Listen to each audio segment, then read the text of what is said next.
Welcome to the Nomad Network, your first stop for complete and comprehensive Chicago Bears football coverage. Dive deep into analyses, updates, and all things Bears. Subscribe to our YouTube channel today and never miss a beat. Thank you in advance for your support. We promise to bring you the best because together we're unstoppable. Go Bears!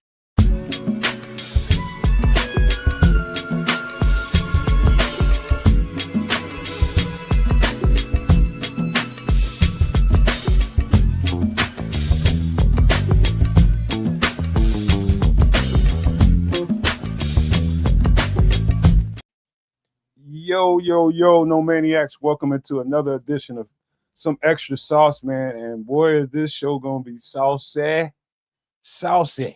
I'm just telling you right now, it's a lot going on in this show, like we do every freaking Wednesday. A lot of work being put into this, a lot of little background, work having to happen, but it's gonna be a great show.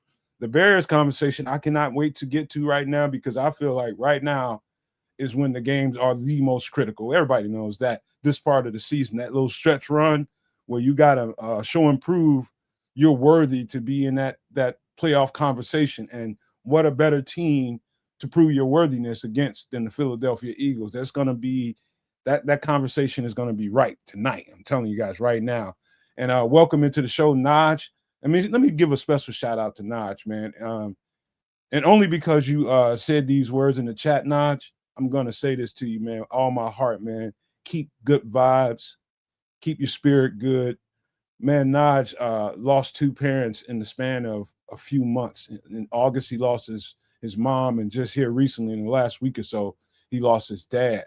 And so I would never be able to relate to how impactful something like that might feel going on in that succession. So, Naj, I don't know how you gonna do it, man, but I know you're strong, dog. I know you're strong, and hopefully you come out on the better side of this pain, a better man, and a more important figure in your family, man, because you got to hold it down now. So I just want to send you some love, Naj, and I appreciate your presence at all times, man. I love you, bro. I love you, man. Be strong. But let me pass it over to the Canuck before I start talking too much and get sappy, man. Well, you kind of started sappy, so let me give the exact same condolences to Naj. Big shout out to you and thank you for supporting my network, this network, Sports Chicago Style. We are always out there, always in support of us and under the same pretenses. May both of your loved ones rest well and power, strength, and longevity to you and the rest of your family. That being said, again, please accept our condolences here from the Nomad Network at Kids of Canuck and Sports Chicago Style. And stay up, my brother. It's going to be one heck of a couple of months for you moving forward. I do know what it's like to deal with exactly this, and it ain't fun. So, chin up, my bro. Man, I have to say this, man. I have to say this because it's been heavy on my heart since the last show we did. Because I had in my heart to say something then, but for whatever reason, we get carried away watching the game and reacting to the game. Things just slip your mind, and I just had to say that, man, because man, we love everybody in this community, man. Every single person that comes in here and is a part of what we do all the time and making sure they're supportive at all times. Naj is definitely A1 in that category, but that's not the reason. It's just from man to man, human to human. Be strong. Be strong, man. Yeah. Shout outs to Lord Crimson in the chat and Mr. Mayhem as well, who's just jumping in. Yeah. Big ups to those guys and thanks for coming in early. We're gonna get down to brass tacks. My cat's over here being an asshole. Let me let her out right quick. Okay, don't worry about that. Cats will do what they will do. Reasons why I no longer have a cat. That's a longer story. Anyways, yeah, man, it's gonna be one hell of a week. Can't wait to really dissect what that's gonna look like with respect to these Philadelphia Eagles, these former Super Bowl defending champion Philadelphia Eagles, and our beloved Chicago Bears. I think, as I've probably said I did definitely. I've said recently, I believe it was on the game show, that I had these Bears at the beginning of the season. I thought I had this one marked as a loss. I'm not so sure that's the case anymore. We have as much a shot as anybody could possibly have at beating the defending Super Bowl champions. They don't, in my mind, scare me. They don't look like they're like uh, uh, uh, an elite caliber football team. That's just my 2 cents. They're coming off a loss. They may be a little bit hungry, and we are coming off of a win. We're not necessarily riding high because these guys are working every week to get these wins. Here you go, stealing the meat off the Bears' bone, man. Hold your horses, man. Well, fine. We got to be human real quick so we can get the chef in the building. Fine. Well, yeah, it is that type of Wednesday. Well, time for some extra sauce. We got a little bit of a visit from the good old chef himself, so he'll be coming through sooner or later. He promised me some sort of Canadian fare. I'm excited.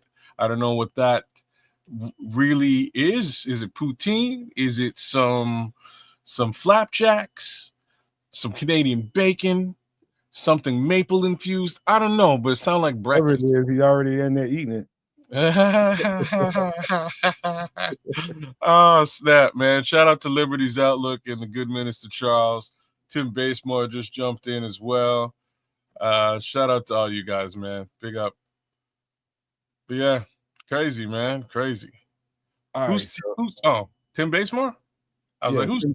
Yeah, we love you, bro. We love you, Tim. We love you right on back. Thanks for coming through. Love all y'all, man. So we'll get deep into the Bears later on. Some human stuff, man. We got Thanksgiving coming up tomorrow in this country. And I'm not very much of a Thanksgiving person for a couple of different reasons. But since we on the show, I'll just say this. My mom's likes to put a lot of pressure on people to deliver for Thanksgiving. This year is at my sister's crib. And what I don't like about Thanksgiving, I guess it's all I just don't like a lot of people in my space, bro. Not in my house. You know what I mean? I'm just one of them kind of guys. I have people over. I'd rather y'all be outside. Is it people or is it family? They all people. I don't give a shit who they are, family or not. I don't want your ass in my house. Damn. Not like that. People be in your house fucking up stuff, man. All the time. All the time, man. And when I have get-togethers, it's okay to whip family's ass. Like in my opinion, that's okay. Sometimes you have to whip their ass. Well, that's the whole point. That's why I don't have them inside my house, so I don't have to do that. Oh well, can't win them all. I will whoop my nephew's ass if you know what I mean. If he smashes something accidentally, he will get an ass whoop. But outside of that, one day I can live with family for a day. Couple hours, you know what I mean? Couple hours, I can live with it. You know how it's going to happen, man. All the drinking gets to flowing. Everybody, you know how it is.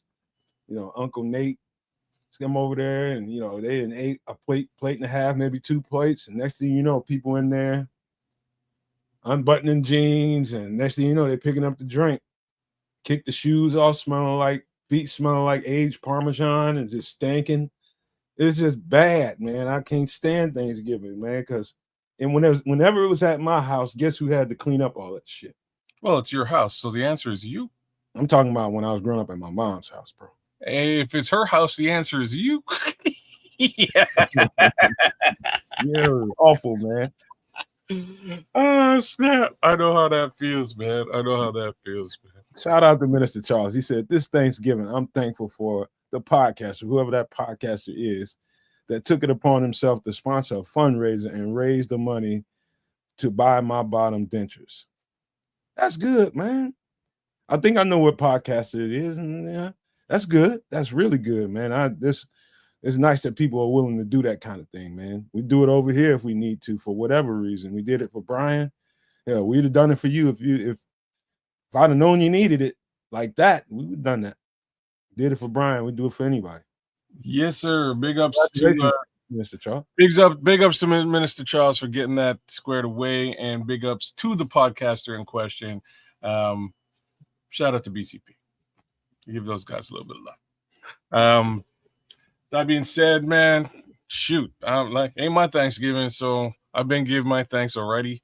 I'm just trying to avoid turkey and ham this weekend at all costs, as well as apple pie, because the brother got to keep a trim figure. You know what I'm saying? Gotta look sexy. Well, turkey ain't gonna mess with your figure, brother. 6 days of turkey might. Turkey's a big bird, dog. You know what, man? We're gonna have some conversation about that, but let's find out if the chef is ready to rock and roll. Because he looks ready, man. So kids, you go ahead and all right, he look about as ready. You might need an introduction here though. Oh, snap. See, they got me going the whole. Let me make sure it's loaded up. Whole 9 yards, sir. Are you doing that or am I doing that? Who's doing that? You need me to. I can do it. All right, you do it, man. Because I got to Here we go. Find it.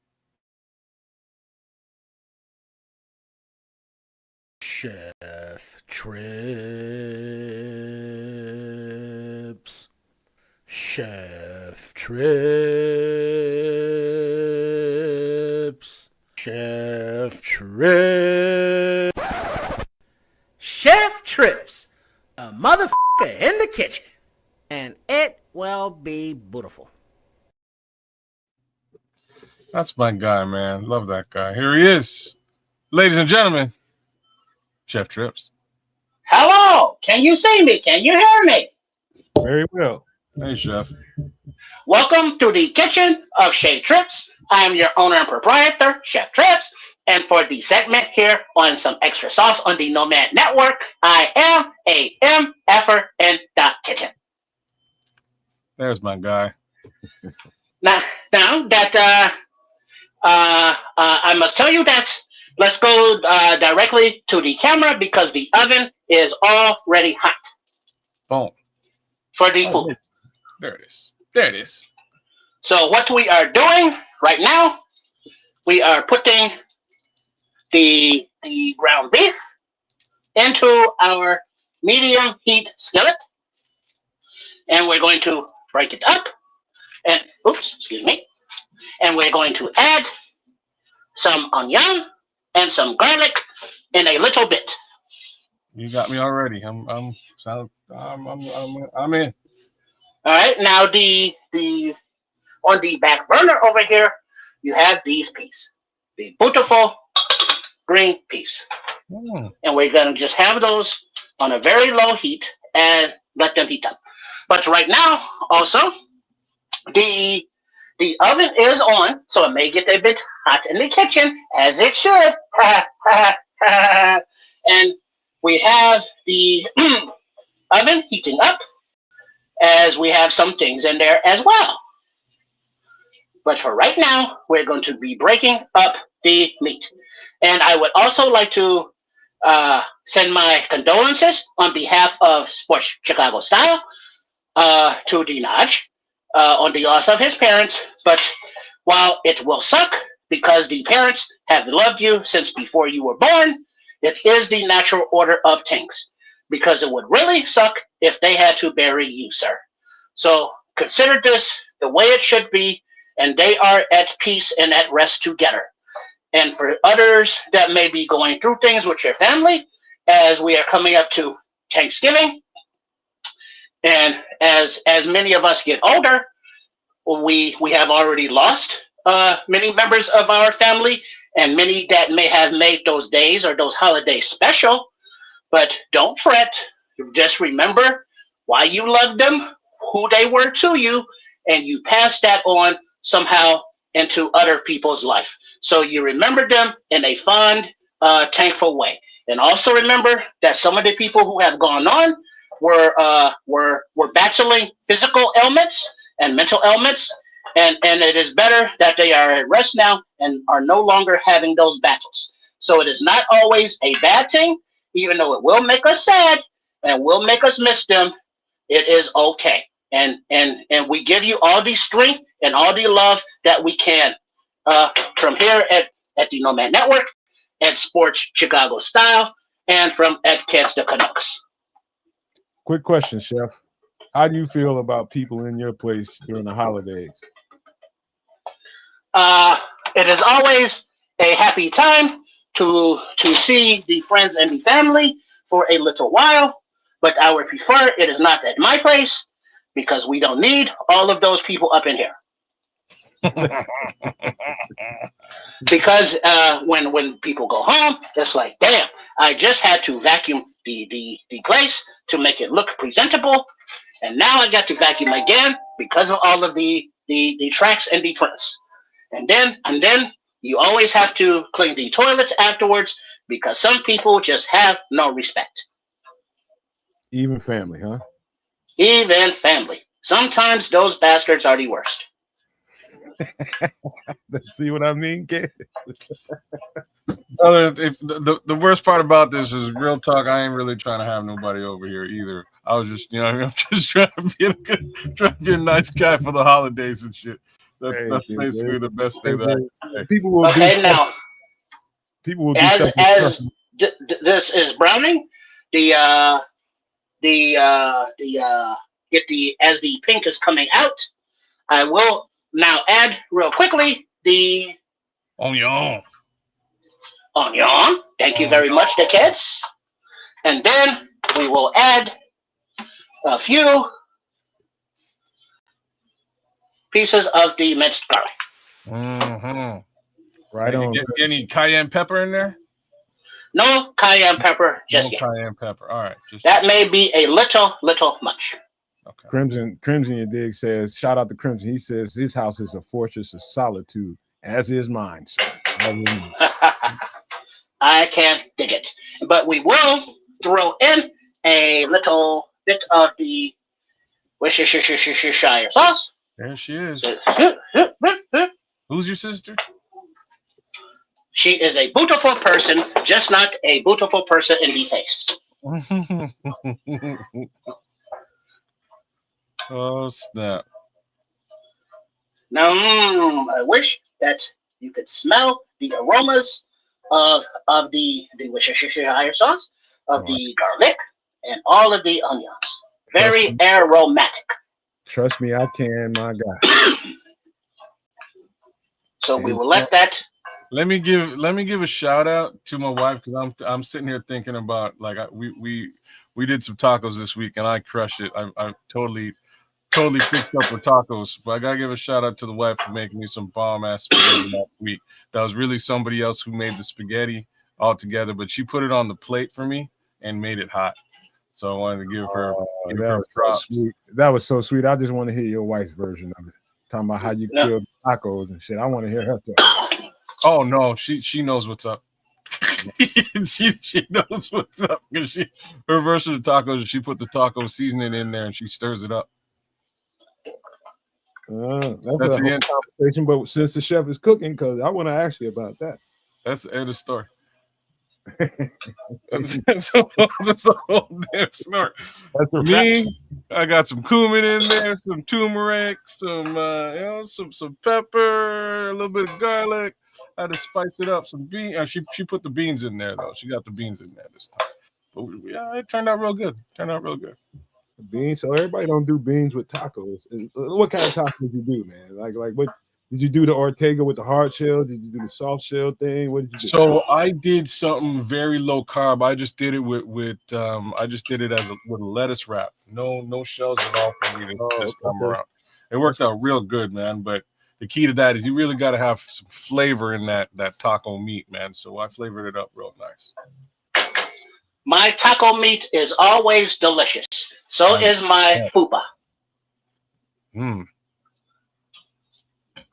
Mr. Charles, I don't know what's going on, why you can't see comments. It looks like you viewing from kids' podcast. Are you on my channel, Charles?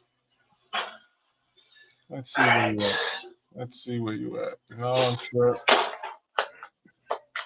No, you're not online.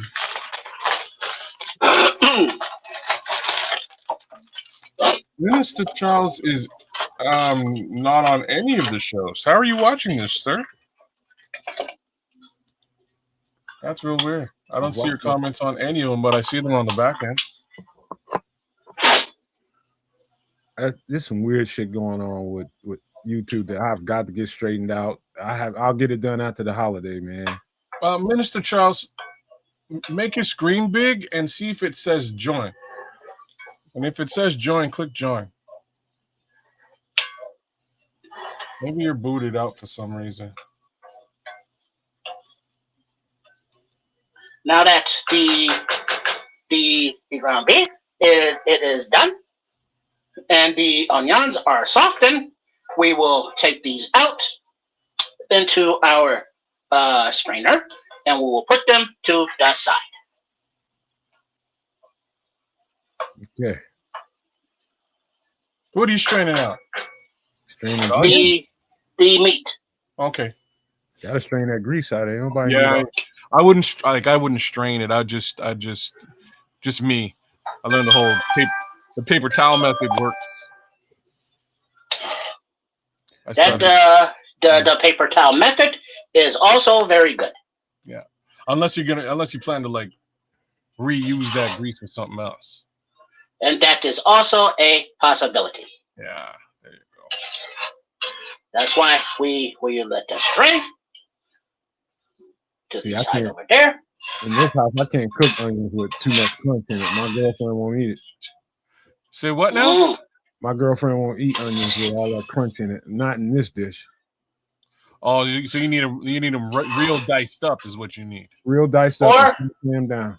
Mm-hmm. Or what you could do, you could dice them up smaller, and you could also let them cook longer. Because the longer they cook, the more they will dissipate. So I do not mind the onions in mine. So they are nice and big. But if you know that your partner or yourself has a particular taste, you can still utilize the onions. You just let them cook a little bit different. And now that go ahead. Go ahead. No, go ahead. I'm good. Go ahead, Chef. No, I was just giving this a few more moments to drink, and while we did that, you can go ahead and speak. Love it. Love it. Love it. I can smell that shit through the TV. Check and see if you're subscribed, Minister Charles. If you're not subscribed, subscribe again. Because I know this is in subscriber mode, but for some reason everybody else is coming through. I don't see your stuff. All right, now that is there, we will put that over there. And so with the like the kids of the Canucks referred to, we will be utilizing this grease. So we will turn the heat back up to a medium. We will check our peas because peas do like to boil over. Watch them carefully. And now, in addition to the ground beef grease, we will add a little bit of beef tallow. Oh. You gotta explain what that is, sir. Well, the beef tallow I rendered from the cuttings and the trimmings of a steak or any other kind of a beef that has the fat, and then you take the fat and you slowly simmer it out. And after a few hours, the fat will have cooked down, and all of the grease will have rendered out. And then you put it in a jar, and then once it solidifies back up, it kind of looks like candle wax. But it has all of the flavor of the beef, of the marrow, and all of that good stuff from in there. So it is very good flavoring for whatever you need to flavor. Like if you wanted to just do it with your breakfast omelet or eggs, you can do that. But for this, I'm adding an extra layer of the flavor, and then also a tablespoon of the butter. So we have a few different fats going on here, which will just add to the umami. That's the levels of flavor. And it will be beautiful. So now, as the butter and the beef tallow and the ground beef grease are going in, we will add our onion. Oh, more onion. Ain't nothing wrong with that. And then we will also add, as soon as we get about to dereef it, in a little bit. But before we do that, we need some green pepper. Ooh. Yes. Yes, Lord. They're all elected. Yes, Lord. And so we have all of this flavor now going into these vegetables. And as you can see, this is very easy, very simple, but it is a lot of flavor coming together. Yes, you had a question. Is that no, not me. Or whoever, I just heard someone speak. I thought it was Nomad. I'm good. I'm all in for whatever you got going on here, because this just screams me. Green peppers, onions. Yep. Sign me up.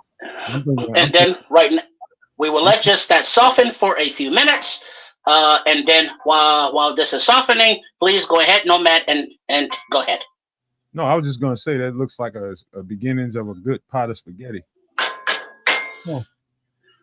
This base of vegetables and oils is used in a lot of different dishes, but for this recipe, it is not the spaghetti. But now we also see that our peas are coming together nicely and warming up. And now this may be a little bit of a spoiler alert, but we have to check on these right here. And these are quite warm, but we have to flip them over. These are our sweet potato fries. Damn. Oh, it is going down the road, I thought. Flip those over there, and we want them to keep a nice little layer to get crunchy, but not too. I have to put that down, as I cannot do that and hold it with one hand. Yes, can I ask you a question about those sweet potato fries? Yes. Now, did you cut those by hand or did you buy those? These are bought. Okay. But they are easily done if you have the sweet potatoes. Like if you have a garden or if you purchase them, they just cut them into the fries, like so. And then they have already been in the oven for about 15 minutes. Now I will put them back in there, and then I will reset the timer and start that. So, but yes, you can use regular white fries. I'm sorry, excuse me, the white potatoes, if that's what you have, as well. And so, smelling delicioso, and it beautiful. So now that these are beginning to soften just a wee bit, we will go with the garlic. And then we will scoop this up over here. Woohoo! There we go. We got a comment from the Scrolls. Shout out to Scrolls for just busting up in here. He says, I had this dish in the French Riviera back in 1998. I think it's called Soup de la Trips. Soup la Trips. That may be familiar to you, the Red Baron, but this is not that. Guess again. You ain't never getting away from that Red Baron. Like a very specific poutine. That's my guess. Yeah, you're going down. I would say like almost like a, I don't know, like a hamburger poutine. Well, now that the Canadian has solved the Sherlock Holmes mystery, this is a ground beef and vegetable poutine with the cheese of curd and the sweet potato fries. There it is. So right there, as these are going and those are simmering, the curds we are using are of this varieties. All right. Now you may get these naturally where you are at the Canucks, but this is what we have access to here. Very fair. So I just want to give King a quick shout out. King Booker just jumped in. Yeah. So where I'm at is like the home of the cheese curd, man. I don't even know what else to call it. So, like, one of the largest manufacturers of cheese curds in North America is about 20 minutes away from my house. At some point, about 10 years ago, the factory, like half the factory exploded, and you know, poutine fans all over Canada were like in peril. It was like it was a crazy thing, man. You know, the price of cheese curd skyrocketed. It's kind of a funny story, but at end of the day, said shout out to St. Albert's curds, man. They make the OG curds, and that's what it's all about. A lot of like real poutine aficionados are like so specific about the cheese. You can there's one famous spot again about an hour from me, and they use the same St. Albert's cheese, but they grate it and they put it in the poutine. And some people are like, "No, man, that ain't a poutine to me. It has to be the curds. Like it's just the same damn cheese." But anyways, you know, shout out to the folks at St. Albert's. Shout out to the good chef for giving us a look at poutine. This is a bit of a different look, but there are a million different looks of poutine. So I ain't mad at you, man. You're doing your own thing, and I love it. It's gonna be delicious too. Well, when he's kind of rounding this dish off, I do want to ask. Well, I can ask you while he's putting this together, I guess. Yeah. So you know, your poutine is your regular fries, gravy, and cheese curds, right? Yeah. What do people add to that? Like, do they add jalapenos and other shit like that to kind of enhance the dish? What do they put on the add to it? I know people put their own spin on it, right? This is what's happening. So like at some point, I guarantee you, I'm really surprised this hasn't popped up in the United States of America thus far. But at some point, you guys are gonna have poutine shacks or poutine franchises because they're here, and it's crazy. And when I say it's crazy, my homeboy who owns a Jamaican restaurant downtown, one of the few that isn't directly related to my family, he started making a jerk chicken poutine, and then he made an oxtail poutine. And the world stopped. You know what I mean? Everybody's like, that's all I can tell you.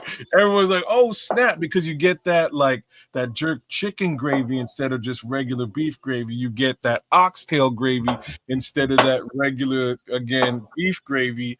And he puts a little bit of a spin on it. There's meat in there too. So you're eating your oxtail. You got fries as the base, gravy and cheese, and it's delicious. Like the first time I had it, I came through and he's like, I looked at the menu. I was like, "You do an oxtail poutine, bro?" He's like, "Yeah, man, I do an oxtail poutine.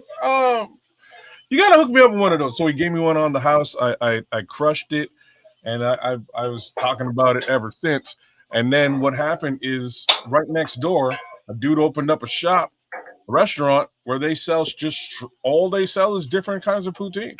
They stole his recipe. He was mad. He sued this guy, but they took those two things off their menu.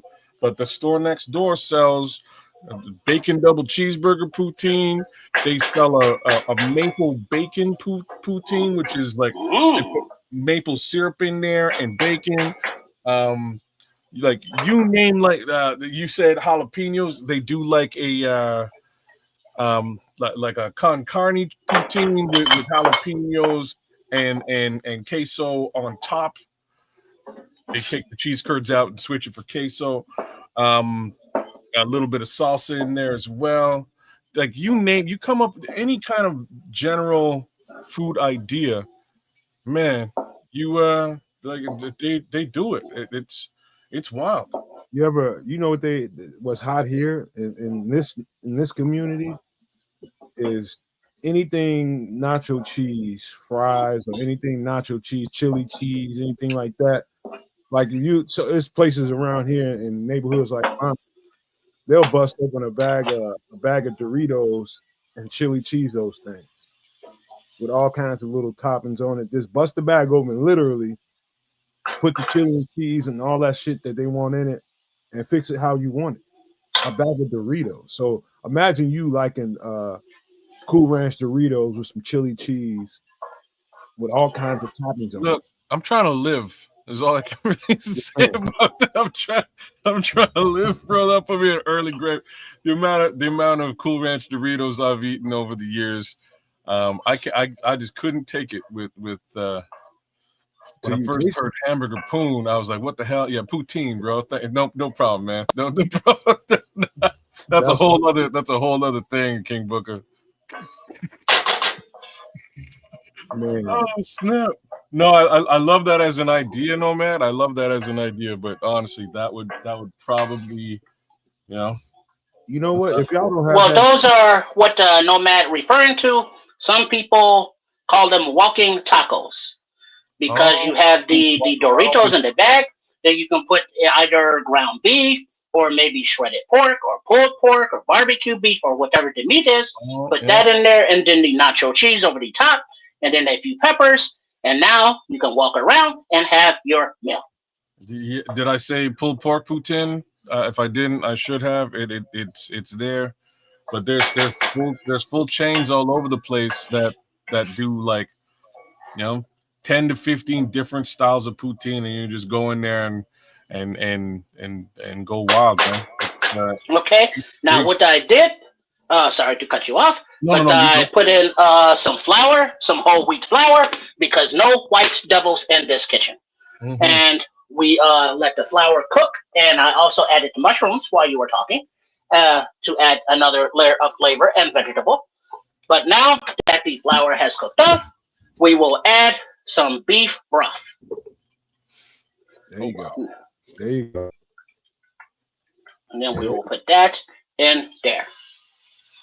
That is 1 cup, but we want to do 2. So we will put this in there, and then we will bring this to a simmer. And let it thicken up. That's going to so now we put that in there. Yeah, you let that thicken, and that's going to be delicious. And then now, let me put that top back onto there, and then put this away out of the way. Thank you very much. And then now we also make sure that we get the scrapes on the bottom of the skillet to get all of those little bits that will be on there. Ron Winarski says, bear down, bro. Yes, Ron. Bear down. Ron. Bear down, everybody. Bear down. It is very impressive what the Big Ben Big Johnsons is doing with this young team. And I also, it's not a spoiler alert, as the video of the Sports Chicago Style post game went live earlier, but one of my shout outs was also our shout outs was to Ryan Poles because of how the rookies looked on this past Sunday. Every one of them that played made a good contribution to the victory, and they are getting more and more reps as the weeks go along. That's a good observation, Chef, because everybody hurt. So next man up, they found new life in them rookies, and they came to play this weekend. I'm real proud. I gotta say, like, he's not. I don't know where they found DeMarco Jackson, but DeMarco Jackson was a UDFA, and he was down in New Orleans with the Dennis Allen. So the Dennis Allen was familiar with him, and so he went up to Ryan Poles' office and said, "Hey, we need the DeMarco Jackson." And as it turned out, he was on the practice squad, getting familiar with the defense. And then now that all of the three starting linebackers were hurt for the Bears, you saw the DeMarco Jackson come in and look not too out of place at all on the professional field. No, he's been doing it for a couple of weeks now, but this week, the first half of this game, he was a little bit hurting, but second 2 quarters, man, he was lights out. Hang tight. We got all kind of Bears conversation coming for you guys in a few when he's done. Well, gotta keep the gotta let the chef do his thing. You know what I mean? Yeah. Chef don't get the opportunity to do the Bears thing very frequently. It is nice to be able to talk a little bit of the sports and with the Bears with you, and not just be your kitchen biatch. So it is nice. Hey, what's that little thing you got underneath there? You're talking about? Be a little bit more specific. Oh, the paper, like what you got? What are you Oh, cooking? this is a silicone mat. And I use this because you never have to do dishes again, and it doesn't stick to the mat, but you will have to let it cook a little bit longer to get crunchy, but it will. But I took them out now. As you can see, they are starting to get done. But this is the time, as this is starting to simmer in the gravy, we will put our curds of cheese on these fries. You have a air fryer, chef? I do not. Oh. I don't know what happens. What's happening to Minister Charles here, man? But he can't. Sometimes he can and can't comment. Try just refreshing the whole show, Minister Charles. Try refreshing the browser. See if that helps. And we'll spread these out a little bit over the fries. All right. And we'll do a nice space under there. Are those? And then we will put. Are those? No, these are frozen. Okay. And now we put those in there. And we will reset our timer over here. Whew. It is warm in the kitchen, the way it is supposed to be, and it is beautiful. Yeah. And we will put these in for the 2 minutes at the time, right here. So, go ahead, you can talk. Thank you, sir. Thank you. I just did that, and it's still not coming out. I don't know what it is, Minister. I couldn't even tell you, Charles. So a question that I have for you guys is, so like when you go to the grocery store and you get a bag of fries, you get frozen fries. Who are the manufacturers? Do you know who the manufacturers of your frozen fries are in the USA? And like, I'm specifically asking about Cavendish. Do you guys have Cavendish out there? Never heard of it. No? I'm not familiar with Cavendish. No, we have the Ore-Ida. Ore-Ida, okay. And then we have the chain restaurants. They have curly fries or the seasoned fries, like Rallies or A&W's, or there's another one, Checkers, and they all sell the frozen fries as well. Aside from the generics.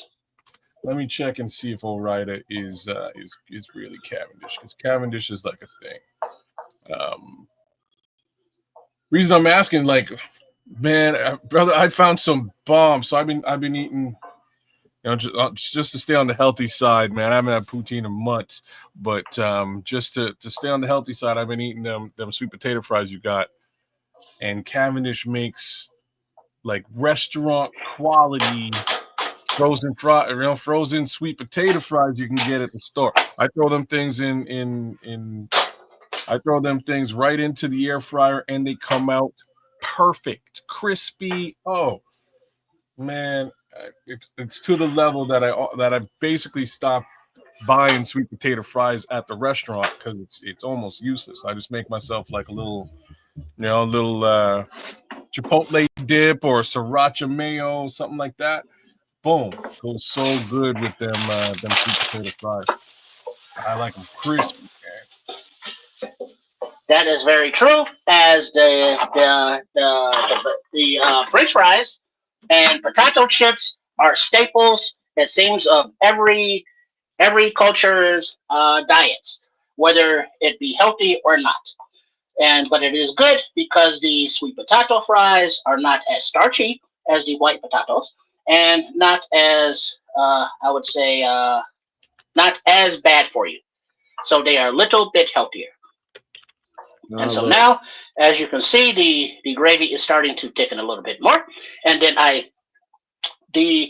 I said before or mentioned, that the longer you cook the onions, the more translucent they will be. It's the same kind of with mushrooms. These are the mushrooms I put in earlier with the other vegetables and the flowers, and these mushrooms I just put in. So they have different layers of cookingness throughout. because I enjoy mushrooms, but I want them to have the flavor, but I still want to have a little body to them. Okay. Yeah. Yeah, you put mushrooms in anything, man. It should make it taste a little better. Indeed. Somebody's at the door, chef. Oh, we are closed for business right now because a MFer in the kitchen is on. So they have to reschedule at another time because it is Wednesday night, and everybody should know that some extra sauce is on the Nomad Network, on at Kids the Canucks, and at Sports Chicago Style. Yeah, don't be And ringing right- my doorbell. You know what I'm saying? Don't be ringing my doorbell. I'm doing a damn podcast. So Orida, I did not know this, is owned by the Heinz Company, which is a Canadian company, Kraft Heinz. And for the most part, processed right here in Ontario, Canada, where I'm sitting. I wasn't sure. Yeah, I wasn't sure, but had a feeling that they were somewhere over here. But they don't sell Orida fries in Canada anymore. They used to way back in the day, but they don't. Go figure. Now, right now, I would like to give a shout out to Coach Tripping and Trip, who are still putting together their self-defense exercise channel, and we are going ambidextrous both ways with our stirs. So when you are doing mundane activities, you can practice your body movements. So right now, we're using our right hand, and we are going clockwise. So that is the wax off, because we're going away from our body. And then we will go from 12 to 3, down to 6, over to 9, back up to 12. And then quickly, I will show you wax on. Now we are going counterclockwise with our right hand. And we move it all around, and we're going very gentle, because you see I'm not holding on to the skillet, but I should be holding on to the skillet anyway, safety first. And then we switch hands. We can turn the skillet around. And now this is the off hand. Now we go wax off there. Now we go around. Super No Maniac Grant LeCompte. Big shout out, man. I'm just He says it looks good, chef. Yeah, man. And then we go wax on. Thank you very much. Oh, you're doing this is very appreciated. You're doing the whole Karate Kid thing. He told me what his name is. I just forgot who he said he is, but it's gonna make me mad because he's gonna tell me again, and I forgot it. Yeah, tell me too, Grant, because like I didn't expect to see LeCompte up there. LeCompte is my wife's family last name. I'm actually related very heavily to LeCompte's. Strangely. Oui. Out of the woodwork. And so now that you see that we got the nice simmer going, we will let that go for a few minutes. Or in the U.S., you pronounce it LeCompte. And we will throw this over here, so there is less of a mess of a splatter. But as you can see, the steam is rising off, and you can see the bubbles. As it thickens up, I take a peek. Ooh, and the curds are thawing out nicely, and the fries are getting harder. Now everything is in the skillet, and the peas are back here. The peas are ready. So this is a kind of, I guess, jazzed up version of the poutines. If you did not want to use all the vegetables, you could save time and effort, but you won't have the same flavors. Very true. $1,000,000,000%. I know it's beefy tasting. I can just smell that. Oh, but that's what you want, though. You want like original, true beef flavor gravy. Like that's really, and that's like I'm not a mushroom guy. Like as soon as the mushrooms went in there, I was like, oh, now you went too far. But the mushrooms will give it exact. Hey D, what's up? Mushrooms will give it exactly that beefy flavor as well, man. So again, I ain't mad at you. You're doing it the right way, man. You're doing it the right way. So it is much more of a gourmet spin on what I would call a traditional poutine. You know, or as they describe mushrooms, as the flavor as earthy. yeah, that's growing up, and I was a little younger, man. I'd take mushrooms off anything. I'm still like that. I'm not a fan, like unless like. Anyways, so I'll leave that alone. It's a texture that messes with you. I guarantee. Yeah, eat them with some popcorn. What? You won't even notice. That is supposed to be a joke, I assume. It is actually a hilarious joke for those of you in the chat who know what I'm talking about. Anyways, yeah, they have a very similar texture, mushrooms and popcorn. I always just like the bite and the flavor of the mushrooms. And so now, not to let anything go to waste, we will come back over here, and then we will top it off with the rest of this grease. This is from earlier, our ground beef and the onions. I think Minister Charles is over this meal already. You still think about catfish and spaghetti. He said, "What's for dinner tomorrow?" And a good way to test the thickness of your omelets, or in this case your gravy, you let it simmer, and then you pull the utensil, or the spoon in this case, across the bottom of the skillet, and you get the thickness as you want, as the wake of the gravy is not as watery. So you will be able to see the darkness, the blackness of the skillet through the gravy, and that is a good sign that it is thick enough. Yeah, you did a good job of getting that thing nice and thick. Chef, since you brought up omelets, I got a question for you on your omelets. Do you put everything in like a bowl, stir it up, and then fry it, or do you sort of add ingredients as you go? I usually put all of the fillings, the fixings of the omelet into the skillet, and like the onions or the vegetables or the meats or the hot dogs or whatever it is, and cook them a little bit, and then in a separate bowl, take the 3 eggs and then whip those up, and then pour them over top of your stuff. Okay. Yes. Okay. And then do that same method of, like, you can tilt the skillet and then pull up and let the runniness down, and you're keeping up the cook part to keep them nice and soft. So you don't really do a closed omelet. The kind that's a different kind, where you have the omelet laid out, and then you put the fillings on the inside, and then you fold the omelet over. Yeah. Yeah, that is an omelet, but they're different kinds.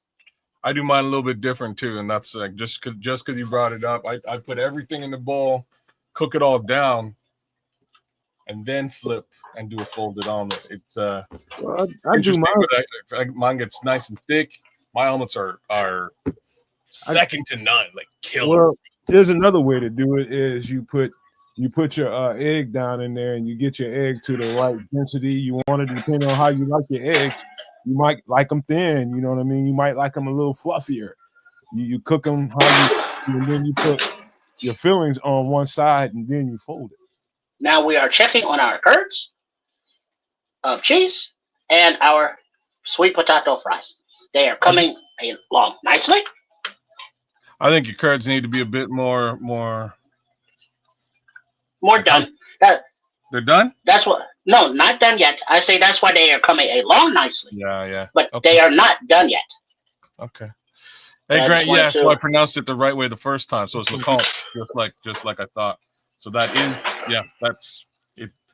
French Canadian French, nonetheless. No, trust me.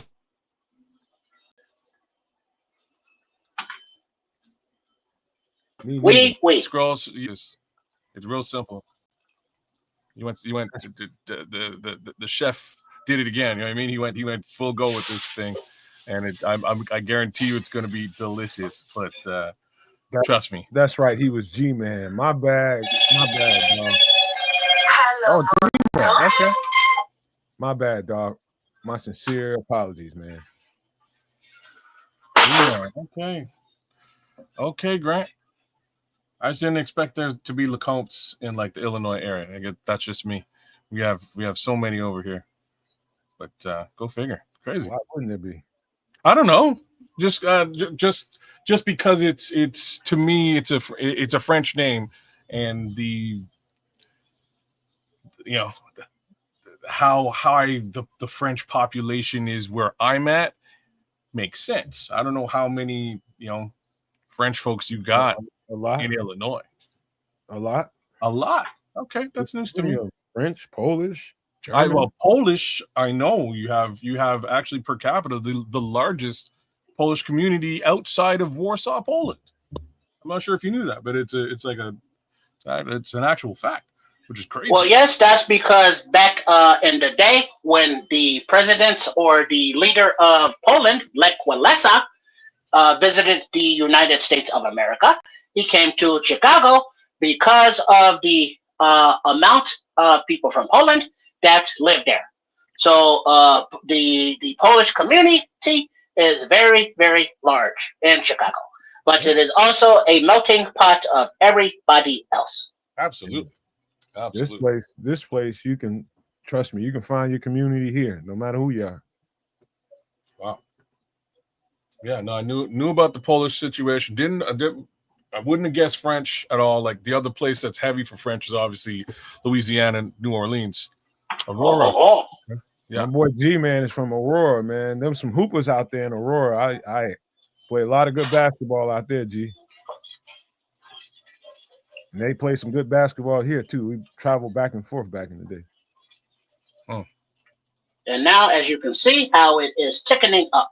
As when I move the spoon through, that the wake is a little bit longer. And so it will still need to more simmer.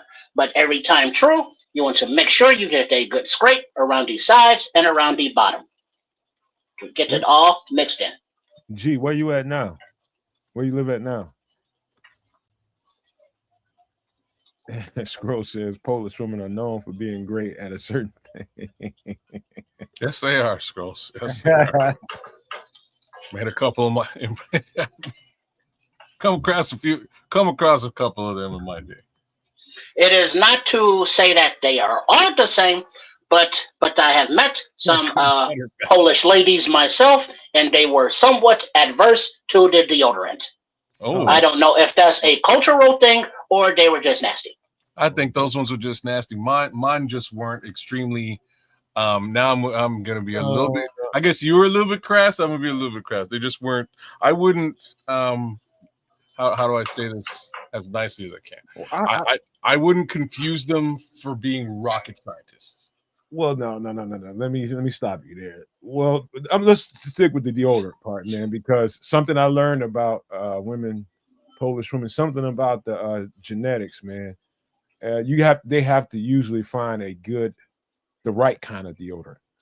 I'm just something, everybody's DNA is made a different kind of way. Like you're talking pH balance now. Yeah, shit like that. It's just you have to find the right product for your chemistry, bro.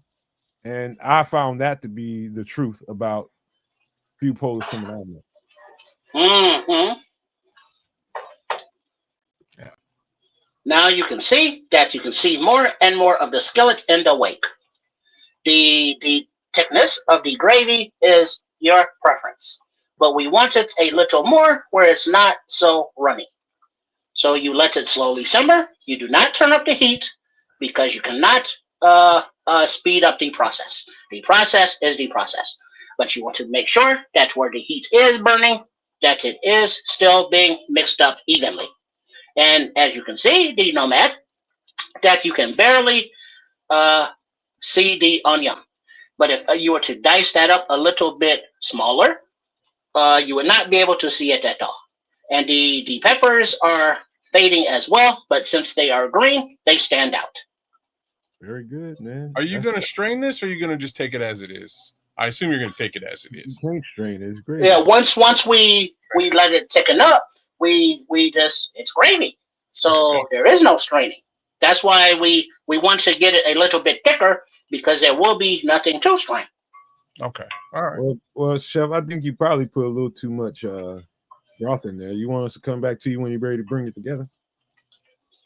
You can. It's up to you. I mean, it's just going to be simmering. So, I mean, the simmering is in there, and the cheese curd should be done in about less than 10 minutes. So, come back in about 10 minutes or 15 minutes, and we'll be ready to plate. All right, let's do that. Let's let you bring the whole dish together. We'll come back to you in a minute. We'll be right back with. But just leave the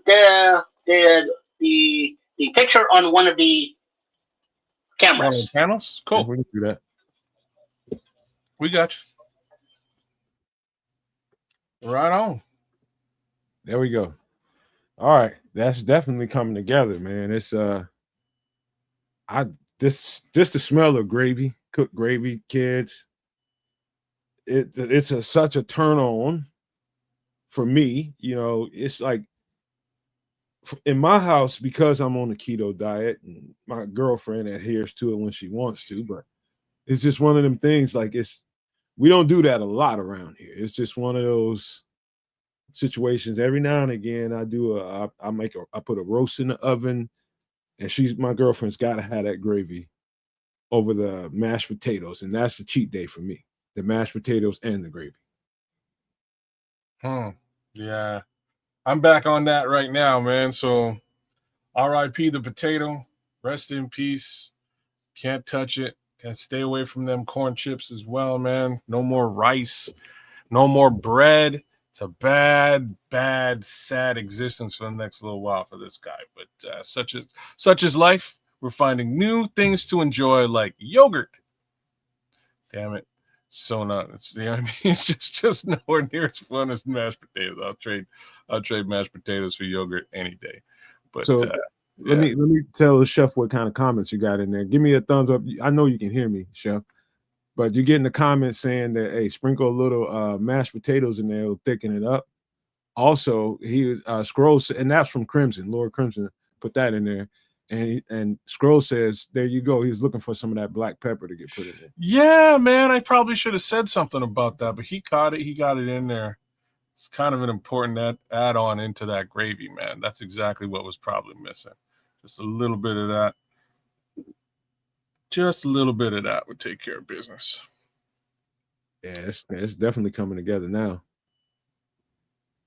Yeah, that's going to be flavor. Uh-oh. You hear me? We can now, yeah. Okay. Well, the adding of the mashed potatoes, like of the instant variety, is very true. But I do not have any of those, and as you can see now, the thickness is happening naturally because of the flour. And as the more liquid comes out, you see that we wouldn't need it because you see how it is thickening up. It's nice and thick. It's nice and pretty thick now. At least all you had to do is let that shit rest a little bit. Yeah, you're probably right. It's very true. Let's see. That is a good thickness right there.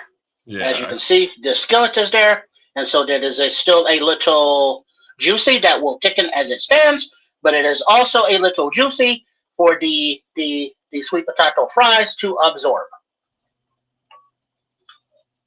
So we will take that off, and we will turn the heat off, and then we will just let that simmer over the heat that is there.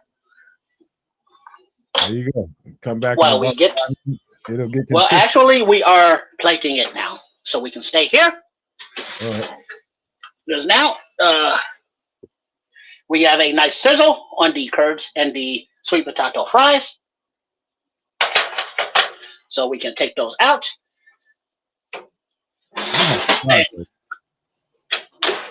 gotta try those. Try what? Cheese curd. And so, hold on. Let me get a little more work room here. So I will take this out of the way. And I will put this over here, and we will grab our plate.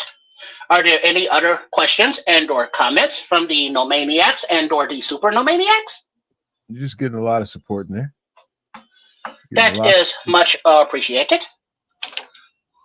And I do hope that you try this in your home, as you can see that it is not very difficult to make, but sometimes the hardest part is the curds of cheese and finding those in your local area.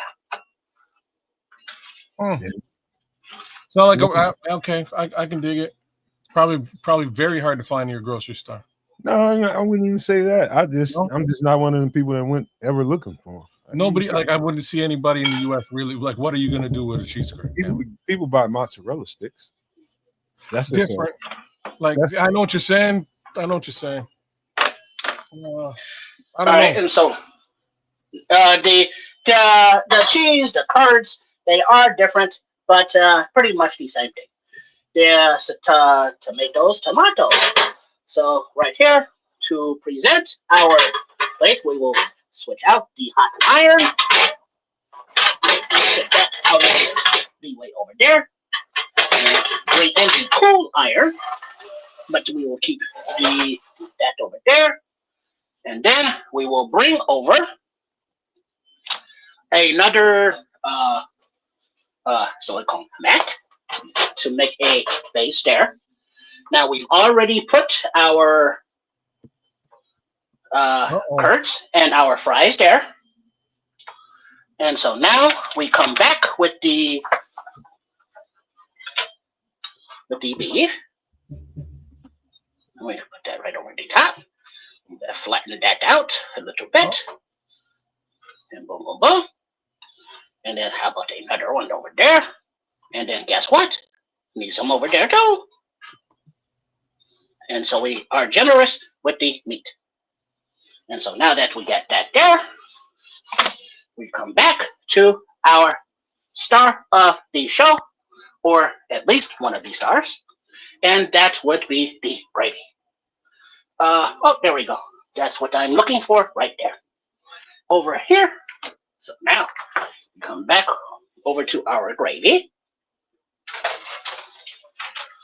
And then we will scoop some of this beautiful gravy onto the top of the meat, of the fries, and of the cheese curds. It came together nicely. All you had to do is leave it there for a second. So Missy Nova's in the chat. That's the missus, man. She's straight up as Canadian as it gets. She's the Lecomte I was talking about there, Grant. I guarantee you she's trying to figure out if this has got to be the most American poutine of all time. This is the gravy. As you can see, the thickness get nice and thick. Oh, that look good though. What's up, Miss Nova, aka Miss Kids? Glad to meet you. And so now we see we have everything in there. So let's take a taste. There is a cheese curd right there, but I want it all together. So I need to. Ooh, there it is. Let's see what we get working with.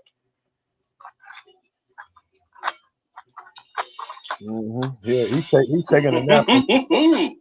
Hey, kids, he's taking a nap on this show. Oh, he's going to sleep at he'll be sleeping early. Guaranteed. That's his poutine, Miss. We should put this is poutine. I should say add some cornbread. No, this is very good. Oh, because there are so many flavors that come together. You gonna put that on there? You might as well. You put it on the side. You might as well just put it right in there, man. Well, I put it to the side. And so we can scoop it out from there. Miss Nova's mind is blown. I hope that is blown in a good way. I hope so too. Because the American way is we do not get to be fat asses by accident. Oh man, that's too funny. So don't eat all that, man. I'm just gonna tell you that. So right? This is the way that you can make the Canadian dish of the poutines with a little bit of the American flavor and more flavors and more filling and more of a meal instead of just a snack. Hey, little pro hack for you. Just eat like a quarter of that and throw that shit in the microwave. Don't eat all that. Whatever Mhm. you do not put it in. Do not try to eat this as a leftover thing. You have to eat it now. So eat what you're gonna. No. I'm just letting you know this. The one thing that the one thing about poutine is you cannot reheat this and eat this later on. It will taste like absolute garbage. Mind you, with the advent of the yeah, she would eat it, but she wouldn't call it poutine. I Yeah, would almost agree with this is something else. you. Yeah. This is yeah.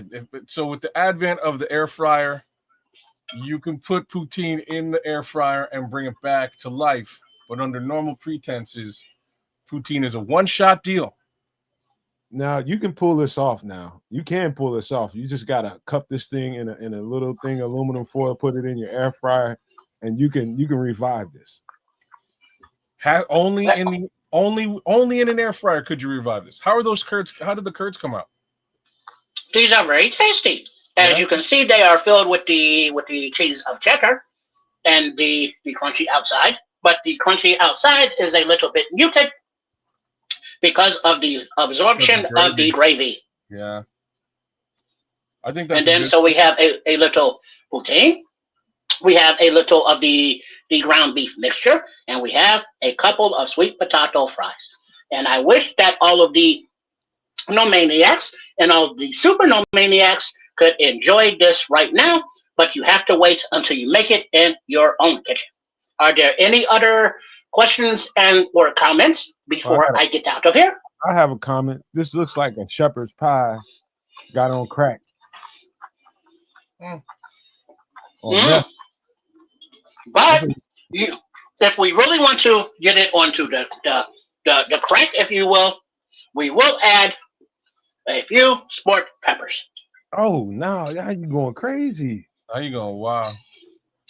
But this ain't. But then also, because of all of the different flavors, not only will we do the sport peppers, we will also do a couple of the banana peppers. Yeah, that's what I was gonna say. Some banana peppers would work just fine. Oh, this is. But then for those of you who also have the hankering, there is also the hot jardinara. Damn. This in turn went from poutine to just pookie. Yeah, he's so we're taking bets tonight on at what point Trip will the itis will catch up to Trip. Let us know what time you think.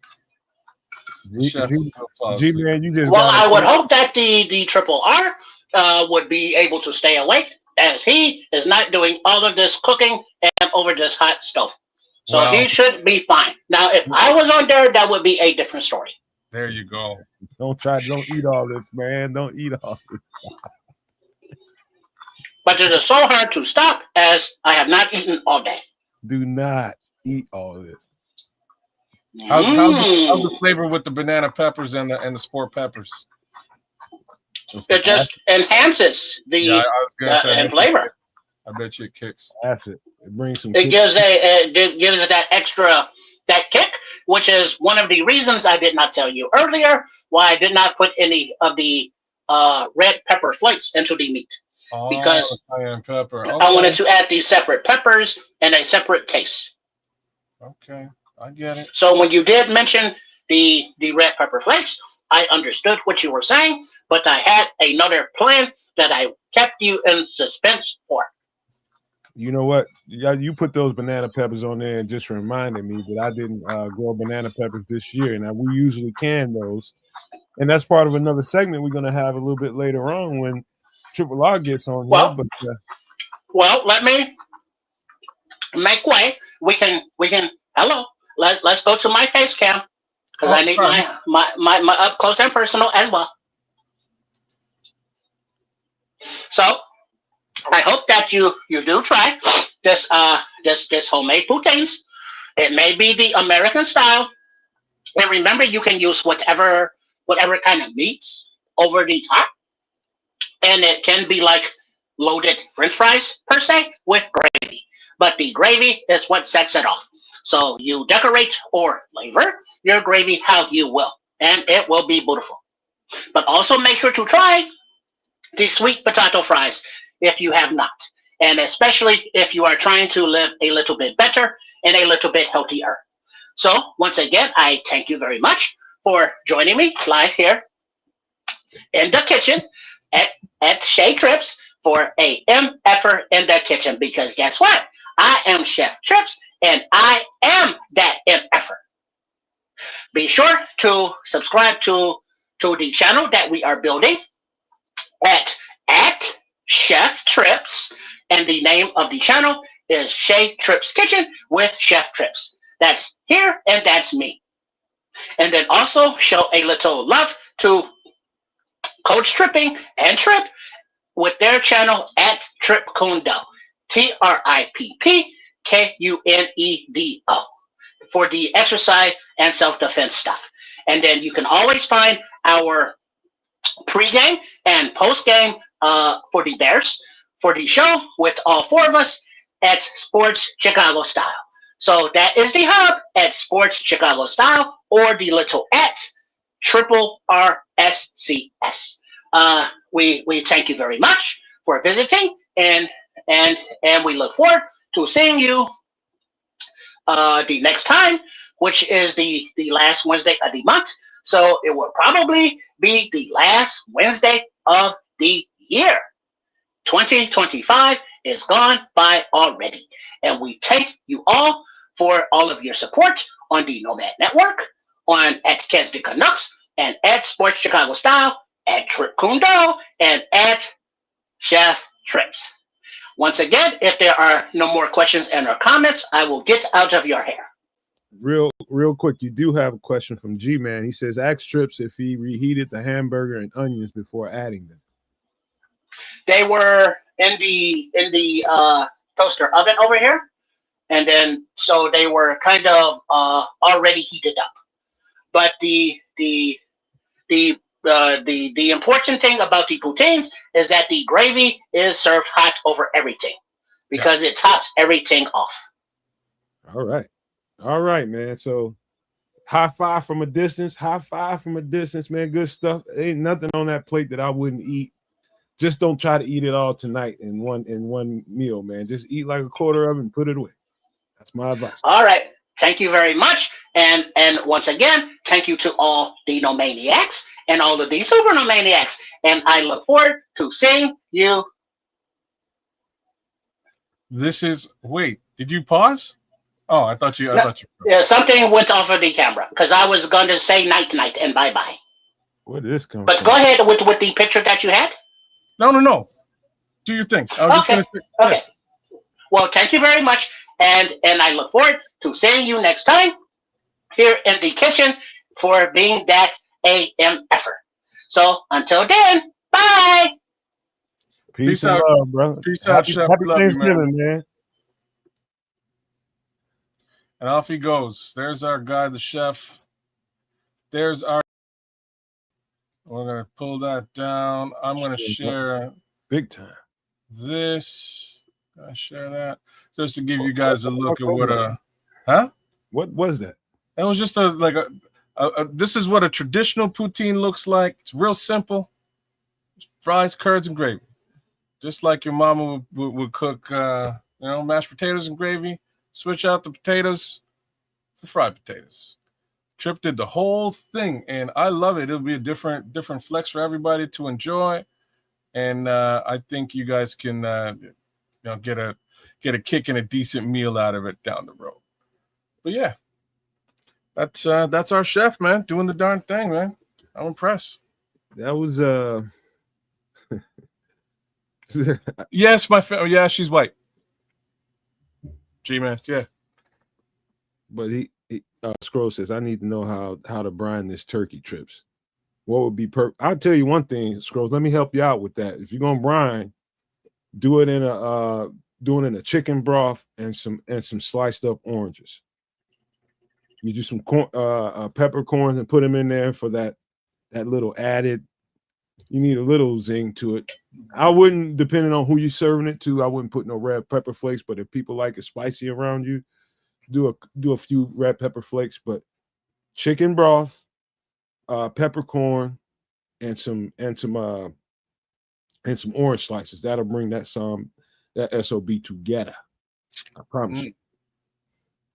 24 hours. That sounds good. I'll throw some vinegar in there too, just because I love vinegar.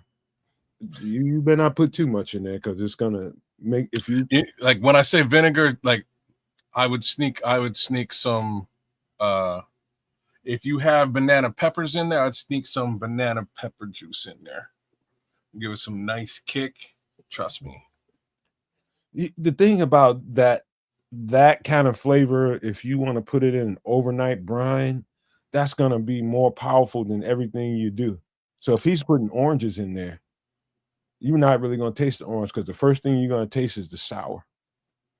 Depending on it's gonna enhance the sour from the orange, though. The orange ain't got a strong taste to it. It just adds a little bit of you know the orange is there, but you just don't know what it is when you eat it.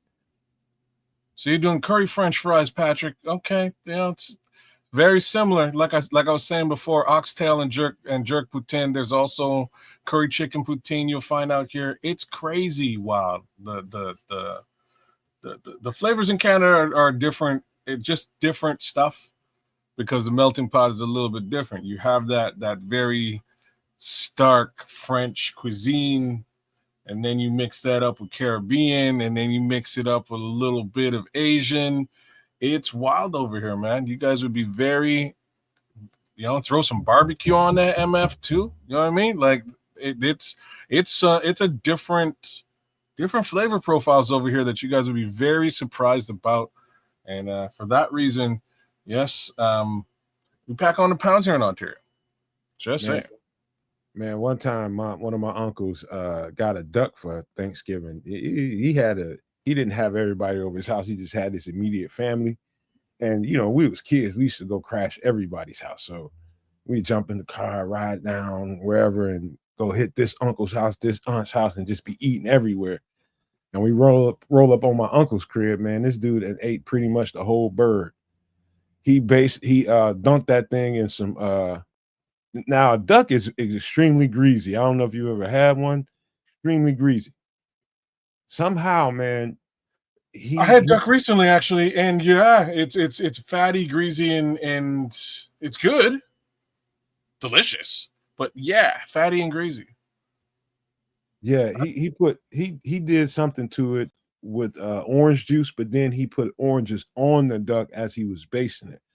So he had orange slices on the duck, and something to do with orange juice and that marinade that he was using overnight. He whipped it up together with something, man. Out to this day, he ain't telling nobody how he did it. But I'm telling you, all I got was a little bitty piece of it. But that might have been one of the best tasting pieces of meat I've ever had, man, because there's something about orange and poultry when it comes to basting. So just might want to remember that when next time you're doing a bird of any kind, orange. It's unique, especially on a greasy duck like that. Minister Charles, I can't even mention you in the chat, which is super weird. I don't know what's going on. We don't have, if we banned you, I wouldn't be able to see your comments in the back. Like, we wouldn't be able to put you up like that. You know what I mean? So, if it was us, we couldn't put you up. There's no human involvement. There's just something going on. I don't know what that is, Mr. Charlie. Nobody doing nothing. Yeah, it's not like I'm saying. If it was if we banned you, we wouldn't. Your comments would disappear from my back end feed here too. I wouldn't see your stuff. But I can't even mention you in the regular chat by myself. So I don't know. I have no idea what's stopping, what's preventing your stuff from posting. Ain't no humans around here that's gonna do that.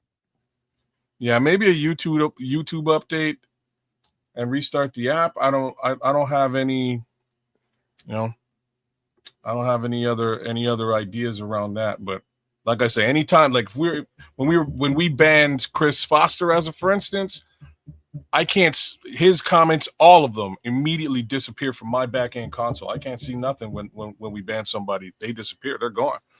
In this case, I can see your comments back here, but I can't see them on YouTube, which is the weirdest thing I've ever seen. I've never seen that before.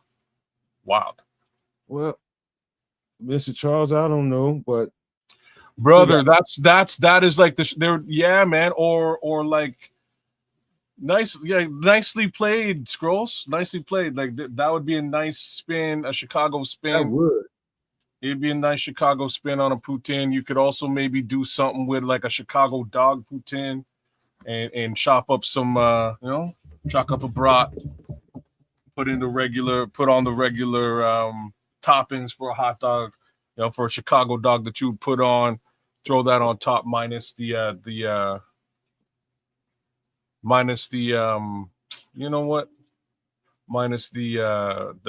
mustard. I wouldn't put mustard on. Although like you could still, like you still could. But yeah, no, that is a great idea. Italian beef, gravy, giardiniera. That would work out good. I bet you all my money somebody's tried that. I wouldn't bet. I wouldn't bet it. It's just not something. It would blow like. Word on the streets, it would blow up. If one of the Italian beef shops, you know what I mean, out where you guys are, that are really selling sandwiches en masse, if they put together a poutine and just made a day of it and handed out like a small poutine alongside their sandwich. Uh-oh. Kid froze up a little bit. Sandwiches. You back? Boom, back. All right. Yeah, I'm telling you, people go crazy for it. You just have to promote it. Hold on. Same thing like Wiener Circle. They decided to make a Wiener Circle poutine. All right. Give that away when the Bears win against Philadelphia Eagles. That'll be the bomb. Well, before Triple R gets here, we might as well talk about a little bit of food, right? All right. And he gets here. Give me a second. What do we got? Give me 1 second. Now, when it comes to up your sleeve, okay. When it comes to the holidays, now everything we did food wise today is for the holidays, man. My family, I don't know if they do this in Canada, but this is a staple of at least our community. I don't know very many places that I can go to where there's a black community and people don't do green beans and potatoes. You either do, well, you can just read off what you see on here, kid. I'm gonna. So ingredients, green beans and potatoes, ingredients. Green beans, onion, bell pepper, red pepper, turkey or pork, salt, pepper, butter, garlic, and potatoes. There you have it. And have you ever had this? Nope. Can't say that I have. Holy smokes. Yeah. I can literally eat an entire pot of this. If my girlfriend was here, I'd let her get in here live and tell you. He will try to eat all this, man. Like, this is one of the things that's on the table at all of my Thanksgiving, memories. I can eat all of this, dude. Because when this is done right, matter of fact, I got good at it, kids, as a matter of fact. And we were in Georgia, and before I left, my girlfriend was leaving her job, and they were having a celebration for us. So they had people coming there, and they basically did a big potluck, little get together for her. And of course, she has to bring something, right? Yeah. And she's not a cook. She's not a cooking person, man. And she asked me what to do, and I was just like, look. She's like, you sure? I was like, take this.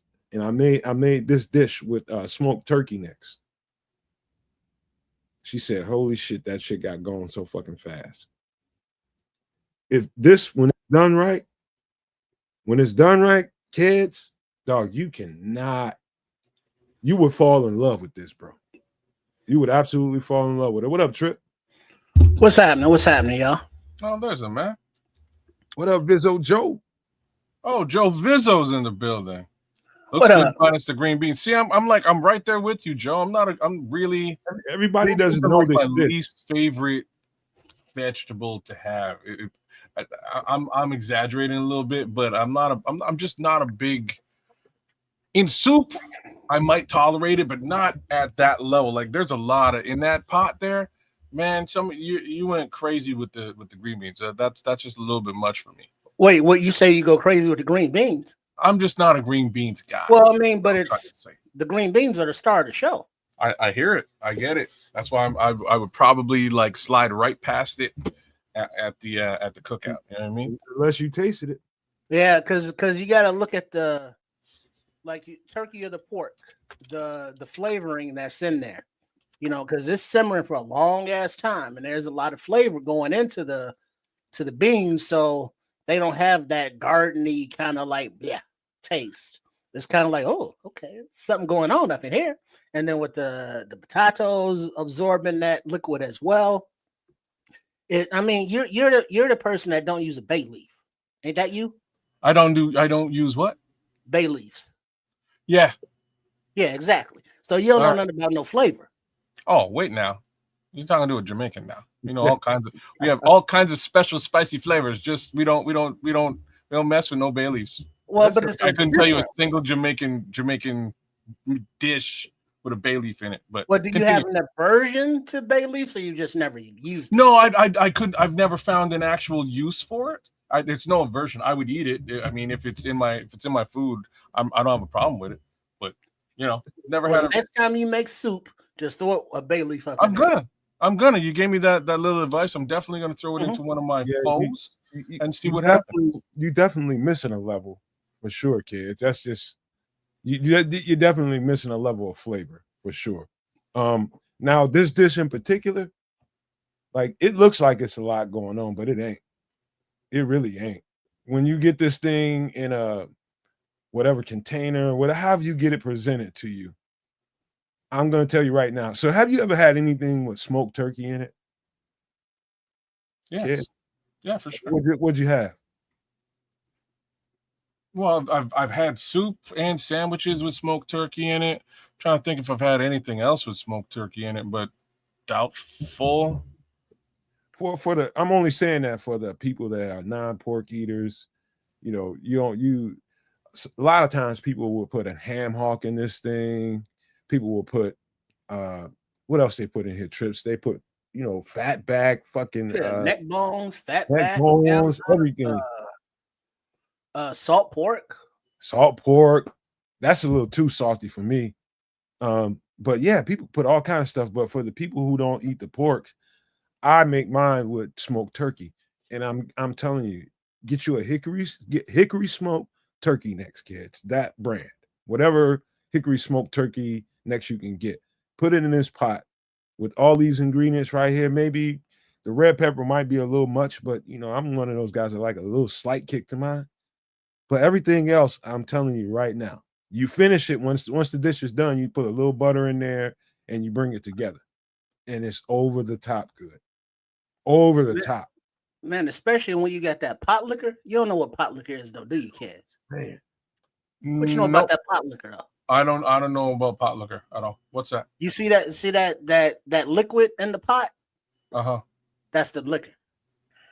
The juice, basically, of all the broth is what you're talking about. The broth. Okay, and so you get you a piece of cornbread or a pita or some naan, and you gotta sop that liquor up. You don't let that go to waste. See, that's what I would be all about. It's just the beans that I'm like, I can live without them. The rest of it, I'm good. Like bell pepper, red pepper, whether it's turkey or pork. But I'm trying to stay away from the. Goddamn weirdo don't eat green beans, man. It's not like I don't eat them. I'll eat them, but like if it was me, if I got a spoon, I got a ladle, and I'm digging up in here trying to get me some of this. I'm taking a bunch of potatoes. I'm taking a bunch of turkey, a whole bunch of broth. And I'm like taking like 6 green beans. Well, kids, maybe you ought to explain to the people that you're a potato head. Well, there's nothing wrong. I've never met a potato I don't like. Okay, so the people don't know that because I know somebody out there is just like, what's wrong with kids? Why wouldn't you eat that? So I don't you're a know potato head. He loves potatoes, and I love potatoes myself. who doesn't like. My wife is one of the funniest people ever because she will eat only certain versions of potatoes, and I'm like, it's all potatoes, man. You know what I mean? Like, it's all. What do you mean by that? What's those certain? So like, she won't eat. Um, she won't eat Yukon Gold. potatoes. Scalloped potatoes are a no. That ain't happening. What? And I'm like, these scalloped potatoes are delicious. She's like, no. Have you ever had homemade? I'm walking right past the scalloped potatoes. It says what? Not a big fan. But she will eat. She doesn't really like baked potato either. I'll eat. Has she ever eaten homemade scallop? Brother, my sister makes scalloped potatoes from scratch every holiday dinner, and they're the bomb. That's why I'm saying, like, I'll be sitting there going, yo, baby, like these are fire. Like, these are some fire scalloped potatoes.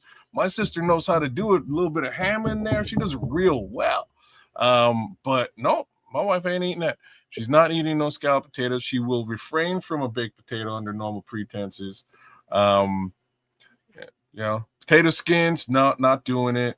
She will definitely eat some French fries, some tater tots. And I'm like, I don't.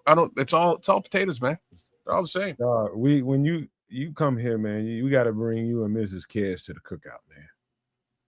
Trust me. That's what you need. And a good old American cookout. That's what you need. You and the missus, man.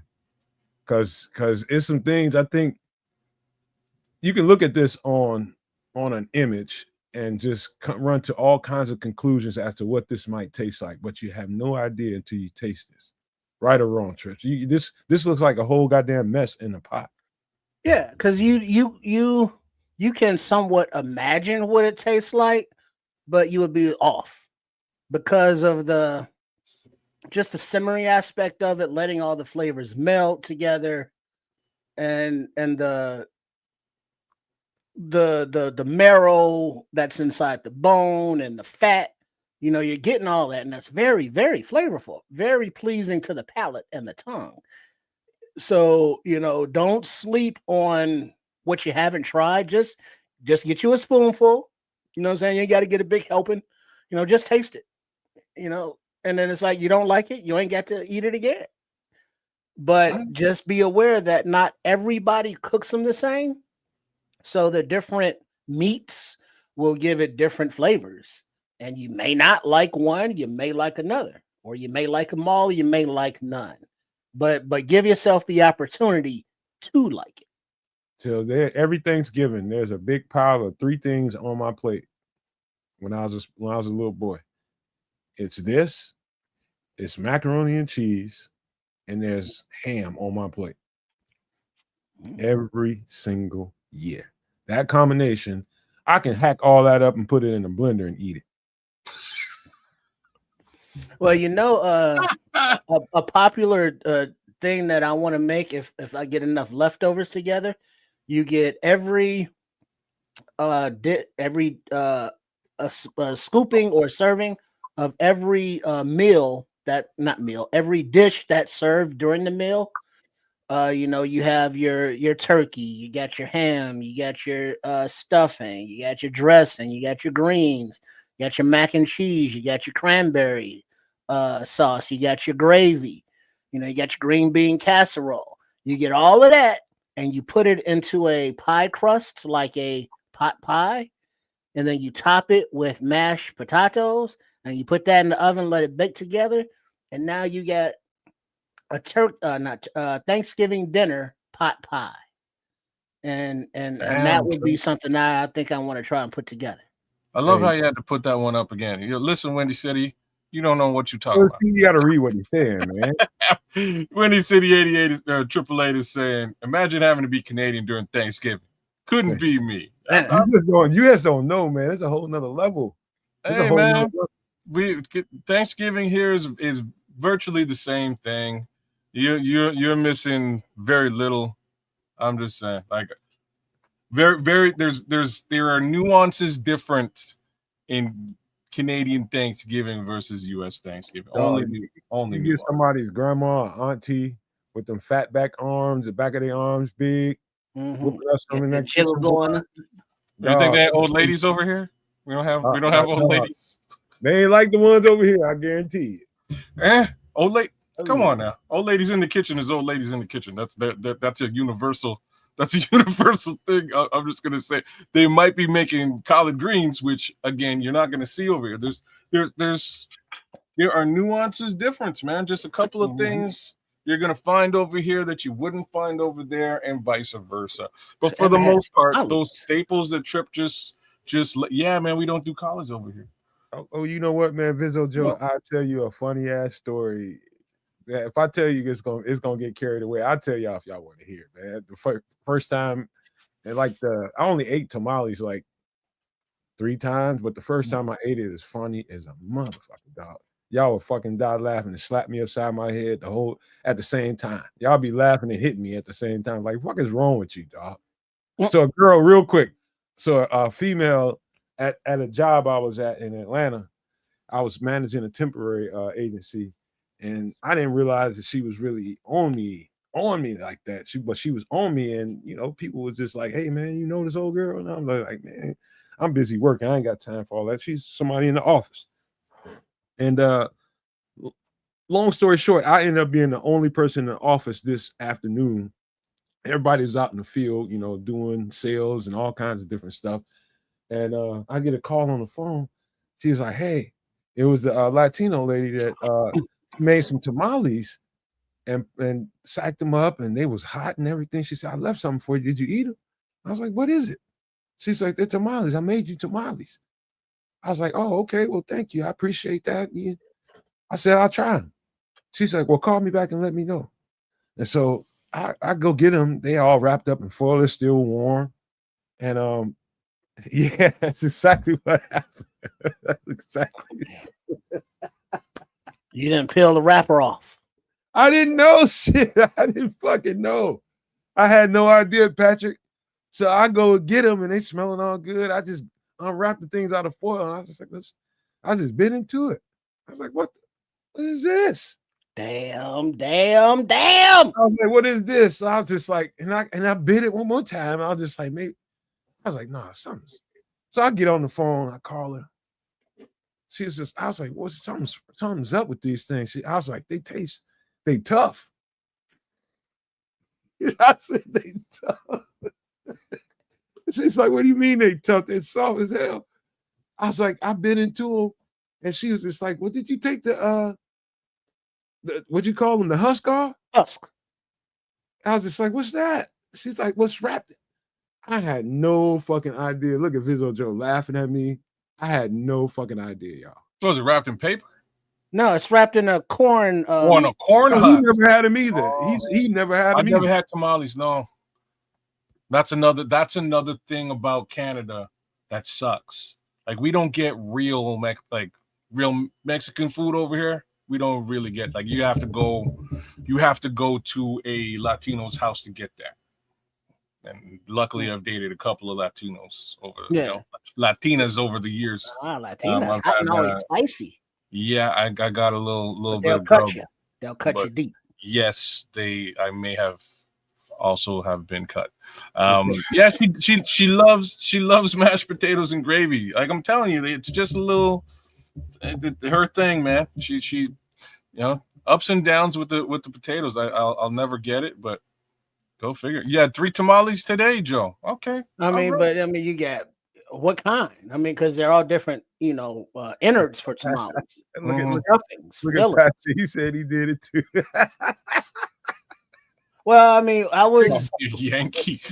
I remember going on a field trip someplace, and somebody gave me a Baby Bell thing of cheese that was wrapped in a little netting and with that red shit around it. I took it out the netting, then I just bit through the red shit. I didn't realize you were supposed to peel it out of the red shit. Well, we don't. And I was like, man, this cheese is kind of waxy. This cheese is kind of waxy. You had a baby. You tell me you ate right through a Baby Bell. Yeah. So yeah. So I ate the cheese and that waxy outer shell. No, Cloud Chasers, you got here just in time. We got a couple. We got one more dish Red and pork. a couple of drinks to do. We're gonna be on the Bears in just a second, man. So hold up. Man, you ate right through a baby bell, dog. Hey, I didn't know. I never had that kind before. I hope you took it out your mouth and threw it at somebody, man, because like somebody fooled you. Well, I bit it and it was like, yeah. But then I looked at it and saw the cheese on the inside. So I spit what was in my mouth out and I used my thumb to dig out the cheese. So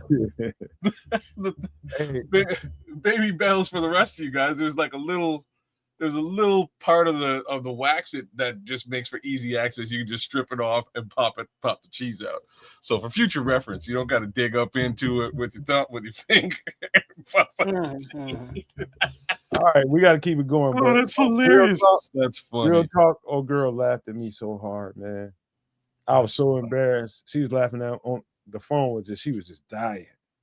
That was just embarrassing. But I've been with several Latino ladies before her. You know what I mean? And nobody warned you about the tamales. They never had one cook for me. I never had one cook for me. Just, but that's just where it went.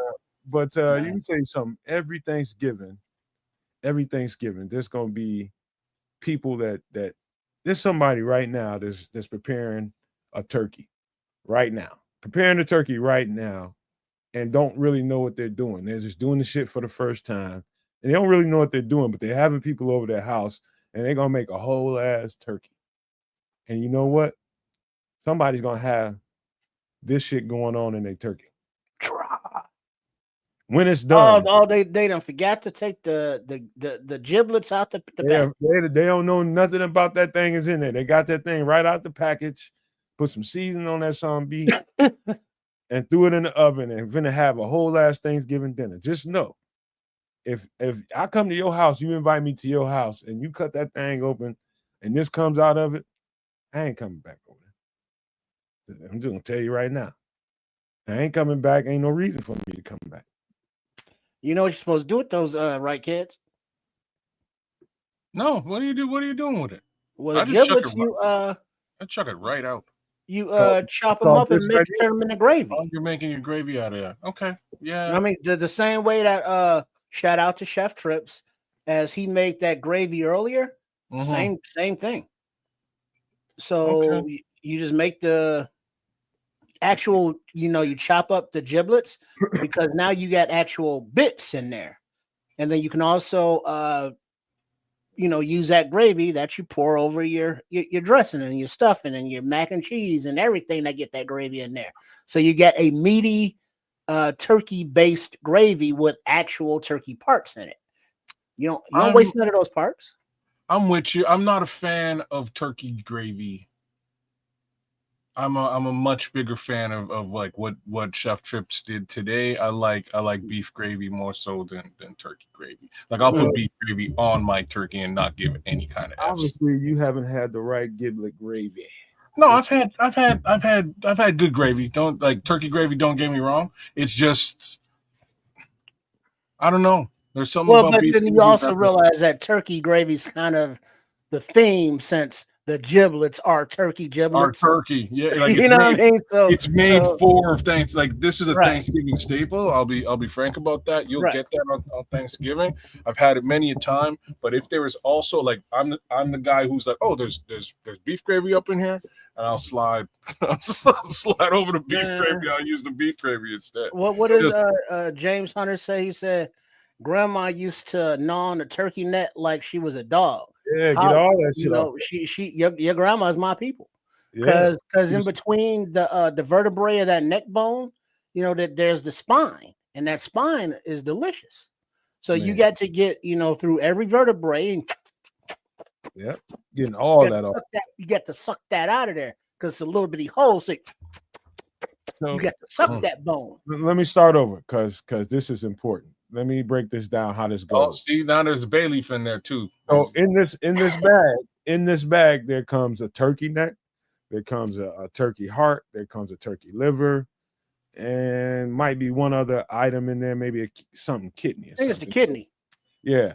Yeah, And all so the innards. all the innards, and then when you get done doing what you got to do, hacking that stuff up, sauteing it up, you know, you add here's the ingredients. You got the giblets are the innards in that bag.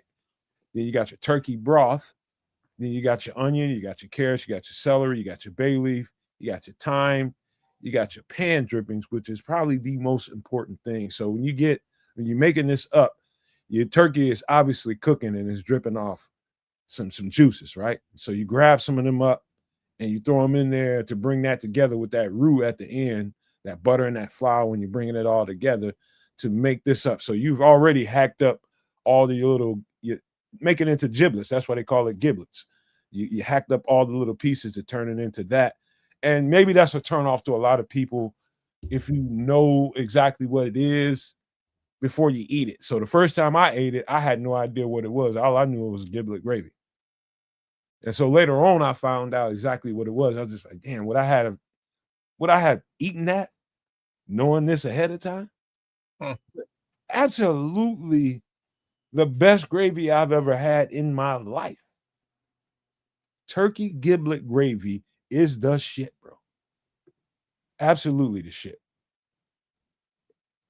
Delicious. It's good. I prefer the beef though. I'll be straight up. Man, then you get some of this and pour it over that Thanksgiving pot pie. There you go, James. That would be actually really good. It's that gizzard in there. Yeah, the gizzards. Have you ever had gizzards, kids? Mm-mm. Oh Lord, I got to take you to Harold's and get you some gizzards with some salt, pepper, little lemon pepper, and a little hot sauce. Oh yeah. You gonna go back a fat boy. Dog, well, I'm coming in a fat boy as it is, so well, ain't nothing changed. I will just be satisfied. I'll be leaving satisfied. Oh, definitely. Well, you know, happy Thanksgiving to everybody that's gonna celebrate with their family tomorrow. Even if you're just doing something at the crib, this is just love, man. You know, this bring back a lot of memories for me as a child, man. These things, first time you taste stuff like this, man, you never forget it. First time you taste it, you never ever forget it. Yeah, hell yeah, Vizzo Joe Gizzards on fire as hell. Especially, I don't know too many places outside of Chicago that really specializes in. Yeah. I can't really think of any place I've really gotten them outside of Harold's. Yeah, it's a Chicago thing, man. It's definitely a Chicago thing. I've been down south in a few different places. I've never really they don't do it in Texas? Never heard of it. No, I'm not saying they don't, but I've never heard of it. You know, at this point, you would think all these kinds of little foods and little items, you'd see them on TV, people going to the places and making videos. I've never to this day seen anybody outside of the city of Chicago specialize in gizzards. Oh, that's right. James Hunter saying back in the day when we were shorties, so way back in the day, KFC back when they were Kentucky Fried Chicken, before they were KFC, used to have gizzards every Tuesday. Damn. You know, that was back when they had the honey barbecue wings on special every now and then. But this was before that. So yeah. So gizzards, I mean, that was a national chain, but they did have gizzards. Hey, Vizzo Joe said they do it in California. They do it in Cali. Cloud Chaser say they do it in Mississippi. He said that's where his family. My crooked letter. That's where all of us from. Down there. Yeah, see, that was the thing though. Somebody mentioned in the chat who was talking about grandma with the neck bones, but that's part of the dilemma on Thanksgiving because there are certain parts that certain people only eat. And, you know, if you got seniority, you grandma, you getting first dibs. Or as the Chris Rock would say, you know, you got the big piece of chicken. So he had to wait for grandma to pass before, you know, he got to enjoy a neck bone. And so now, you know, the way the tradition goes, he gets to have the neck bone until he's dead. And then the next person in the family gets to enjoy it. So I was the drumstick guy. Oh, me too. Trips, I gotta tell you though, Trips, there is another place though, and I don't know. I'm sure you know exactly what it is. But when I was a little boy, this place was kind of going out of business, and they don't really have too many of them around now. But they down by Midway, down by the airport. Brown's Chicken, they Ah, make them even better than Harold's. true. Well, they make them different than Harold's. But Brown's Chicken loved their breaded mushrooms. Yeah, I just love something about that They crust, taste better. man. Dog, that Brown's Chicken, those gizzards there. I've had Harold's. They're good. They're See, the difference is the Browns is more of a Never. flour flaky batter, mhm. to I like whereas Harold's is more of a deep fried, darker. Browns is just very, very light brown, very flaky batter outside. I like that. It's a good coating for the little hot sauce good you put coating. on there. That's what I like about it, because if that nice little shell out there for that hot sauce, man. Brown's by Midway. I don't know if they got them anywhere else, but every time I go to Midway, while I'm getting somebody from the airport, I'm stopping at Brown's getting me some. Yeah, there's one out there, and there's one up on like Tui and Lincoln area over there by up there, Devon and them. So, Joe, just on the outskirts of the city, basically. Mm-hmm. Oh, yams are those sweet things, and ain't no yams without the marshmallow. So stop tripping. Oh wow! Don't get me talking about Browns and Arthur Treacher's. That's a whole other Treacher's fish and chips. Don't get me talking about all that. Yeah, you want to go back to Catfish Digby's? Where's Cornelius? I know you know what Catfish Digby's was over there on 22nd and was that Michigan, Cermak in Michigan over there. Yeah, that was the Catfish, and every Friday they would have a special, especially during Lent, because there's so many Christians in Chicago and there's no meat on Fridays. On Friday.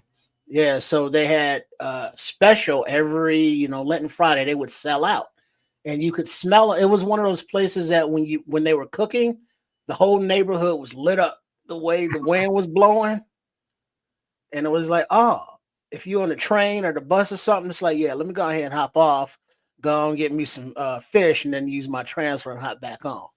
But yeah, this classic place that had very, very good Southern comfort food, but not a franchise kind of place, just a very single family owned place. Scrolls know about them fried mushrooms, boy. Oh, there it is. So dipping down as a little barbecue sauce, or mess around and get you some tartar sauce. Because now, if you really want to have a treat, are you familiar with Long John Silver's? Yeah. Go in there and just get you some crumbs. I love me some crumbs. It's the batter that's fallen off in the fryer from the chicken, from the fish, and the fries, and it's the crumbs. And so literally they'll scoop them up and put them in one of those little dishes. Yeah, and I got a crumb. You can eat them with barbecue sauce, tartar sauce. They're delicious.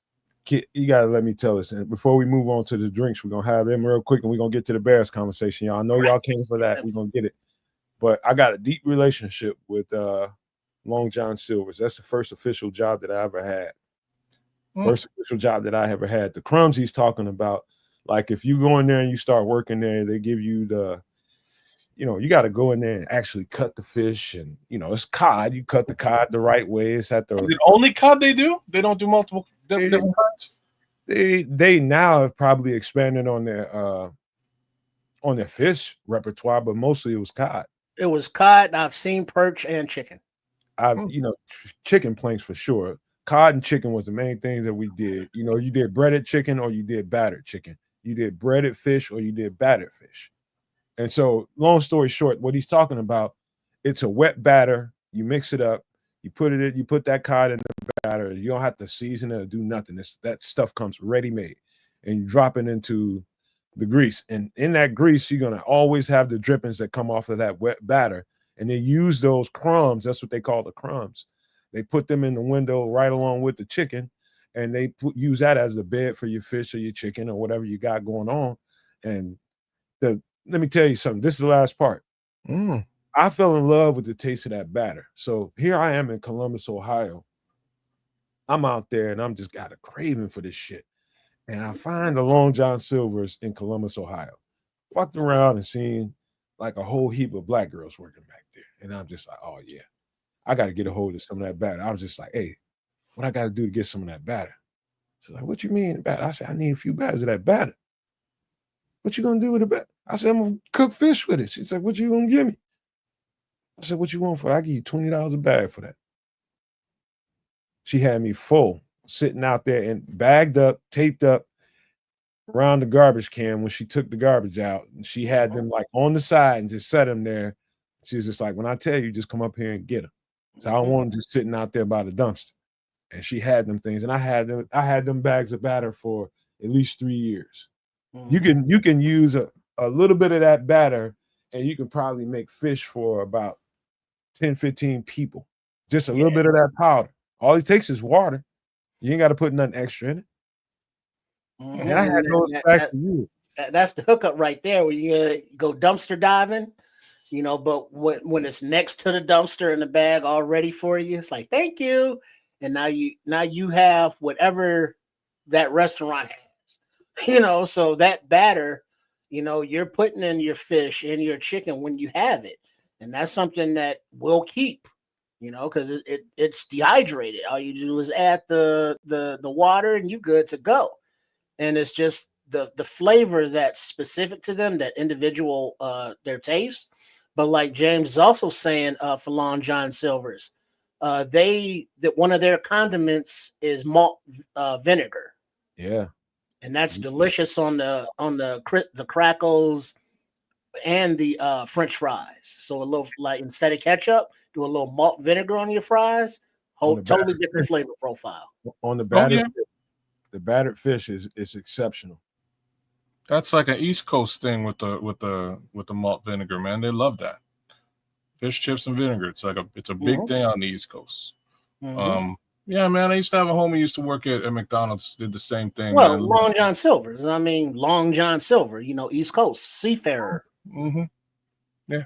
Man, all right. We got to get to some drinks, man. We can talk food for the next 2 hours. I know we can because I'm passionate about it, but we got to get to some drinky drink.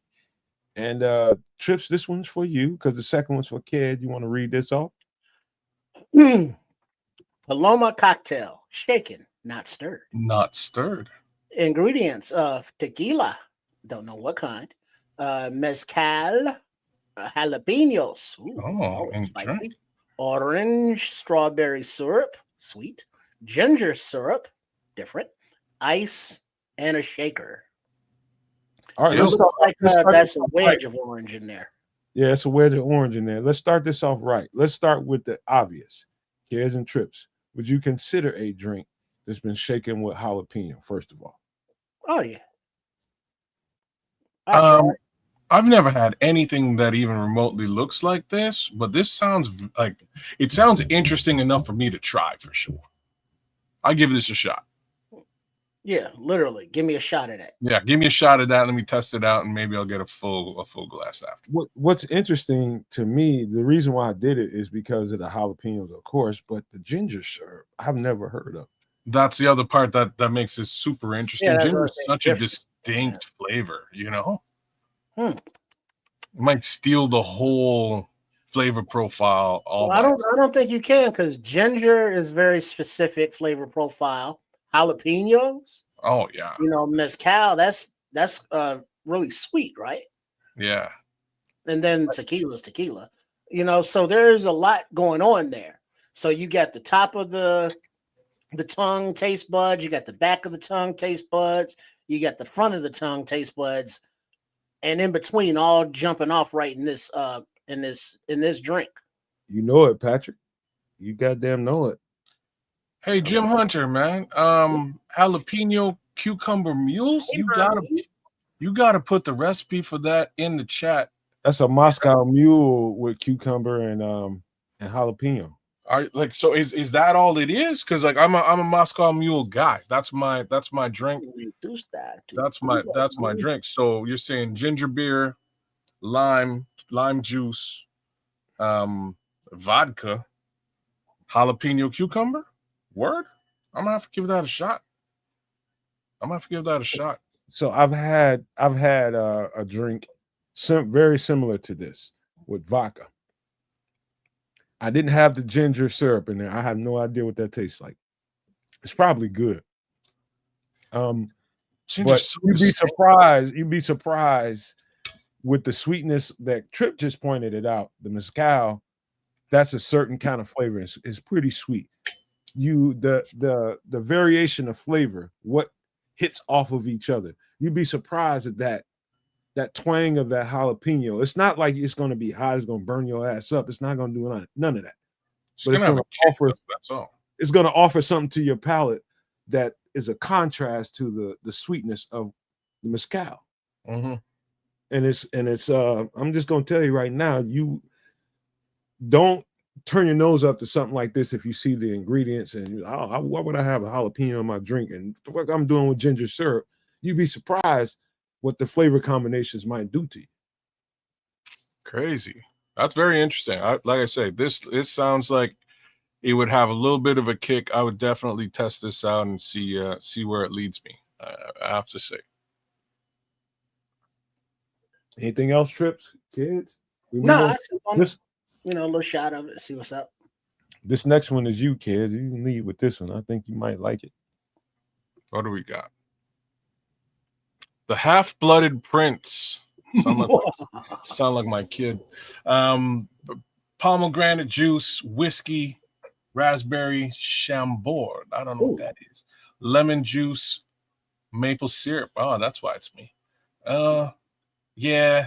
It's also something you're missing, kid. You probably don't see the it's kind of hidden back there. Oh, it's like a Game of Thrones. Oh, okay. All right. I get it. It's like a Game of Thrones drink. All right. Okay. I'm with it. Like what's cool is there was like that's a dragon. Yeah, there was a Game of Thrones. I should go up and get it too. Game of Thrones run of whiskey. I have a bottle, but it's been drank. I just kept the bottle because it's cool and it's like nostalgic. But yeah, they had Game of Thrones whiskey and throughout season 8, I would do a shot every commercial break. What was that like, though? You gotta tell me, was it some bullshit because it was Game of Thrones written on it, or was it No. It's high. It was high end. I just can't remember who produced it, but it's a high end whiskey, man. It was not no BS at all. See, why would the Red Baron be asking specifically about raspberry chambord? And you know what? Scrolls, you wow, man, because I gotta say this, man. Let me get 2 cents in here. 2 of my favorite things in the world are in the ingredients of this drink: pomegranate juice and just about anything raspberry. I'm on it. Just the flavor of raspberry, pomegranate juice, and then you got whiskey. Some people might use bourbon for this drink. Come on, now the maple syrup throws me off. I ain't gonna even lie. Me too. I mean, everything else is so tart. Yeah, I like tart. Like, you know what I mean? Like I like sour anything. That maple as well. Like just like I was saying about ginger, it's a very distinct flavor versus anything else. Like it just is. It's very distinct and specific.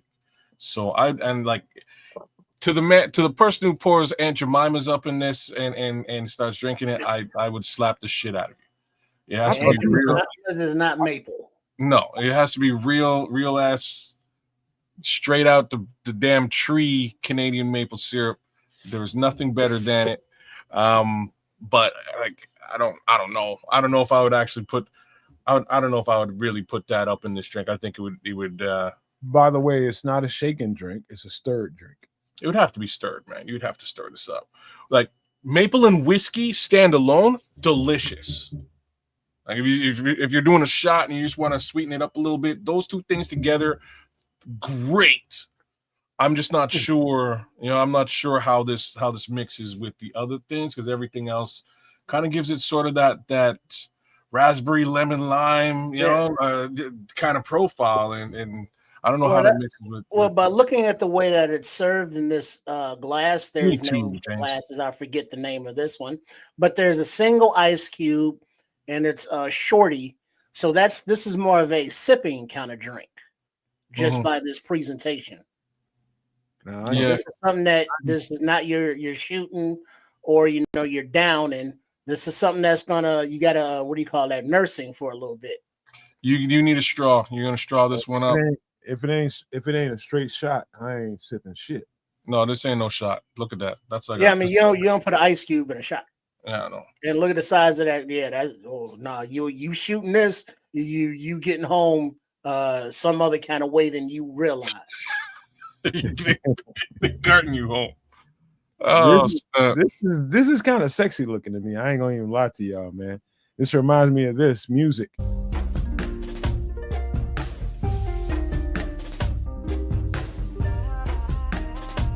King of the North. He who swings the sword, no, he who casts the sentence must swing the sword. Who's that? Who's that passed away? Peter Tosh? Say again? Who just passed away this week? Not Peter Tosh. That's the other guy. You know what I'm talking about. I know what you're talking about. I can't think of the name right off the top. Jimmy Cliff. Jimmy Cliff. Oh, the harder they come. Pause. Great film though, mind you, for those of you who haven't seen it. Great film. But even better soundtrack, by the way. One last little note on this drink before we get to some Bears conversation, because we're right here now. Pomegranate juice is a hidden gem. For those not familiar with it, I'm kind of not familiar. It's good for your kidneys and your liver and your whole flushing system as you get older. Yeah. Yeah, just pomegranate juice in general. It's like that one. It's because it just looked like so much damn work. You know what I mean? Like that was it for me. My sister used to crush the pomegranates. My kids love them. I just looked at it and I'm like, like it's like a whole science project to get the juice out and to like enjoy this fruit. It's a well-known. I wouldn't say well-known because I don't know that most people right now know there's factors to pomegranate, and the juice that comes with it is a lot of antioxidants in it. I'll just say that's a good place to start. If you want to detoxify your body in any situation, pomegranate juice is a good place to start. Well, maybe I'll start to have to add that to the diet because, like I say, it's just one of them things I've kind of circumnavigated over time. Sounds like something I would enjoy, but I look at it and I'm like, damn, like. That's something. The pomegranate juice is just something that you can add to your routine and repertoire, just to even just change up the flavors and the taste that you have now. Just give a little curveball. Maybe instead of drinking it every day, you drink it like once a week. Depending on how you like.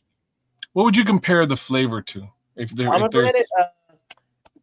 of a bitter, not sweet, but not tart bitter, but more of a pungent bitter grape juice.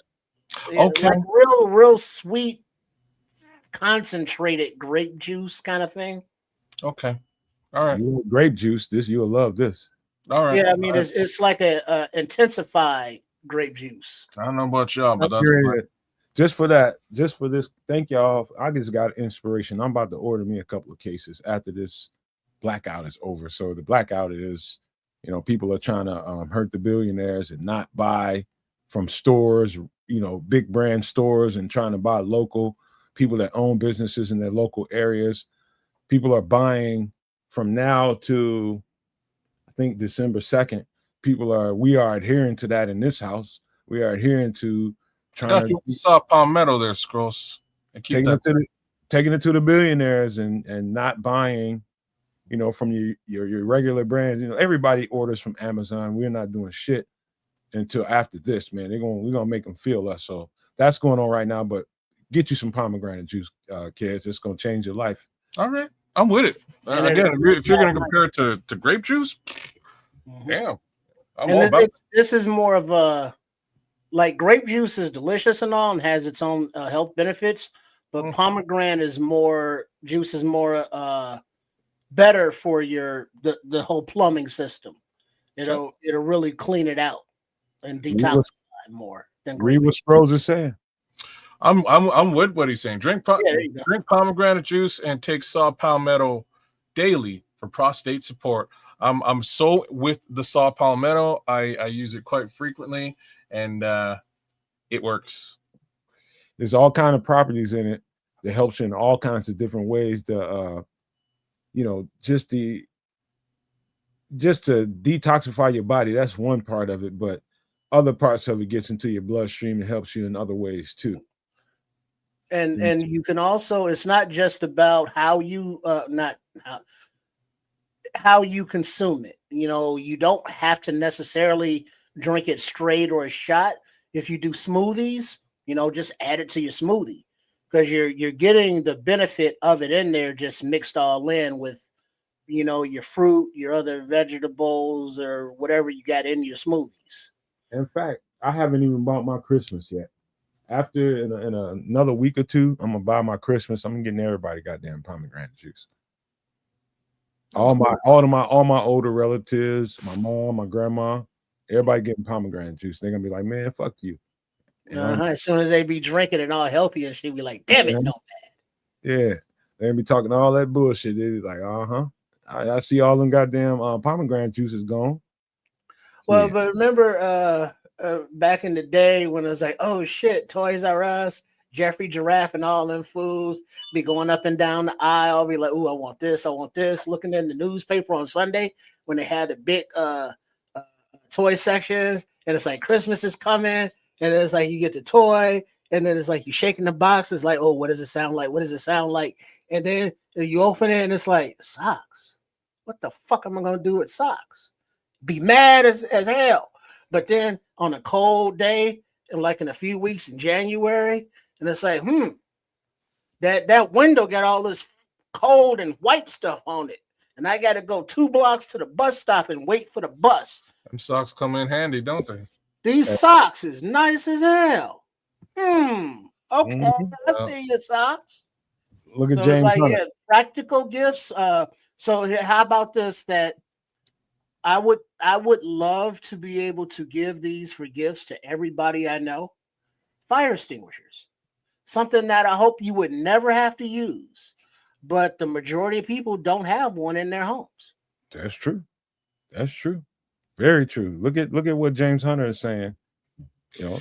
Pomegranate milk thistle tea is a liver and kidney cleanser. Look at that. Interesting. Yeah, tea. You can sip it in a nice evening tea before night. But practical gifts are practical. They'll get used. So if Nomad sent some pomegranate juice, it's like, man, what the hell am I gonna do with this juice until they sipping on it? And it's like, let me order some more of that shit. That was kind of tasty. She'd be my grandmother perfect. She'd be like, like one year I got a big bag of pecans. Big, huge bag of pecans. My grandmother loves all kinds of different kinds of nuts, chestnuts, pecans, all those different almonds, nuts. Pistachios. But she really, really loves pecans. And I told her, I bought my mom a bag, and she was like, she started eating on them, and she was eating them up. I told you they were staying together, and she was just like, my mother was just like, can you buy me another bag? Your grandma eating them all. I just like, let me just buy her a bag. So we'll buy me another. So I ended up buying 2 more bags, big, huge bags of them, and they just eat them. You know what I mean? But those are good for you too. Yeah. Yeah, all nuts, no diddy, are good for you. They're healthy. They do different things, and different nuts, they all have different flavors. Just think about it. Well, how about this? Think about it in terms of ice cream. Black walnut ice cream versus butter pecan ice cream versus pistachio ice cream versus what is it? There's another one. There's another nut that they make into ice cream. There are many nuts that they make into ice cream just beyond those. But if they can make it into the ice cream, they gotta be delicious, right? I guess. But Scroll said pause. Well, it's a whole nut conversation. Thanks, Scrolls, man. Thanks for good looking out, Scrolls. I was coming in here to say that's what she said, but man, it's all good. It's okay. You right though, Scrolls, talking about that noni juice. I forget what's in that shit, but I know that it's the right shit to be drinking. Check that out. You should probably Google that. Y'all should probably Google noni juice. Just telling you right now. especially the males around here. All right. Any last thoughts on this, man? This has got two of my favorite ingredients in it, and you throw whiskey in it, I'm gonna drink the shit out of this. I'm not putting the maple syrup in it. As my friend Jim Hunter stated in the chat, I drink my whiskey straight. I like my whiskey on the rocks, like a man, like a damn man should. And hey kid, sometimes you gotta dumb it down just for the sake of the lady you got in your life, just so she is palatable for her. I don't know too many women that's walking around just taking shots of whiskey. Oh, hey man, my woman can't have any of my damn whiskey. Are you crazy? What's wrong with you? I will buy her whatever she wants. Like you can have your own drink. That's yours. I ain't sharing my whiskey. That's my damn whiskey. Well, what if she enjoys whiskey? You just get her own. Then she will get her own bottle of whiskey, and we won't fight over it. It'll save for. Well, let's rephrase this. Then we'll just get 2 bottles of whiskey, and it means more whiskey for me. Well, look at it like this, kids. I'm gonna drink it everybody's. Let me smooth this man out a little bit so you can be more palatable to you, lady. Sometimes it's not about what you're getting her. Sometimes it's not about what you're getting you. Sometimes it's about the things that you do together. What can we enjoy together? Well, we can both sit and drink. For a woman, they're sensitive like that. They wanna just have some time with you and enjoy something with you. No matter what it is, it's just something that we can do together. That's what it's all about.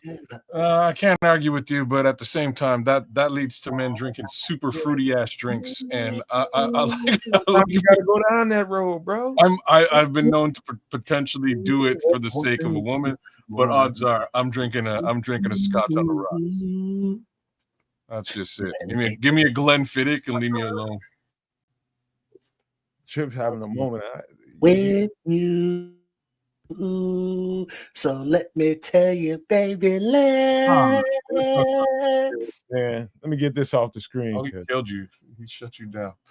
This man is gonna go into. Let me get this off the screen. Here we go. All right, we gotta talk about some Bears. Let me share my screen. We gotta start with the injury report, and we'll go from there. Let's talk about each guy individually, if y'all don't mind. Let's talk about each one individually. Wow. All right, let's do this. We're doing this. This is what we're doing. Be all over the place, kids. Can we make this bigger? Let's make this bigger. I'll make it bigger. There we go. All right. Good job. That's what she said. Snap. We missed the whole There you go, James Hunter. There you go, James. Going to appease the wife and watch a movie must be a rom-com. Speak of the devil, Jim. And James, you while you watching that movie, make sure you rubbing those feet. Hey, so your weird ass better be quiet because we talking about football. Give him a little stroke for old triple I. Damn. So you go take care of your BIZ, James. All right. So start with TJ. We got a short week. That's what this looks like. It worries me a little bit less than it would on a long week. So we'll see. We got TJ Edwards with a hamstring. He did not practice. Ruben Hippolyte shoulder. Holy cow, we're in deeper into that linebacker. Ruben Hippolyte shoulder did not practice. And this goes for Tuesday and Wednesday. Dom Robb concussion did not practice. Noah Sewell elbow did not practice. Tariq Stevenson hip did not practice. Javon Dexter hand limited. Theo Benedet quad full participation Tuesday and Wednesday. Love to hear that. He knows that Ozzy Trapilo played well. We just start with Theo. Let's keep going though. Kyler Gordon calf full participation across the board. That's beautiful to hear. Travis Homer hamstring knee full participation. Jaylon Johnson groin. Oh, looky there. 2 days of full participation from both of the cornerbacks. Look at the star beside that. Asterix. And Common Ungai knee full participation. So that's your injury list up to now. We got a day and a bit before game time. Let's get on Theo first. And I'll just start this way. Theo purported himself, not Theo, but Ozzy purported himself very well. We watched that. We watched that live, and we just. I remember y'all asking me, man, how well is Ozzy doing, man? He's holding up over there. That's about as far as I can get into it. But after looking at it, he played a lot better than I thought. Like he played well. Now in the run game, he had some shortcomings. I would just say that. He had that he makes missed some sense. assignments. You know, that was his, but the pass pro was pretty goddamn good. And a lot of people are talking about, oh, we should leave Ozzy in there. And so let's just start there, man. What do you guys think about that? I think you nailed the needed comments, man. I think you nailed it. He played a great game. I don't think any sack was attributed to him at all, and very little pressure. Might be a zero pressure day for Ozzy Trapilo, given it's sort of his first starting case scenario at the left tackle position. Purported himself very well, but I think you nailed it, man. I think the shortcoming between the two is your run game suffers a little bit. The run game wasn't quite what we would have hoped it would have been against the Pittsburgh Steelers this past week. It was okay, but wasn't quite what it's been on previous weeks. And I think that might have a lot to do with the fact that Luke Newman was in there for for Jonah Jackson for a little bit, as well as Ozzy Trapilo being in there for the entire game for Theo Benedet. Man, look, Theo, he's good and all. I appreciate his effort, but Ozzy looked much better in pass pro, as mentioned, and I think that's more important. While Theo looked nice in the running game, his pass pro, we can see leaves a lot to be desired.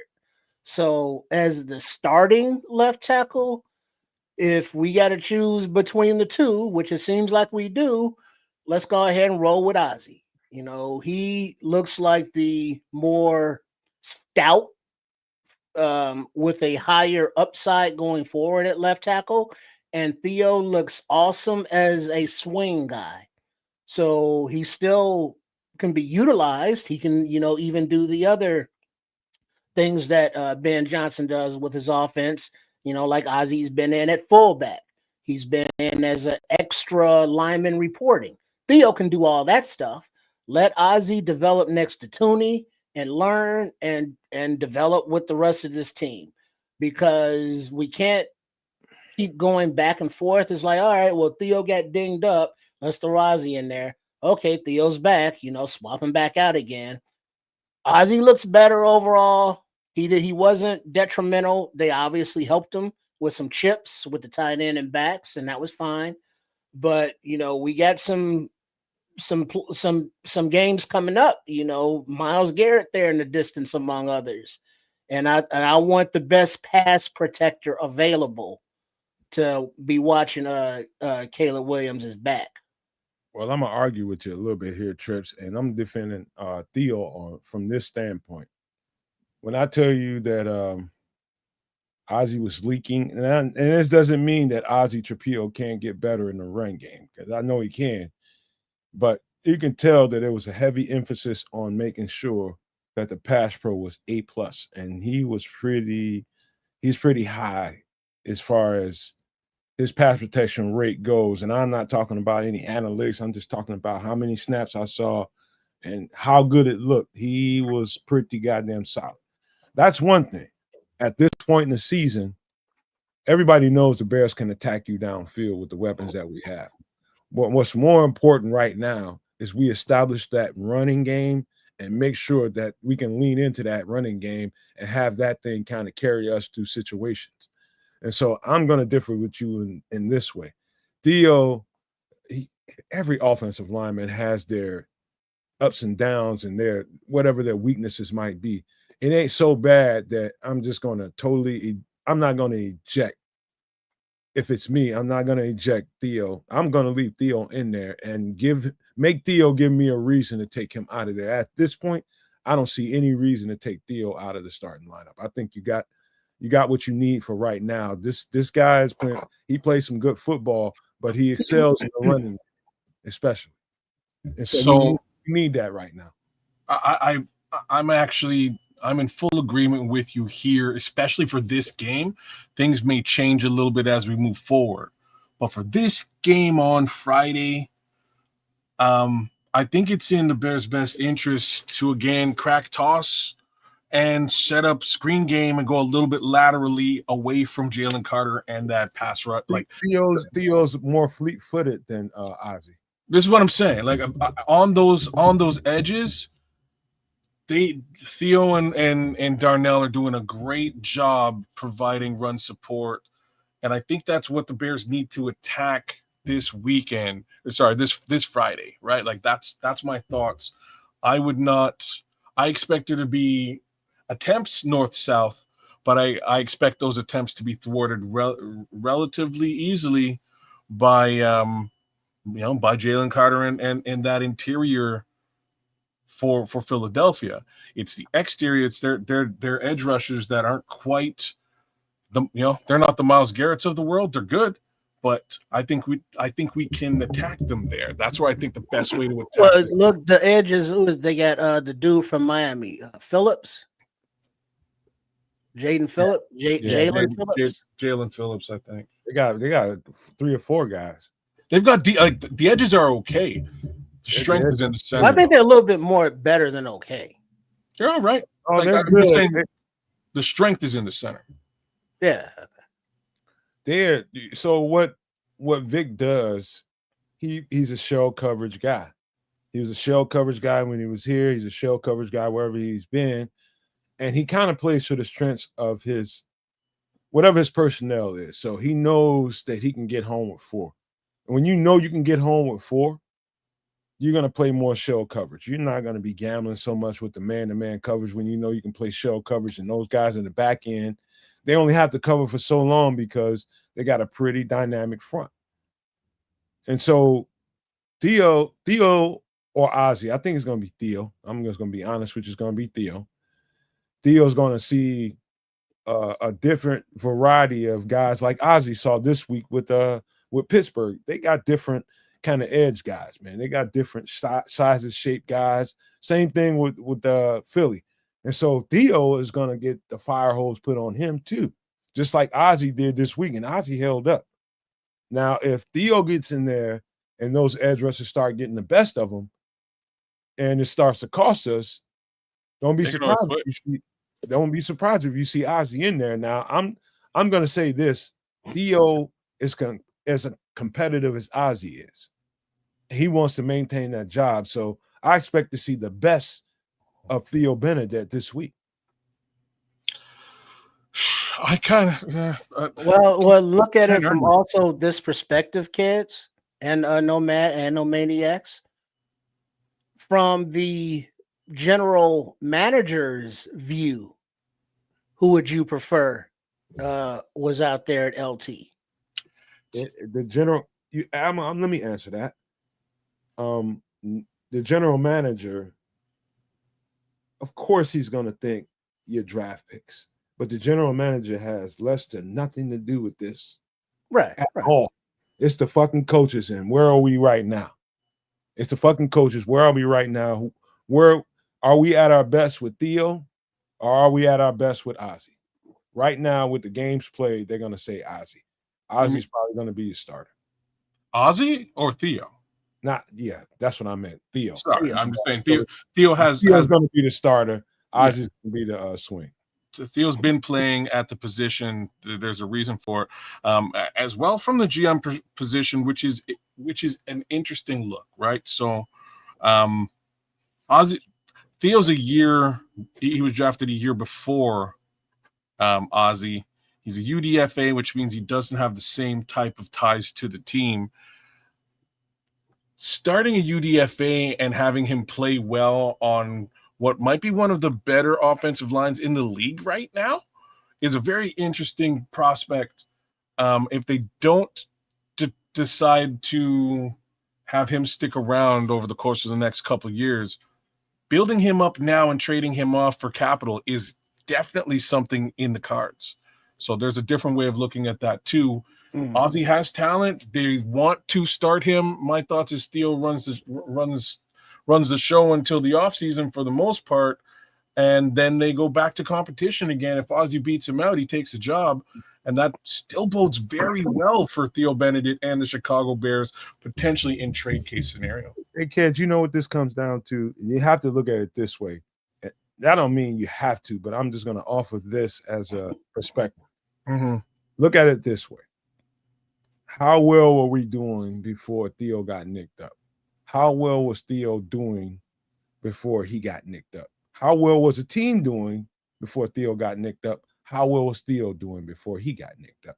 To be honest, I would say he was above average, and I don't think you fuck with that just because he got hurt and somebody had a good game. Ozzy hasn't shown that he can do that for back-to-back games like Theo just did. Yeah. So you just nailed something, and I never really thought about it this way. So I'm gonna say something. You guys can refute it after I say it, but this team was losing before he got that job. When he got that job at left tackle, the entire season changed. Just putting it out there. Theo, when he got took over at left tackle. Game 1, Braxton Jones. Game 2, Braxton Jones. Game 3, Theo Benedet. This entire team changes. And the worm did turn. You know what I'm saying? So I wouldn't be so fast to get him out of that position. I would definitely ride the Canadian Eagle right to the Super Bowl if that's where we're headed. But we'll see. But guess what? This is not a bad problem to have, as they say. The kids say. You're damn straight. And it also got to remember that Theo, he was he dinged up in his rookie year. He got dinged up now. Now, granted, his practice is full participation, but the game's Friday, and then you get 10 days off after that. Do you give Ozzy another start just to give Theo just a little more time to get his body right? No. So that's an interesting case. Right now, though, the thing right now is we just stepped in a pile of shit, right? With respect to this schedule, and we got about 4 weeks to clean the shit off our shoe. These next few weeks are definitely tough. It starts right now, and I think it's all hands on deck right now, if at all possible. Jaylon Johnson, I'm sorry, you had surgery. You're ready. You're saying you're ready to go. Let's go, brother. Kyler Gordon, you're feeling it. You're saying you're ready to go. We need you. Tremaine, I'm sorry, you're gone.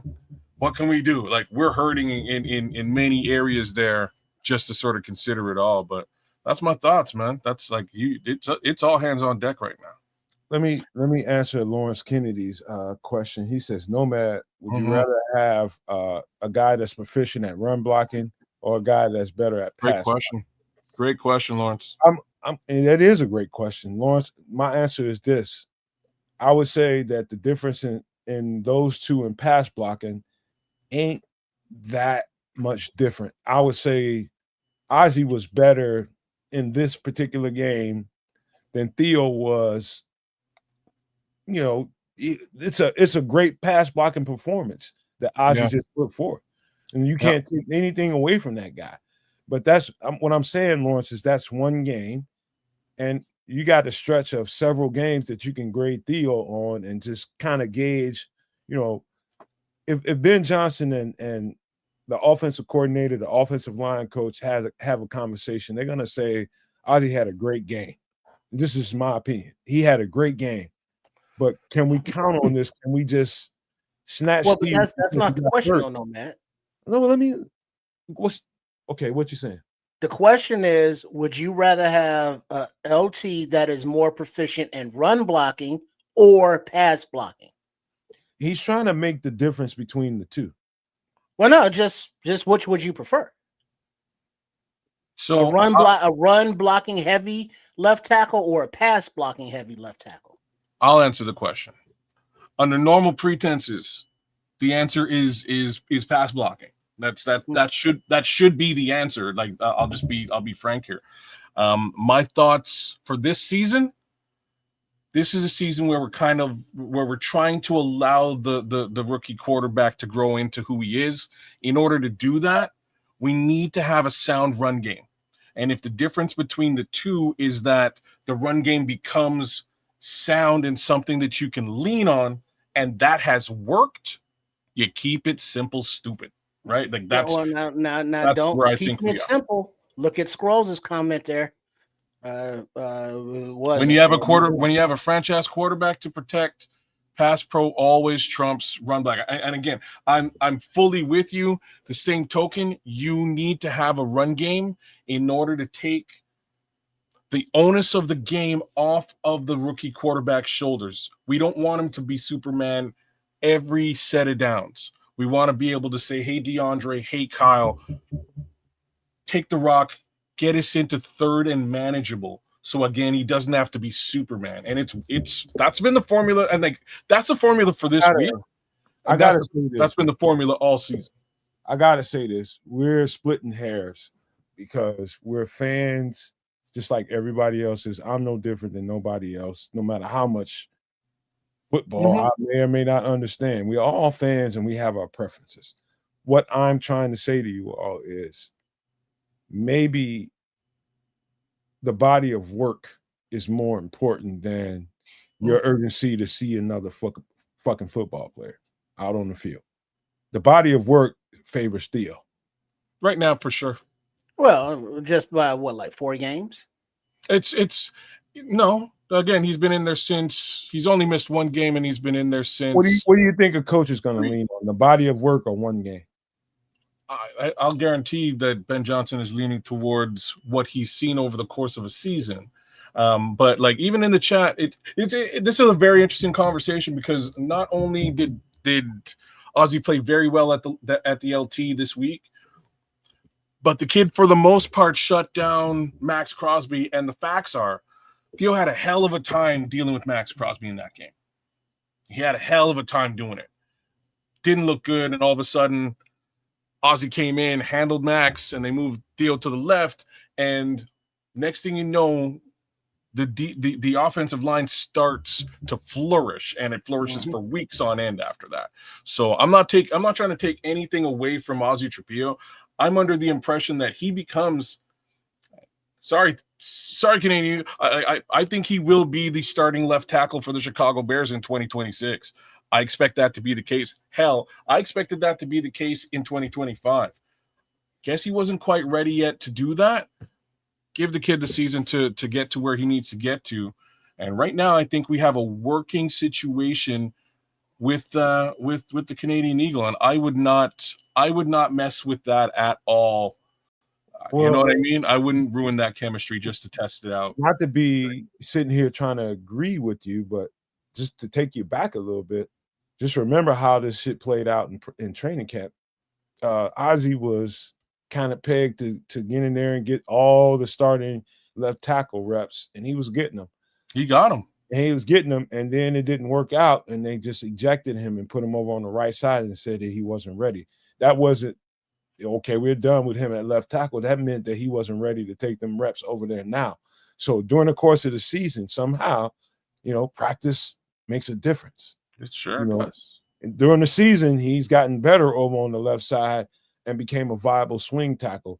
And when Theo went down and they had to bring another guy up, it was trial by fire for Ozzy Trapilo. And he proved that he's doing well. You have to consider me now. But just know that's just a consideration at this point, because Trips, if it was you and you sitting in a room with the offensive coordinator and you're figuring out the game plan, if you're Ben Johnson, and your offensive line coach is telling you, hey, he's making a lot of gains and he played well in this game. Let me show you where he made some gains. Looking at the film, okay, at the end of the day, coach, it's your decision. I just told you everything that I know, everything that I saw.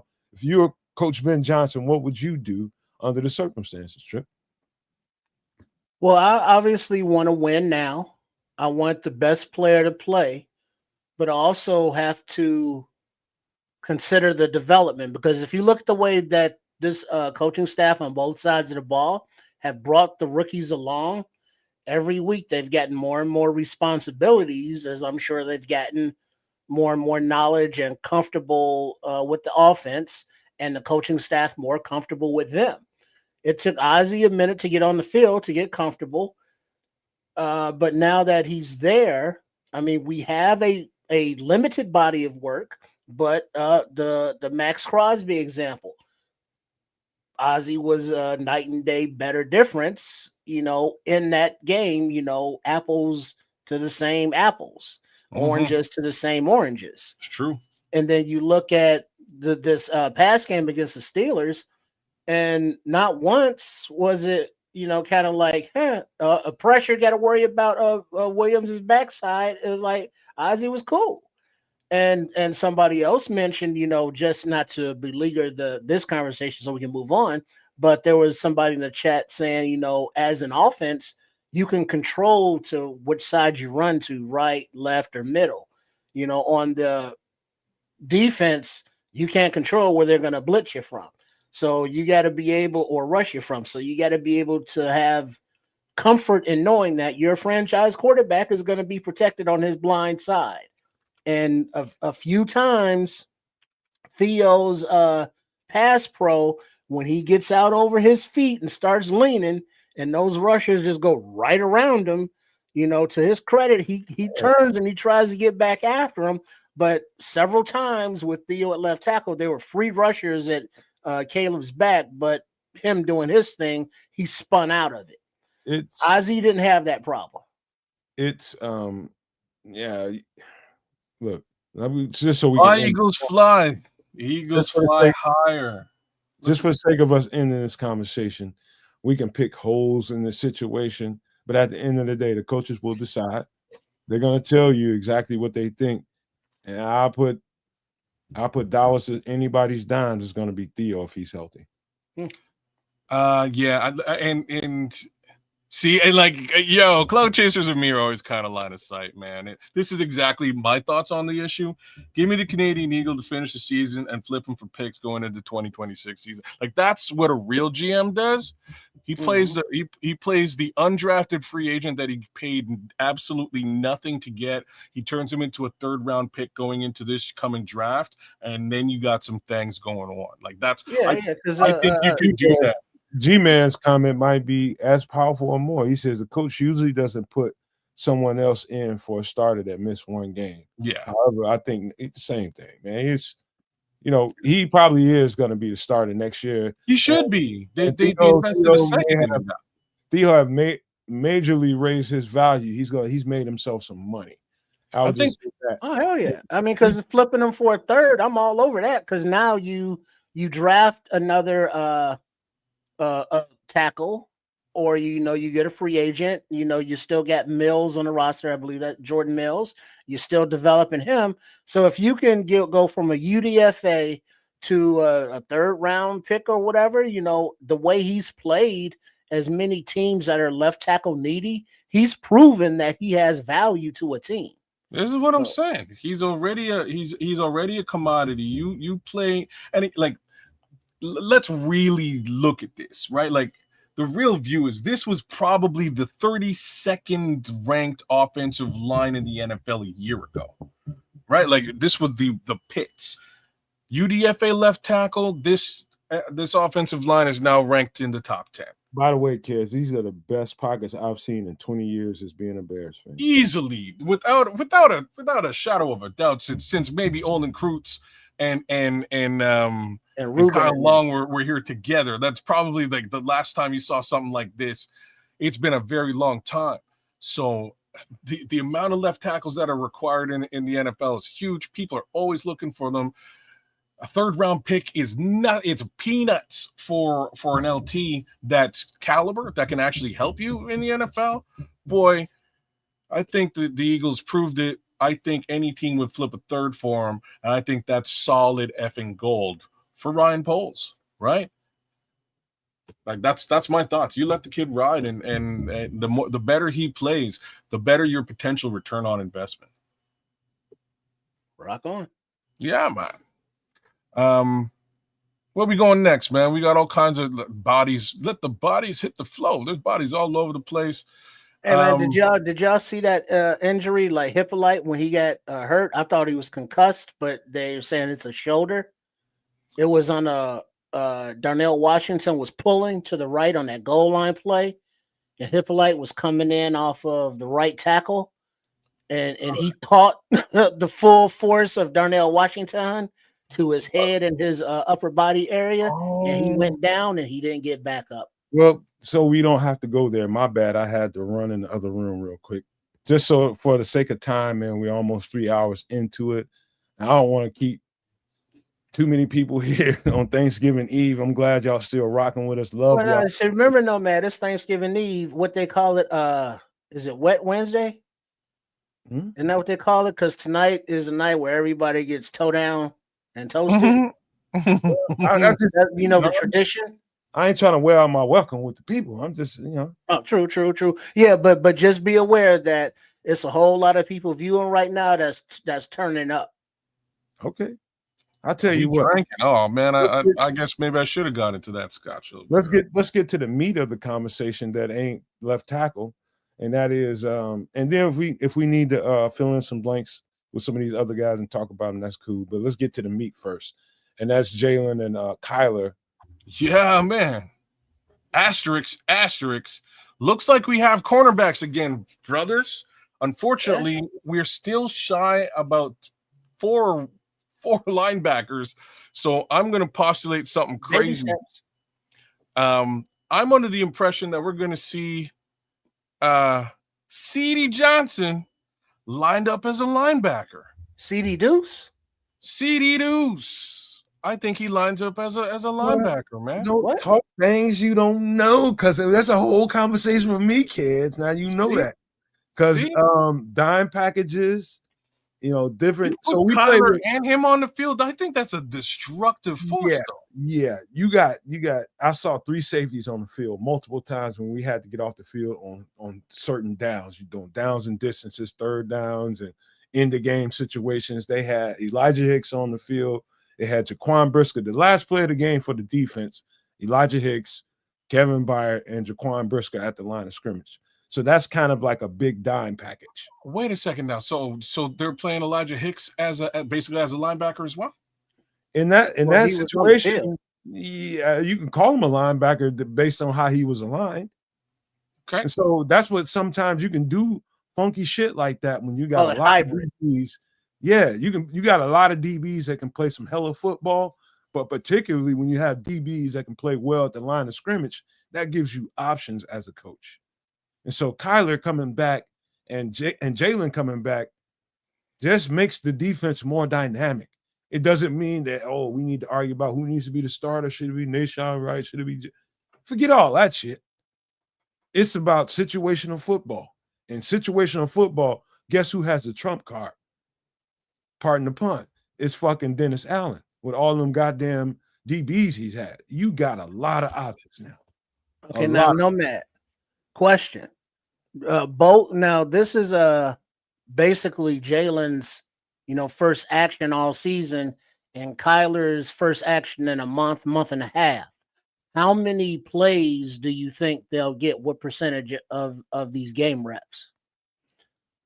That's interesting because right now I think you put them, if you're going to put them out there, you're going to put them out there right now and stress test them.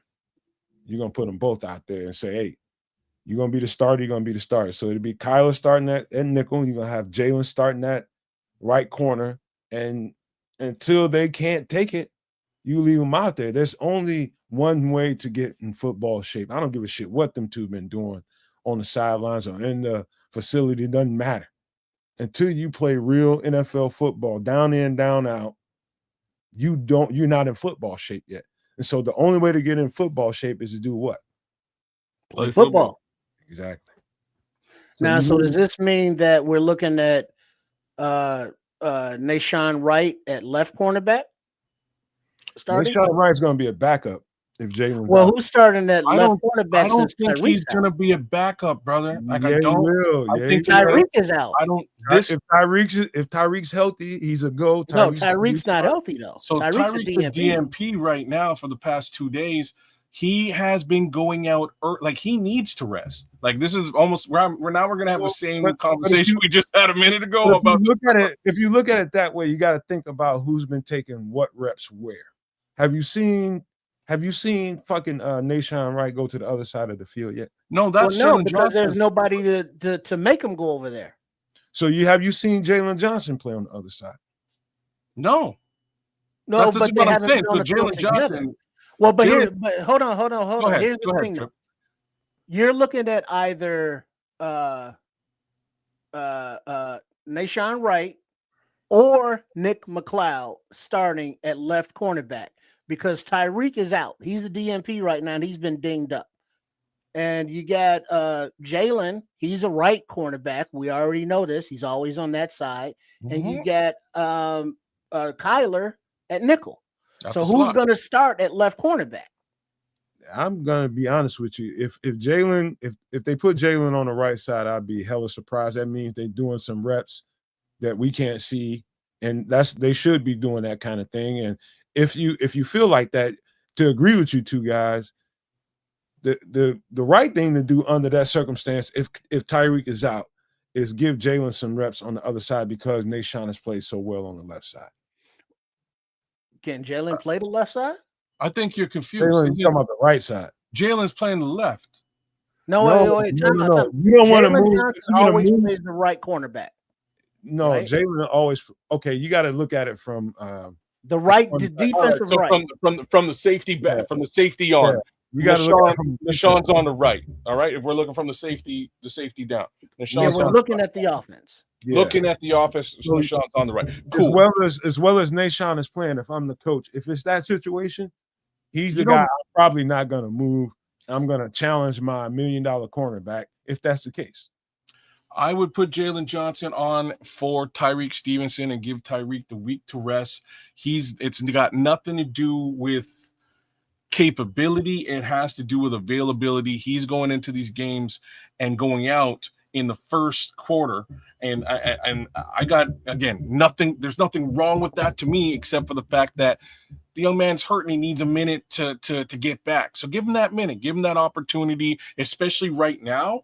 This means he'll get this week, and it's kind of like a mini buy from Friday to next week, Sunday. Give him a little time to get back into action, and we'll see what happens there next week, man, because I honestly don't know what happens after this week.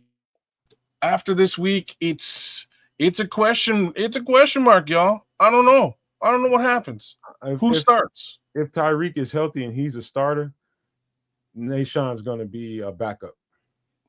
Yeah, I can understand that. But behind Jaylon and Tyreek, with Nashon being a backup, I get that. But the question becomes, who's the starter opposite Jaylon if he's on the right side? But you're suggesting that you keep Wright on the right side, not right tackle Wright on the right side, but defensive back Nashon Wright on the right cornerback, and then put Jaylon coming back on the left side. And then you're going to have McLeod ready because, 100% of the snaps is going to be a big ask for both of those guys coming back. It's like a coach looks at things in a certain way. It's like you talking about Nashon Wright, with all respect to him. You're talking about a guy that they didn't even consider him as a starter when he was just hoping to make the team. And now all of a sudden he's ascended to a starting role because of injuries. And not only has he ascended to the starting role, that's why I gave him so much respect when we was having the in-game watch. He has ascended at every turn. He's had his moments, but holy shit, has he played well. And he's played all right cornerback reps.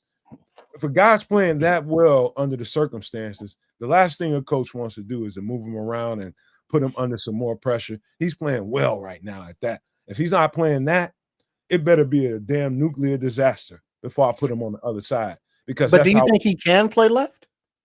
Yeah, of course he can. Okay.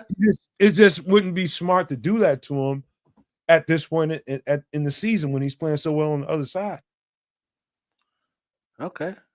Shit. What is this? South Bronx. South Bronx. What up, brother? Shout out to Karis One and BKL. brother BKL, man. Shout out to both y'all. I Thanks for coming appreciate through. Thanks for coming through to the Eagles, to Eagles Fly Higher as well. And I guess the alliance is over. It's on now officially. Hey, kids, It's ain't on. no maniacs. You know what other bird you can cook similar to a turkey? An eagle. I Ding, wouldn't be. ding, ding, ding, ding, I wouldn't ding. be eating Look no at eagles, you. but And it's cool. You can say that because that you know would be what? illegal here in the domestic United States. But your elbows up, so you can fry that eagle. You can Okay. fricassee that eagle. You can bake that eagle. You can do whatever you want to that eagle. You enjoy that delicious eagle. But in this time, it's we're gonna not be the cooking dirty eagle. no fucking eagles on the show. You know what we brother call BKL, welcome in, bro. what we call American Eagles in Canada? What? Canadian Eagles. All right. I tell you what, man. You know what? Another thing that we should talk about real quick is that's the linebackers before we get out of this Bears conversation and how well they played. I was so damn impressed by the way them dudes played. First half was a little spotty, but that second half, in particular, DeMarco Jackson. I remember when we signed him. I think I remember talking to kids about him, and I was just like, "Dog, you don't underestimate this guy, man. This guy's played with Dennis Allen, and he's a very aggressive linebacker. Runs and hits like an MFer. Is the kind of guy that you don't really want to have in coverage, but if you got to have him out there, I think Dennis Allen's confident in him. But man, when they had to have it, man, I'm telling you, the second half of that football game, without DeMarco Jackson, we don't win that game. Well, he got cussed out, man. He got cussed out in the locker room at halftime. You know what it was. Oh yeah, he probably they did. made adjustments too at halftime on the calls because it looked like in the first half the linebackers looked like they were biting inside the tackles more, Big and time. we didn't know if that was by design or they were just jumping the wrong gaps. So whatever happened at halftime, whether it was ass chewing or a tactical adjustment, the second half, DeMarco Jackson was kind of like, man, this dude is bringing it. It's like he's doing, a Noah Sewell kind of impersonation, because he's good against the run, a little sus against the pass, but he's bringing it. Hey, Trips, you remember when I said at halftime, somebody got to be in there trying people's manhood? Yeah, challenging them. Yeah, it had to get to that level. If you got to get stole on, you got to get hit in your mouth, you got to hit in your eye. Don't matter. You better try one of these motherfuckers and make them get to their level. These are professional linebackers, man. And I don't know what happened in that locker room, but I guarantee you something similar to what I said happened. DeMarco Jackson came out with his hair on fire. That's what happened at the end of the day. The third and the fourth quarter, my boy was playing lights out. Eamon did too, by the way. Man, shout out to Eamon Agbagbamiga. Ain't nobody talking about Eamon. Agbagbamiga went in the bathroom, looked in the mirror, and started doing this. Amen. Amen. Getting himself hyped up because he just started his own chant all by himself. 15 tackles over the game. That's what he had. 15 tackles or something like that. Well, that's the one thing he like. They were really looking at putting him in that will position anyways to some degree. They wanted to give him some looks, but he's been hurt for so long, he never had the opportunity. When he got back, I wouldn't be pulling Noah Sewell off the field or TJ or Tremaine. It's just me. If you need a breather here and there, maybe you look at Eamon, but Eamon becomes a special teams body again. And what is he known for? Chasing you down and putting your ass in the dirt. Like that's what the kid will do. He's a tackling machine.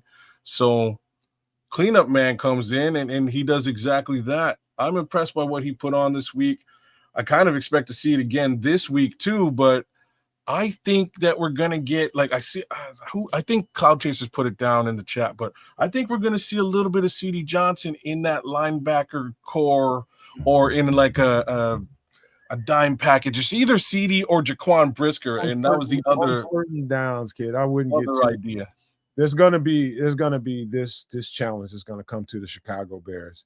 They're gonna stress test these linebackers just the way the Steelers did. They're gonna come at us with the running backs. They're gonna come at us with Saquon and whoever his backup is, and they're gonna see if these linebackers can do it again, because they probably looking at that tape and just like, oh, okay, they really was selling out in this game. And I don't know if people realize, man, but playing that game when everybody's a fucking living muscle. Hold on for a second, because we just got a certain thing just happened, and I got to give them some love.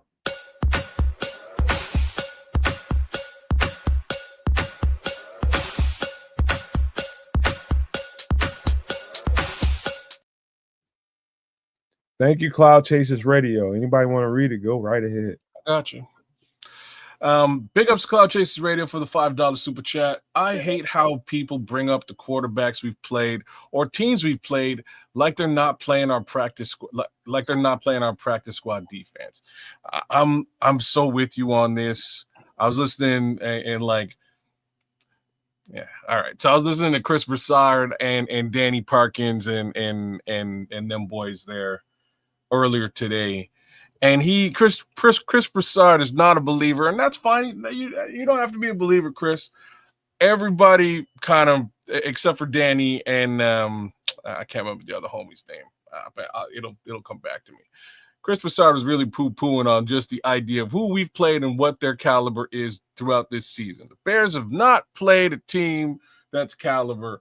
Nobody's got a winning record.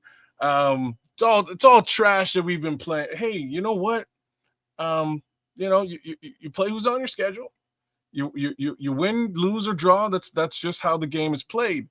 But and then the next portion of it was, you know what? They got crushed by the Lions. Well, you know what? The Lions don't really look like they did in that game, and neither do the Bears. It's just kind of a factual statement. I don't think these are the same. Wasn't that the first game of the damn season? It was game number 2. We lost to Minnesota as well. But my point being, it took clearly 2 games for Ben Johnson to sort of get his impression to be felt by this team, and most importantly, to get the team to start to believe in itself. And I'm going to really get to the crux of the issue now. Belief. It ain't even about the fans. It ain't about y'all, me, these guys, right? It's about that team, that locker room, that group of human beings, and their single, wholehearted belief in their abilities and themselves right this moment, game on game. And we're seeing it unfold every week, and it's mind-blowing. So it ain't about the opponent. I think the real opponent on Friday is the actual Chicago Bears, not the Philadelphia Eagles. I think the opponent is the Chicago Bears. They can only beat themselves. Preach. I think they come out as the victors because they believe in themselves. And now we'll pick you up with the musical accompaniment from the choir, as remember the movie Car Wash and Richard Pryor's character Daddy Rich. Ben Johnson rolled up in Hallis Call and said, "You got to believe in something. Why not believe in me?"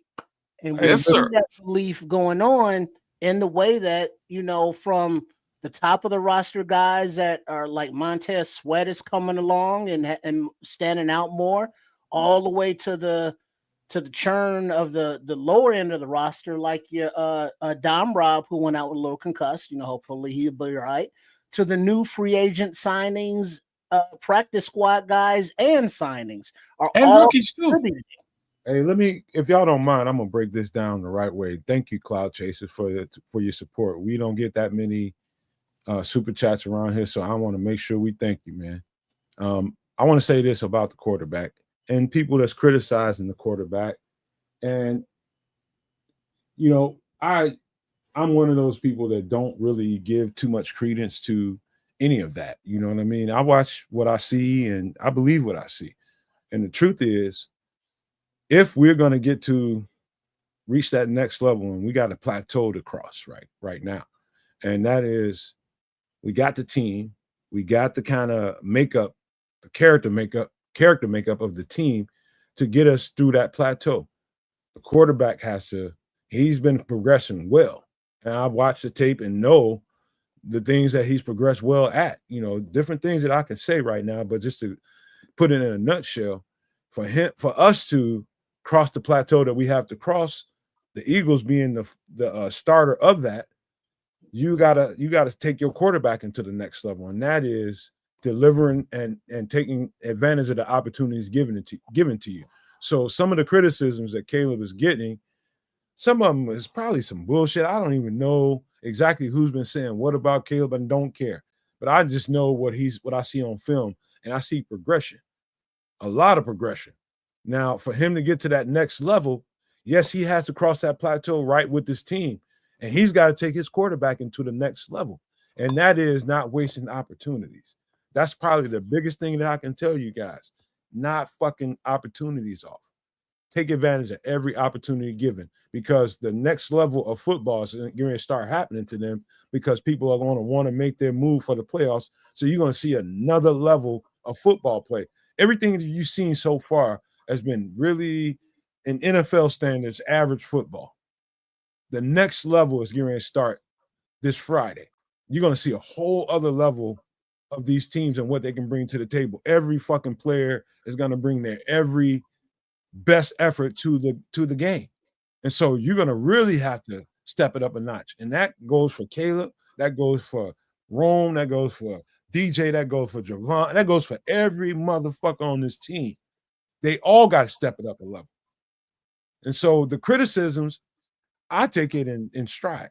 I really do. I don't think no more of it than this motherfucker sitting around talking about sometimes you don't even know about, but they just talking. You know what I mean? So it's not, fuck all them criticisms about Caleb. That dude's progressive. But this is where the story changes, brother. There's not, folks ain't criticizing Caleb Williams anymore. They kind of know what he is. I think we all do as well. And I'm just gonna sit here and say, like, the conversations you and I have behind the scenes is a different thing. I believe Caleb Williams will look like a different quarterback come 2026, and I think the world will be very impressed. Not that they shouldn't be impressed today. The real criticism that we're getting is that the quarterbacks that we've played have either played like ass against, right? They've either played like ass or they've been hurt and injured and things along those lines. The other major, and this was a big one, the other major shade that was thrown was with respect to the defense. So here's the thing. They're saying that the defense is maybe the 32nd, I think it was the 27th ranked with the DVOA with respect to points getting defense, right? The defense doesn't score points. I don't give a rat's ass about that. And there's a reason why I don't care about that particular stat. It's a great stat. If your defense is scoring points, you're doing very well. You are. The fact is, this is the league. I believe it's the league leading turnover team. If we're taking away at the highest rate, then the offense can score. Unfortunately, that's not happening enough. We need to do that every time we get a turnover. And if that can be done, this team, I think, goes a lot further than this guy's been saying all season, because we are now at the true test. This next 4 weeks should prove to everybody really who these Chicago Bears are. Are they, this week, I think the song and dance being done by Bears fans and the commentating world out there, whether Bears focused or national media, I think the narrative changes with a win against the Super Bowl defending champions. I think the entire narrative changes, and I can't wait to see it. Hey, kids, I'm gonna just, you right. I just know this, man. There's another, I'm gonna say it one more time, there's another level of football that can be played. And I believe, just to end this Bears conversation, so we can get to some of this other stuff that needs to be talked about, there's another level that we're going to have to reach, and that's the challenge. Can you reach? There's another level of intensity that you're going to see. I'm not saying that you're going to see that this week from the Eagles, but the Eagles are going to bring their best. Eagles are used to Shout out to Crimson, who just, man, shout out to you, bro. Shout out. Super duper shout out.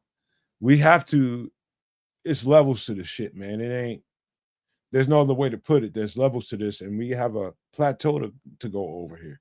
We have to. And Caleb is part of that, and so is everybody else on the team. Everybody's got to step their level up, because you know what?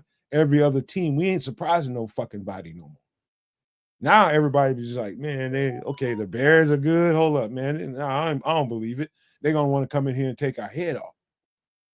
But we can't let that happen. That's why everybody's got to step their goddamn level up. That's what we are right now. We're in a playoff push, and everybody's looking around. Why is everybody talking about the Bears? The Bears is Chicago Bears is Chicago Bears, and all the narratives that's been around the Chicago Bears. Let's just slap these motherfuckers around and put them in their place. Ben Johnson, the destroyer of narratives, brother. He's crushing them. And the best part of all this, the most chef's kiss sweet part.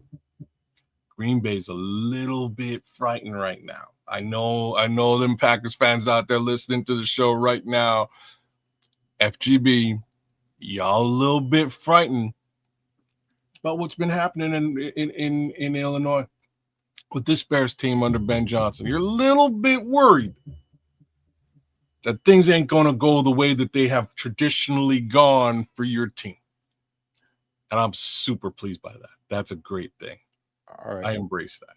Just to close it up, one last thing. Hey, this stretch of football is the most important football in the world. You know, everything that you've seen thus far, all the tight wins and all the ways that we figured out how to do the damn thing. That's one thing, but it's, what have you done for me lately? It starts right now. This game Friday is going to be a true litmus test. That's why I put on the thumbnail. This is the test of tests.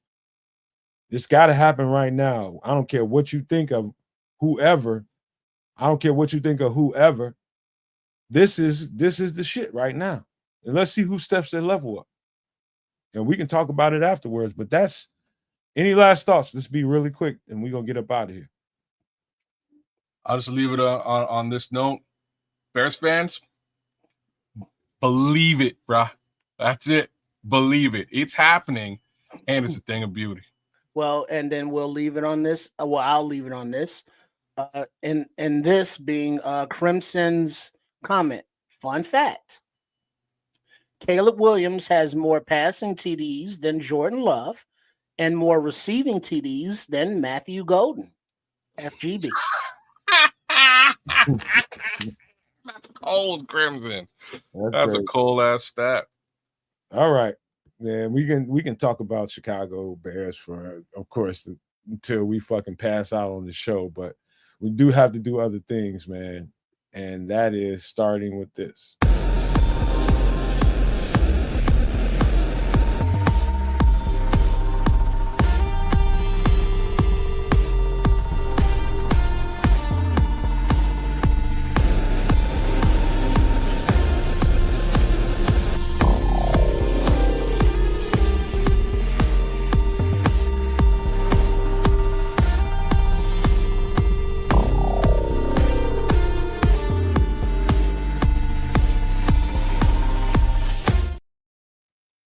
So really quick, let me say this, man, to everybody watching the show. We don't do the doomsday preppers thing for nothing. We don't do the paranormal stuff for nothing. We do these things for people so that people will take another perspective on the life that they live and the societies that they live in. Kez is in Canada, we're in the United States, and I'm not saying that Kez's perspective is any different than us in the United States. It's probably the same in the way they see it, and doesn't matter. But the thing is, it's about stability. And how stable do you think governments are, whether it be the United States, whether it be Canada, whether it be France, Germany, anywhere around the world? How stable do you think the situation is? And if things break down, what's your backup plan? And I think that's just that's the energy of where we're taking this to. What is your backup plan? Have you thought out, have you gamed out if things totally like people have all their money in freaking stocks and bonds and different currencies and all kinds of different investments. And if these things crash, where are they? And so the backup plan, from a human standpoint, is tangible things that you can put your hands on that you know that you can rely on. This is a root cellar. This is the outside of a root cellar. This is Trips's little segment. So I had to introduce it that way, Trips, but you can go ahead. Yeah, so this is obviously the outside there. This looks like a DIY joint.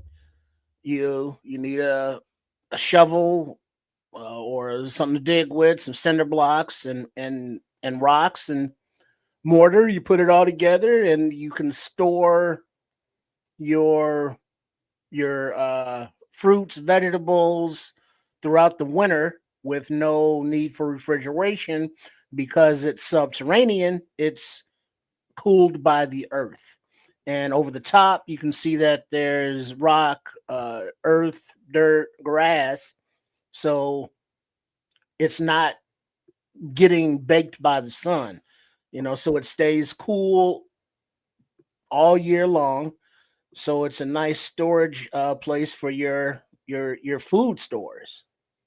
And it So can be discreet out on some property. You could attach one to your house if you just own the property, depending on obviously your setup and your housing rules and all that fun stuff. But there's something that you can dig on your property if you have it, and you could also use it as some people do as a storm shelter down in Tornado Alley. so this is basically a mound of dirt, and you dig into that mound of dirt. This is what the build looks like. Let me take the other one off the screen. Give me a second. I screwed that up, but I'll fix it. This is what the build looks like. Mm-hmm. And so obviously you see where a cat, some kind of caterpillar, some kind of tractor came, and you can see the claw marks in the earth, digging that out. And then somebody has to get down in there with that ladder. And there's two ways to do things like this. The first way is the wrong way, just digging that hole out and just stacking all your goods in this thing and expecting everything to be okay because you feel comfortable because you dug out the hole.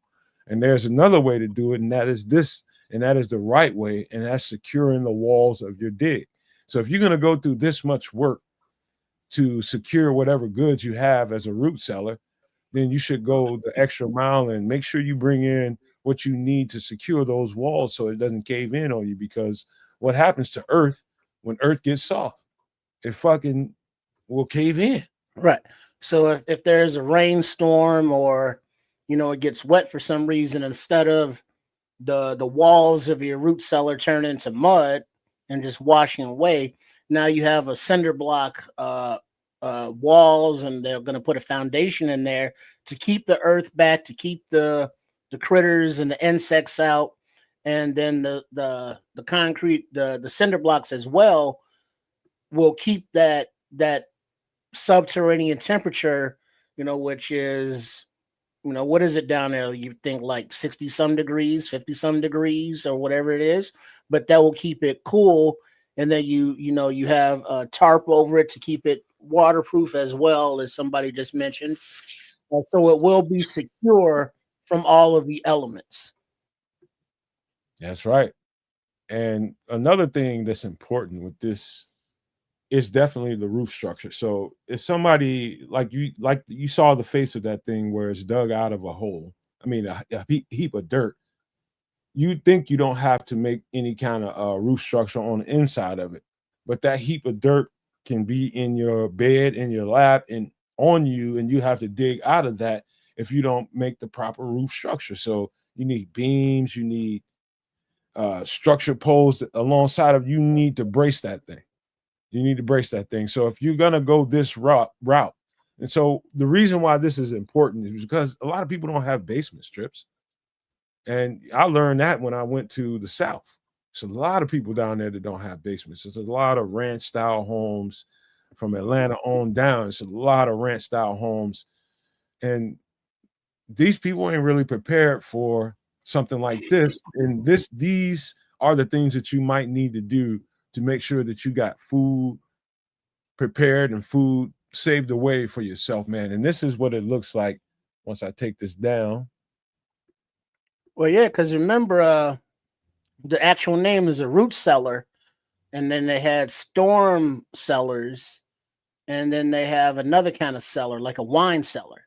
So they're not basements like we would call them or know them. These had specific things that they were for. And like you can see in this picture now, this is I would say the finished product of that door that we saw, and then the hole with the claw marks. This has been sealed with the floor, with the concrete, with the cinder blocks, and I'm sure it's been waterproofed, and it's all reinforced. And so now you have a stable, solid structure underground,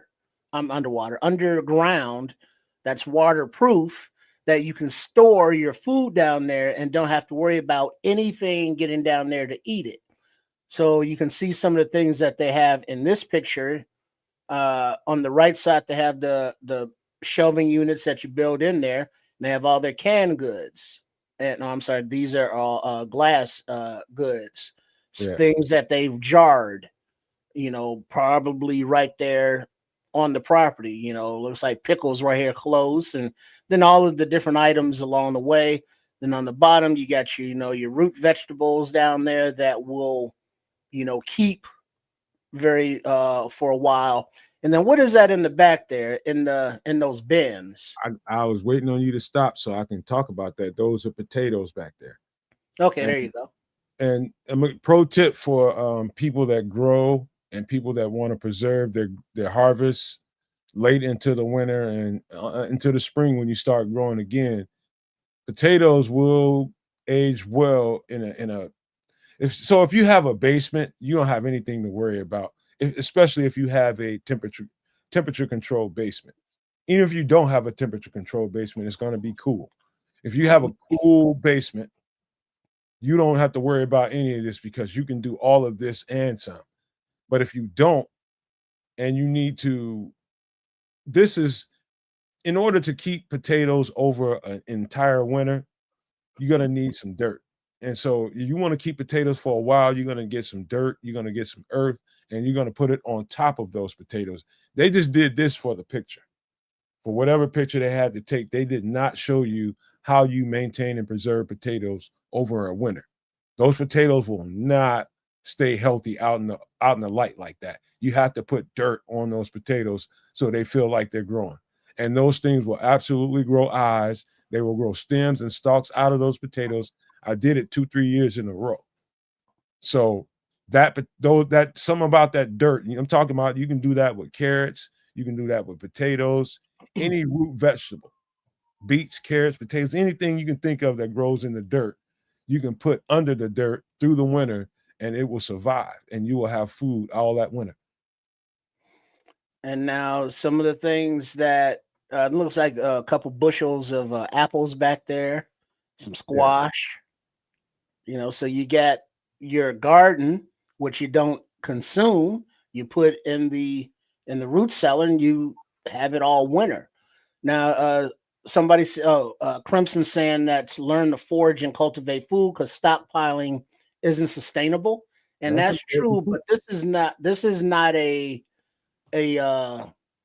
shelter that is like a prepper type thing to me. This is more just a family out in the country that is stock. This is their pantry.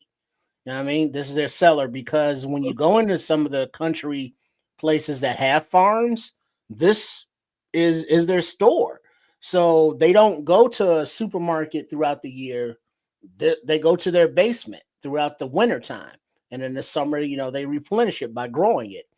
And in the city, this wouldn't last, because as soon as your neighbor gets hungry and find out you got some food, your neighbor's coming over there trying to get some of that food by hook or by crook.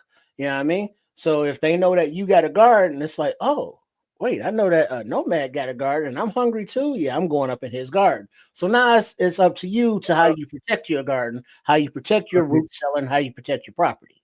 let me speak to Crimson, man, because Crimson is about as right as I've ever heard him. Because the truth is, I'm leaking in that department about foraging and learning things that grow naturally and knowing what's good, what's not good. I do leak in that department, Crimson. So thank you for that comment. Absolutely right. I can definitely step my game up in that category for sure. I'm talking about how in bare bones human beings on this earth that have a place, right? That have somewhere. What are they gonna do if situation gets tight and critical? First thing people do is they start hoarding and start basically, you know, bucking up and trying to make sure that their home, their whatever their homestead is, wherever that is, whether it's a house, wherever they live at, they're going to try to fortify what they have in their home space. And if they have to go out and forage, that's where Crimson would be right. Make sure you got your game right. And if you have to go outside of your house, know what to get and what not to get. He's fucking right about that. And I'm leaking in that department. But most people, their instincts are going to try to fortify home because I don't want to leave my home. Everything is here and I Right. want to stay here. And so I'm just speaking to those people. Yeah, but those people eventually got to know that that stuff's going to run out. So you got to have a plan for when that happens. Who is this? Patrick Higgins. Do you guys in Chicago or any city for that matter have a plan to get out and someplace to go if something goes down? And that's going to be a challenge because, well, in Chicago specifically, you got several million people, all trying to survive, and then that means that there is no, let's say, law and order. So getting out, that's going to be rough. You saw Judgment Night with Cuba Gooding Jr. and Charlie Sheen's brother Emilio Estevez. I mean, you got to fight your way out, and that was on the west side of the city, and that was just a very small thing. So if you are in someplace in the country where you can have this stuff, that's fine.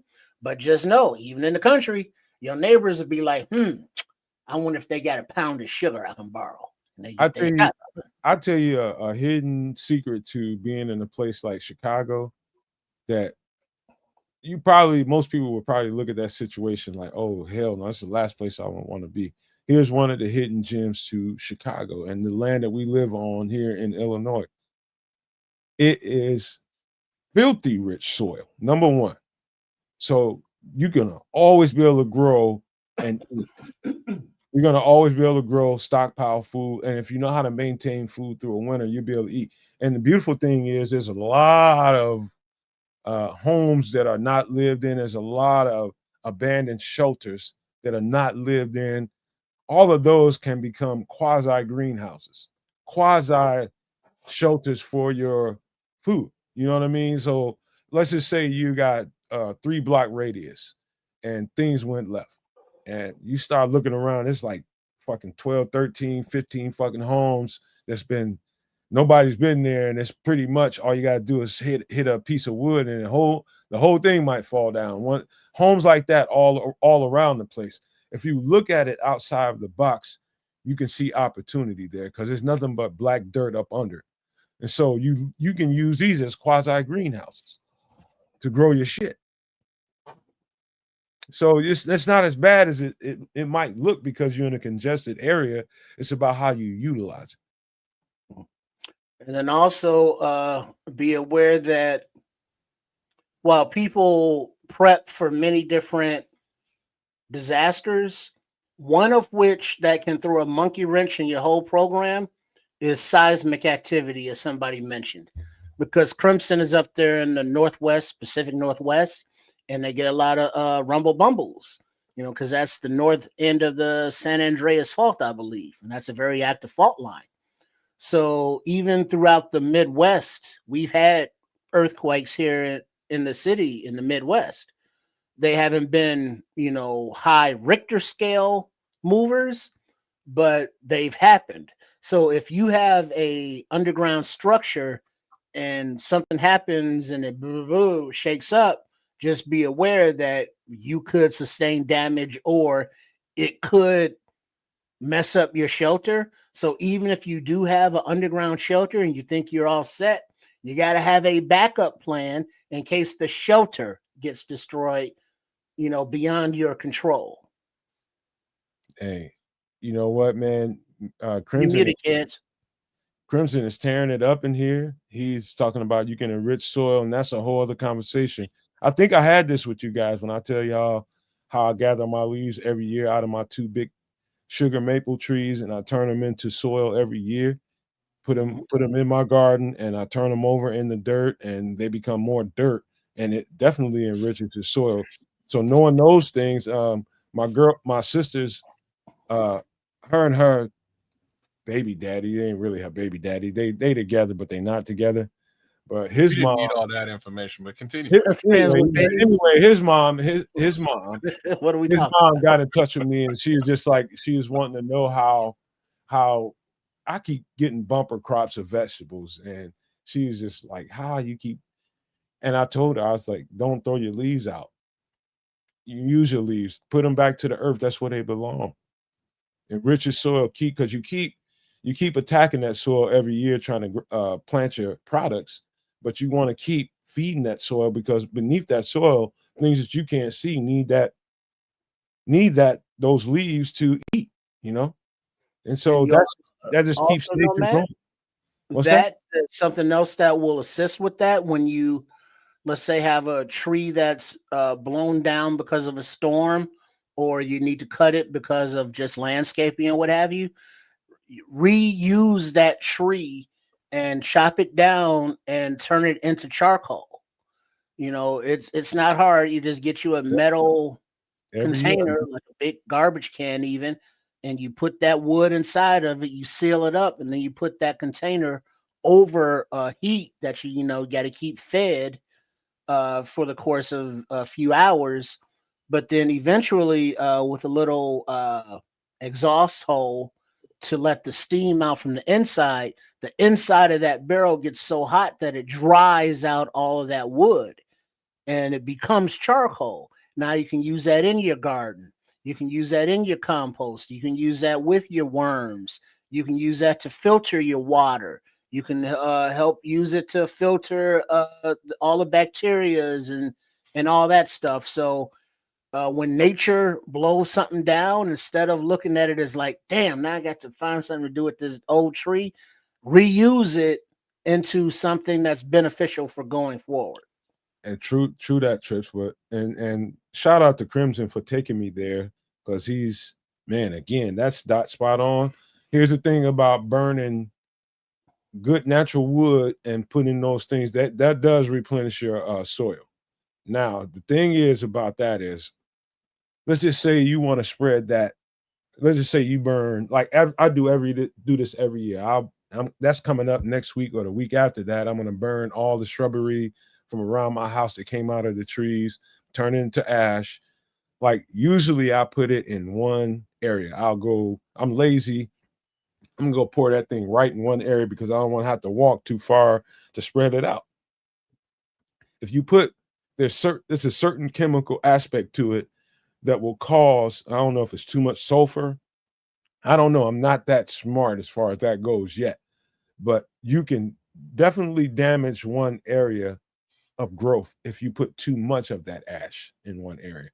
It will oversaturate that one area, and you won't get the growth out of that area in that season that you need out of it if you don't spread that shit out. So if you're gonna put burnt burnt ash around your garden, you make sure you spread it out and don't put too much on there, because too much is harmful.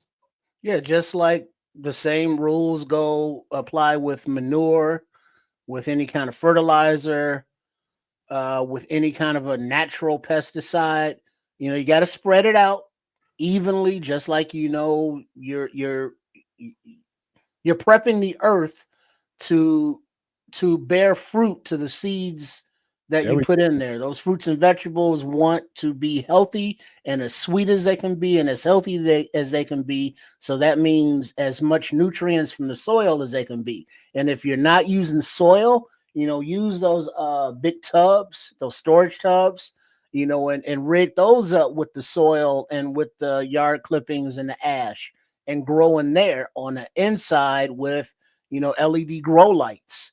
So whatever you do, however you treat it, reutilize those natural ingredients because those are highly beneficial to what you are trying to do. It's kind of like kids with a bay leaf, except he don't know how good the bay leaf is yet. Yeah, Crimson's right though, man. You got to mix that carbon and nitrogen. Mm-hmm. You got to make There's sure the balance is right. science involved. It's like a pH balance pH balances. There you go. in your dirt. That's absolutely right. I had to learn that the hard way. I didn't realize that I was doing that until gardening is a lot of learning on your own and just being in touch with nature and being one with it. And you learn what and what not to do by experience.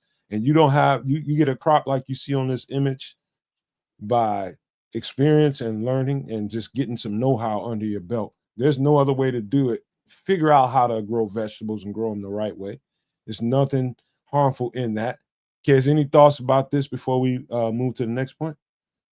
No, not really. You guys are doing a bang up job. I was just impressed by the chat. There's a couple of ideas out there with respect to like the lake and living on the water, if that's really what you're saying. Like I saw some stuff about the yacht idea, like it would be the best possible escape, but none of us are Russian oligarchs, so there's that. You know what I mean? Gotta get me a yacht. With water and with not even lakes or traveling on water, but like if you have fish tanks or aquaponics or hydroponics, pH levels are a thing. Absolutely. So you have to be able to keep those maintained, and you have to be able to have a way to test for that as well. There are tools for that, man. There are tools for that. Maybe we'll do that another day. But to get to this point, guess what you need to do? You need to make sure you got some food. You got to make sure you got some food. And some of the things you need are these. Hold on just 1 second. And to get that food, you need a canning pot and accessories. This is a standard. Go to the store, whatever your local store is, and get you a canning pot to prepare. Trips, let me just shut up. What do you see here? Well, you get your I don't think these are bell jars. That's a brand name, but the bell jars that got the little inner rim on there that comes out of the top, and the top's clear or not clear, but has an hole in it. And then you put the whatever it is you put in there. So your vegetables, your fruits, your pickles, whatever it is you're storing for a very long time, you put them into the jars after you prepare them, with the recipes that you're using that, that naturally preserves them for a long time. And then you put these, you pick up with the little tongs, you pick up these jars, you put them in the little basket. Then you dip the basket into the water, and then the water, the hot water in there vacuum seals the jars. So it presses all of the air out. So now those jars, when you open them, it has that little pop. When you get them from the store, and if it don't have that pop, you're supposed to take it back because that means that it's been opened already. So this seals and preserves your foods for however long you need them, basically. And that's what you were seeing down there in the basement on the shelves, all these glass jars that were lined up. They've been canned. It's not just pouring the food into the jar and closing the jar up and putting it up on the shelf. There's a process to it to make it last longer and keep it healthy and safe for consumption. Because if you do it wrong, you will poison yourself, and all your food will be bad. Well, so you need the proper tools to do that. If you don't mind me speaking to that, number one, I got to lead with this. First rule in doing canning, I don't know why they call it canning because you do everything in jars, but never mind that. The first rule in doing this is there's a big omen when it comes to this. And if you don't know what you're doing, you should probably say so. There's also instructions that come with all of these kits. I don't know that there's a canning and accessories kit out there that doesn't come with the instructions on how to go about this. It comes with temperature gauges, that comes with pressurizing techniques, all kinds of different ways to do this to make sure that you don't fall victim to this word called botulism. Mm-hmm. If you don't cure this, and I only do this for anything meat related. And so this comes to my girlfriend's mom went through, and she's walking through the door right now. She went through dementia, and at the very end of her life, this thing came in handy for me because I prepared a lot of soups over the span of a few years. I put a lot of soups away because we knew the day would happen when she couldn't really eat solid foods. And so we made sure that we had this stuff stored away. And in order to do this the right way, you got to make sure these things are pressurized the right way. And most of these comes with a thermometer so that you can know when they're pressurized. And when they pressurize the right way, that thing you see gripping that jar right there on the left-hand side, that's a grip to pull that hot ass thing off of that rack that's up there at the top right, to put it on the counter, and you sit them there until you start hearing pop, pop, pop, pop. There'll just be popping going on. As many as you got in there. If you put 8 jars in there and you only hear 5 or 6 pops, there's a few of them that ain't pop. Get rid of them. Don't even second guess it. Get rid of that shit. You don't feed that shit to nobody, because it won't hold up well when you put it in the cellar, the root cellar, or wherever you're putting it at in your basement. You're gonna get somebody sick, and it can be fatal. So this I wouldn't advise to anybody unless you know the instructions, unless you know how to go about this. This ain't shit to be trifled with. Do this the right way or don't do it at all. Very interesting information, gotta say. Not a professional canner, but this is definitely stuff that you guys should take and learn. I think it'll in a bad situation, it'll go a very long way. And Crimson, with the DIY tip, this setup is nice and all, but all you really need is a pot that's taller than the jar. Yeah. Don't be scared of it, Patrick. Well, Patrick is saying he's gonna freeze dry his food, which is in many cases just as good, right? Yeah, there's freeze dry. What is it? There's freeze drying. There's vacuum sealing. There's canning, and there's another long-term storage solution. There is. There's a few of them that you can smoking, freeze dried. Yeah, you could jerky as well, right? You could jerky in some cases. Yeah. Smoking, dehydration. Dehydration, yeah.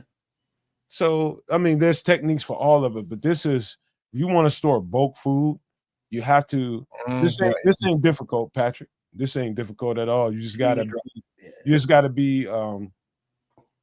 honor the rules of engagement. It's the best way I can tell you. You have to do this the right way. Follow the process. Be one with the process. Yeah, because it's not hard. It's just not at all. You got to make sure you follow those rules. Yeah. No half stepping. Ain't no half stepping. No shortcuts. I'm the big daddy king. This will put you in the grave if you don't do it the right way. And also keep in mind about however you store your foods, you have to have a way to cook them or prepare them once you want to consume them. So think about those materials as well going forward to have backups and backups. Yeah. All right. Kids, you got to be a little bit curious about this, man, because every time I start talking about this privately, you just like, okay, what the hell are you, man? What are you doing? Different things. I got different ideas, and they all unfortunately really come down to money. This is an interesting angle. I'm more along the lines of hydroponics and growing my own stuff as opposed to really. You gotta say protein. You gotta have protein. You should. You're right. You should figure out one of the means to, for long-term storage and employ it, whether it's this, that, or the other. I like this stuff.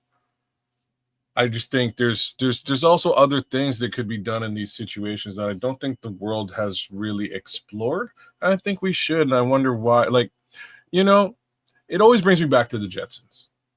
This is weird. It's weird. It just brings me back to the Jetsons, and like, you're a little shit and you're watching cartoons, and you're like, yo, like they got a briefcase that turns into a car, and he flies off in this briefcase, and they're so advanced, and we're so rudimentary at this level in the year 20, like for real. In the year 2025, we are still an archaic society for the most part. Like things have really, general ideas have really been suppressed at a rate and a level that is ridiculous.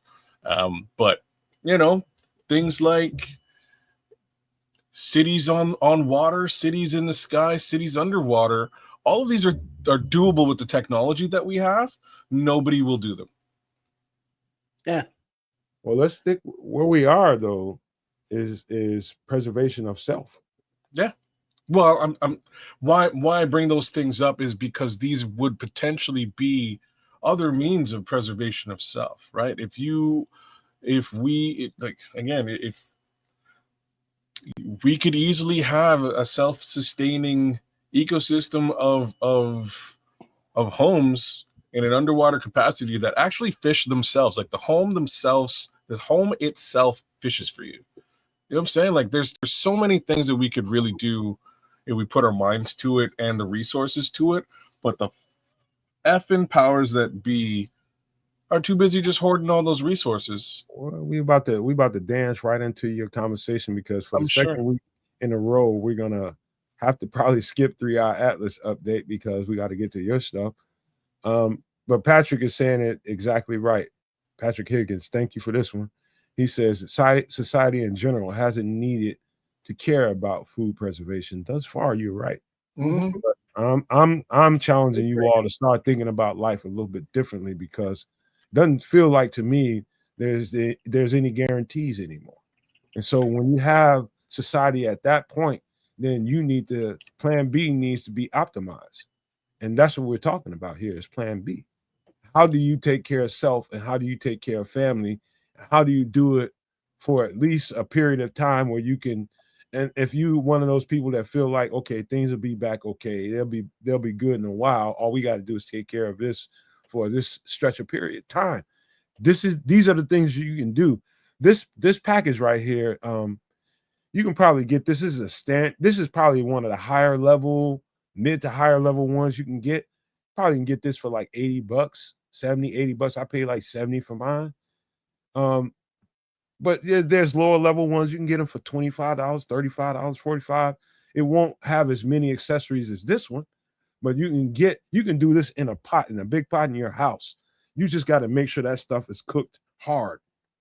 When I say cooked hard, you got to boil this to, you can't stop boiling it until you're sure this shit is really, really cooked on the inside, and you take it out and you just wait for that seal, that pop. If you put your finger on the top of that container and it doesn't have a pop up, don't eat that shit. Period. And that's if it does have a pop up. If it does, my bad. My girl right here, she corrected me. You're right. So this is what you do, man.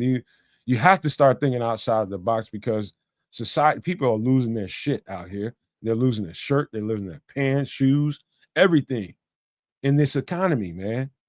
And so you got to start thinking outside the box. So this is one of the methods you can do that. But, any last thoughts about this before we move on to Kez's thing here? No, we good. Hey, real quick question. Does fish have protein? Of course. Absolutely. All right, because I know it has a lot of omega-3s and a lot of fatties, but okay, protein, cool. Okay. Yeah, one of the best protein sources is fish, to be honest with you, and that's what I'm saying. Aquaponics, baby. Add the aquaponics into your hydroponics then. That's the whole reason we had that conversation was exactly that. Was like, get that fish in there, raise that fish, eat that fish, get your veggies too, and you can have a nice little salad alongside. You're doing it. That I'm glad you brought that up, Trish, because that brings me to one more last thing before we get out of this, and that is shelf life. Even if you preserve this food, how long do you think you can have, let's just say in a temperature that's below 32 degrees, that's below freezing. How long do you think you can keep a canned jar of fish? It was like 6 months. Somewhere in that neighborhood, you somewhere right. It's probably more like 12 to maybe 18 months with beef, pork, and any of the other meats, chicken, things like that. But this doesn't last forever. Just to make that point. This doesn't last forever. You're gonna have to do this again in another year, year and a half. But with fish, be extremely careful with that shit. That's extremely toxic if you think this shit's gonna last you for the next 30 years of your life. Nah, dog. To be frank, man, I'm leaning. I would probably just jerky everything. If we're talking about like protein Careful, for you'll real, go for real. blind. Huh? Say again? Careful, you're gonna go blind. Yeah, yeah, I probably would jerky it, man. I have to admit, just fish jerky, beef jerky, chicken jerky. I don't even know if you can jerky chicken, but that is likely what I would do to avoid this, because what you're like, the jerky will last for a very long time, and what you're saying here is like this will not. This is probably a 6 to 12 month situation if we're talking about protein. That jerky ain't gonna last you no time if you don't secure it and you don't vacuum seal it. Well, that's what I would do. I would jerky and vacuum seal, and away you go. You're gonna have to do that because it won't last you that long. No, you want to do both. That would be my suggestion. You can jerky chicken. Okay, cool. I like jerk chicken, so jerky chicken, jerky chicken. Whatever. Jerky chicken. I just hope the information does something for somebody who might need to consider some other plan Bs. You know what I'm saying? I hope this information helps you, man, because that's the idea, man, is to put this information out there so that people can see things in a different light, man, because I think we all need to look at it this way. And this ain't so crazy no more. Just say that. But we need to get into a whole other conversation, and that calls for another intro. Give me a second. Damn, where's that shit?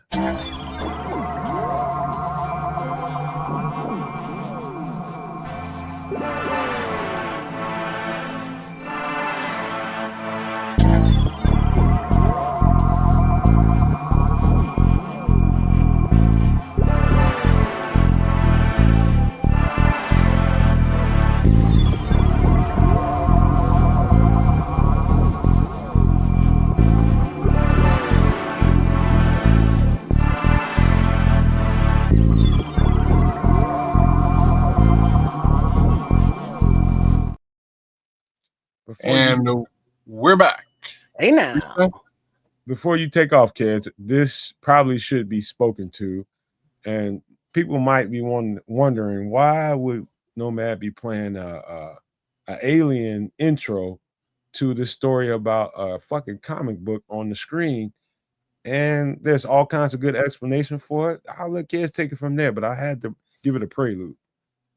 Okay, well, I'm gonna do very similar things and give it a little bit of prelude myself. So while I was a little shorty, as you can see, I got all my comic books behind me, but I don't likely have this one or the one that's really in question. And for the most part, Spider-Man and X-Men were the two comics that I read the most as a kid and as a young adult.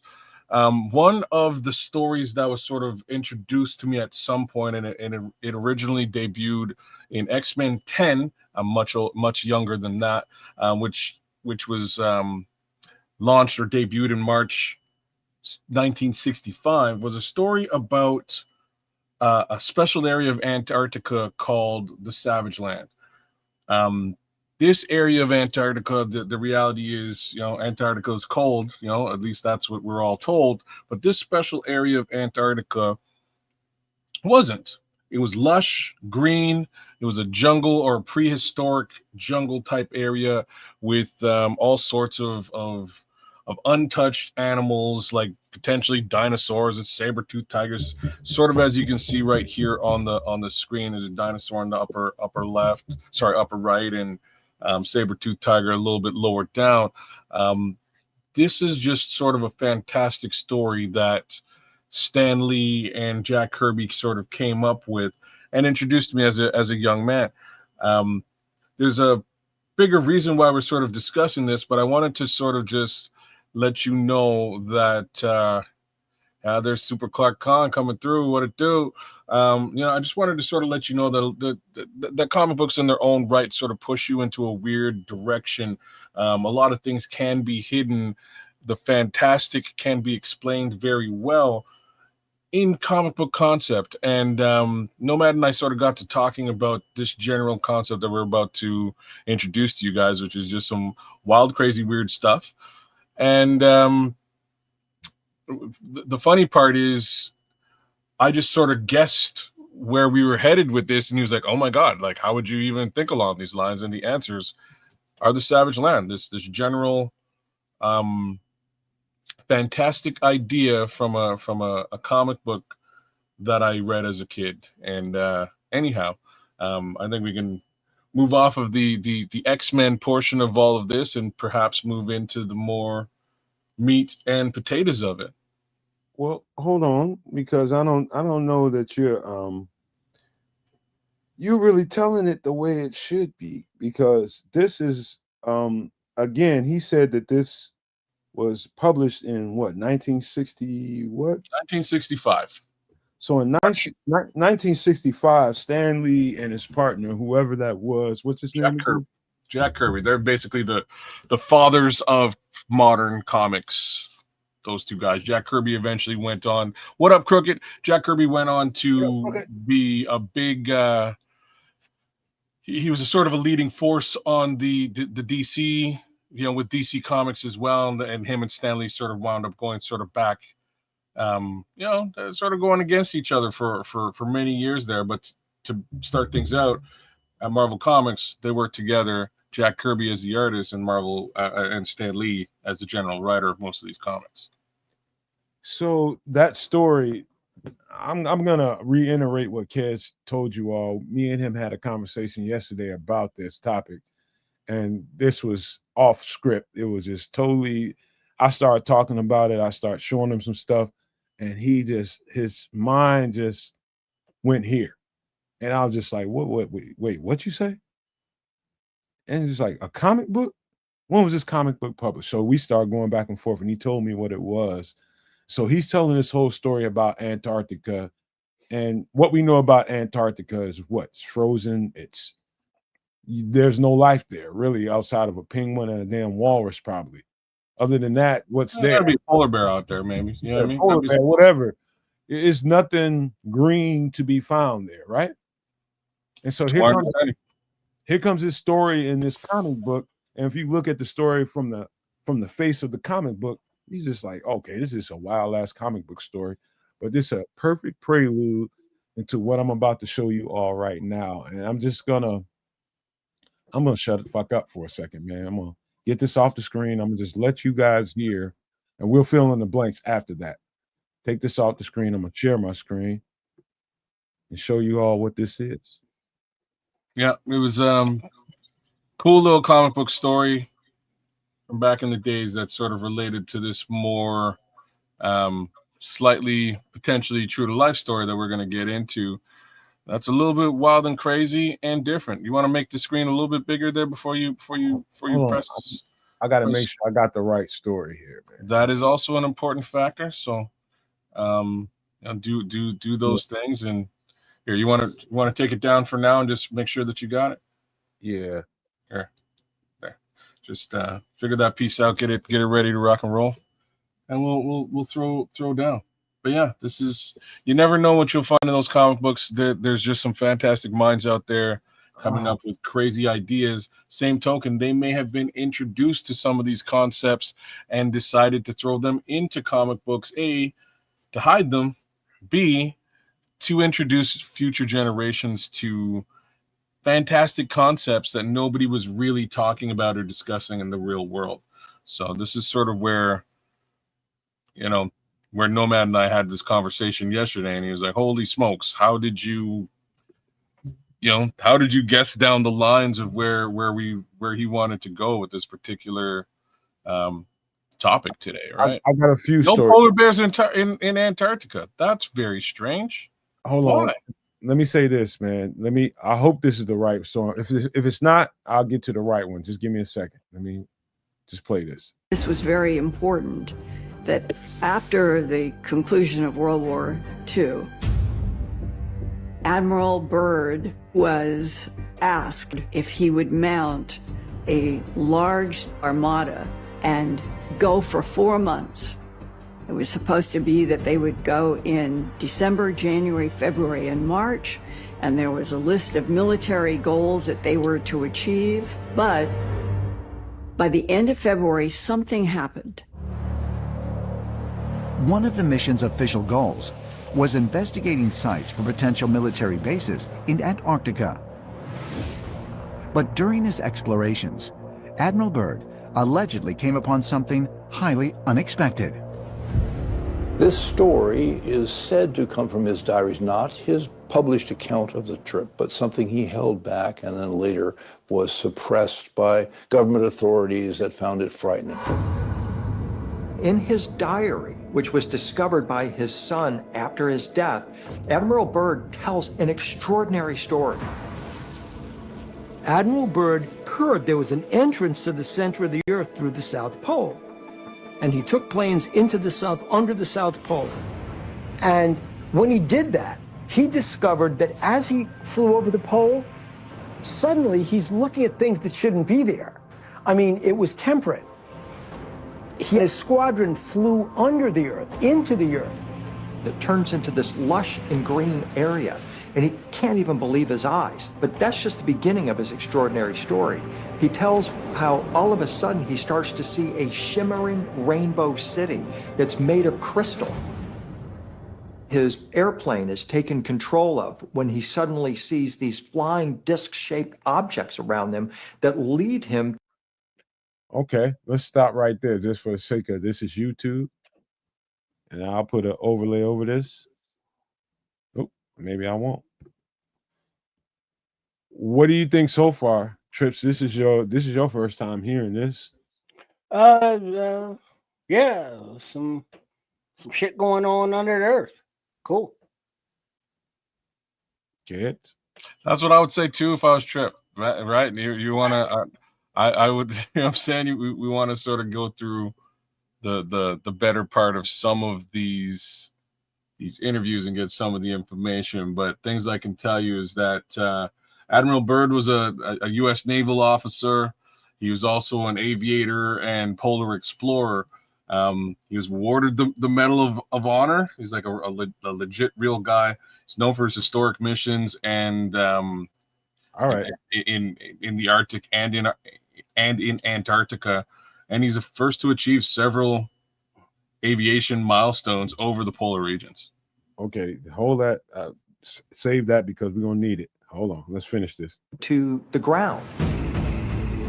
Whereupon he's escorted into a cavernous type of an area where he meets a being he refers to as the Master in his diary. The Master tells him that they're highly disappointed in what humans are doing with nuclear weapons and how they've recently destroyed Hiroshima and Nagasaki. And they really are concerned about what is going on the surface of the planet. They tell Admiral Byrd that they hope that humanity will ultimately stop this. And that's about as much as we need as far as this goes. I'm stopping this screen so I can put this up. And we're going to have a conversation, man. Kids, let me just start with you because, should we just start with Trips? See if he can put together what he just heard and make any sense of it, and then we can fill in the blanks, whatever y'all want to do. It seems as though that there's a civilization going on subterranean, Antarctica or someplace down there, the hollow earth theory, if you will, journey to the voyage of the center of the earth, Jules Verne. But this situation, I don't know. I've never been, down there. I've never been underground in Antarctica. Is it possible that there's something civilization down there? Sure. I haven't been down there bothering them. If they living down there, they haven't been up here bothering us. The Earth is a big place. There's miles around it that we have never seen, and we've lived on this marble our entire life. So it wouldn't be surprising that under our feet, whether it be on under the land or under the water in the oceans, under there. Who knows? The Atlantis, underwater life, sure. It's very pompous of me to be like, I've never seen it, so it doesn't exist. It can't exist. It's like, yeah, I'm not that full of myself. It's like there is a whole lot of shit that exists that I've never seen, that you've never seen, that people have seen, like Richard Byrd here and other people in that squadron. Maybe they're the only ones that've seen it. Maybe we think that they're lying, or they get together drunk and made it up. Don't know. But I think this, it's not beyond the realm of possibility. Can I, kids, if you don't mind, can I just give a little story time just real quick, man? I won't. Sure, man. I promise you. So I'm going to try to fill in some blanks. So I came upon this story a while ago, but I didn't delve into it until like maybe a week and a half ago, and just really got into the story, and whatever came, I was pretty much reading or ingesting into me and just discerning what I could. Under the circumstances, this is what I can tell you. That man, Richard Byrd, is very decorated. Like Kez said, he's got a lot of decorations. That's the only man in U.S. history that they have 3 individual parades for. At that time, I don't know if that's been surpassed since, but that's about as decorated as you can get. 3 individual parades for you. So he's qualified to whatever he says, then you pay attention to, because that's how much respect they have for him. So this guy individually with his own money 2 or 3 times on his own took, trips to Antarctica, expeditions there. And, what he came up with is what he came up with. I didn't get that much into his memoirs to tell you all the details of it. But what I did take from it was the U.S. government found out about it, and they were just like, hey, you know what? This is after World War II. This is somewhere around August 1946. They sent him with an armada. When I say an armada, you got to understand that. That was, let me make sure, that was 13 ships. These are fully loaded, fully armed ships. 13 ships. 4,700 personnel. 4,700 soldiers, 23 aircraft, fully loaded with a nuclear submarine. I think it was a nuclear submarine. It was armed. Aircraft carrier. An aircraft carrier. So that was part of the 13 battleships that was sent. Yeah. So what government does that for an expedition? Number one. Number two, so he gets there, and part of the story goes like this. They get there, and he's part of the flying mission. So they're going by air into this region. And all of a sudden, he gets to a certain jurisdiction in the region, and everything's supposed to be white, and they're supposed to see nothing but ice. And all of a sudden, he gets to a certain point, and all he sees is green. Plush green land. I'm talking about trees, shrubbery. He sees running water. Not only does he see that, he looks down, and they've got periscopes and all that shit. That's what they use at that time. They're using things to see down and look close. He sees something moving on the earth that is really big, and he's wondering what this is. And they use the periscopes or whatever they use, the binoculars, and they figure out that this is exactly what they thought it was. They thought it was some kind of elephant, but it's a mammoth. It's a freaking mammoth. He sees that, documents it, puts it in his memoir. Not only that, the navigation systems go crazy, and they can't really navigate the plane. The propulsion system goes out, and they can't fly it. So they're out of control with the airplane. And all of a sudden, here comes these two vehicles. These vehicles are circular in shape, and they just completely take over the guidance of this plane and guide them to the ground.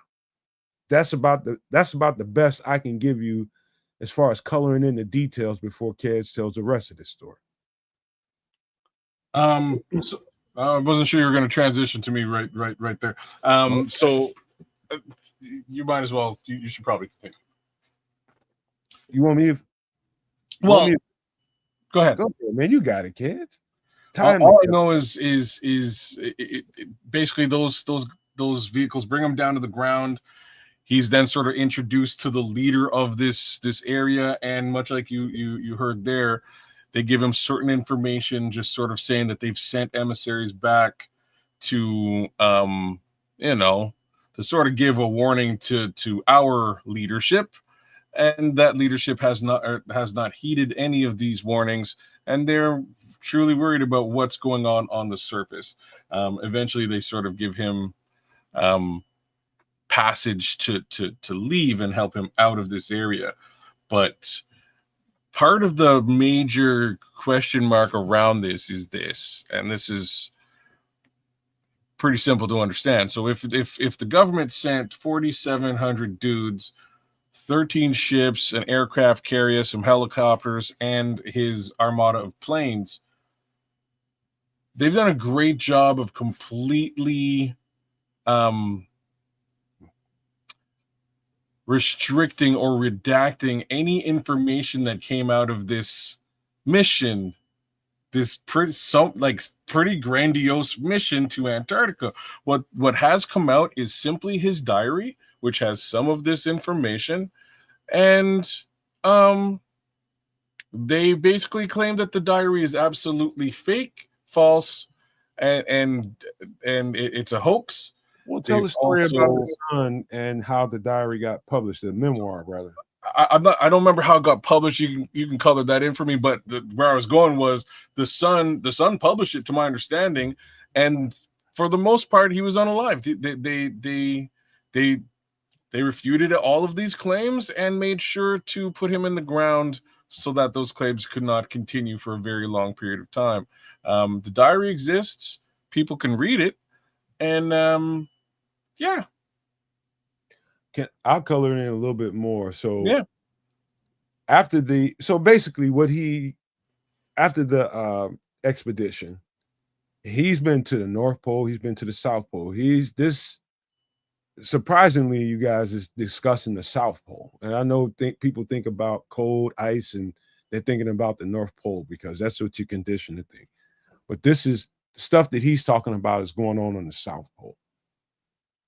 And so his theory and what he is led to believe based off of what he experienced is there are two entryways in both poles, both the South and the North Pole, entryways into the earth. And in that earth, there are layers, there are running streams, warm waters, there are civilizations inside this thing. All this stuff is dynamic and crazy as hell to the naked ear. But how this memoir got published was after Admiral Byrd died. Yeah. So after in 1957, and this was released and published in 1970. Yeah. So immediately after that expedition, so he was funded for about 4 to 6. I think it was 4 months. It might be 6. I'm not sure, but he had money and resources to do this thing for 4 months at least. And he gets done with the expedition, and immediately I think they ended up in Chile as the first stop before they went to the United States. It was just a drop off to refuel and do all the things that they needed to do to make the trip back to the United States and rest and do all that. And they debriefed him for 6 hours straight. Just imagine you come from an expedition and you're sitting in a room with nothing but top military commanders and people with top secret clearance, and they're just grilling you for 6 hours. Not only that, they kept him under surveillance for the next 6 days, 4 to 6 days. I'm not sure if I'm absolutely correct about that, but somewhere in that neighborhood. And so they were definitely serious about making sure that this information was quarantined. And so if you know anything about Admiral Byrd before that, he was very, very outgoing. He's a very decorated guy. He's willing to talk to any media outlet that comes up to him and wants to know stories about being in the military. He just came out of World War II. And so he's a very talkative guy. And all of a sudden, he just stops being accessible to the media and he's not talking.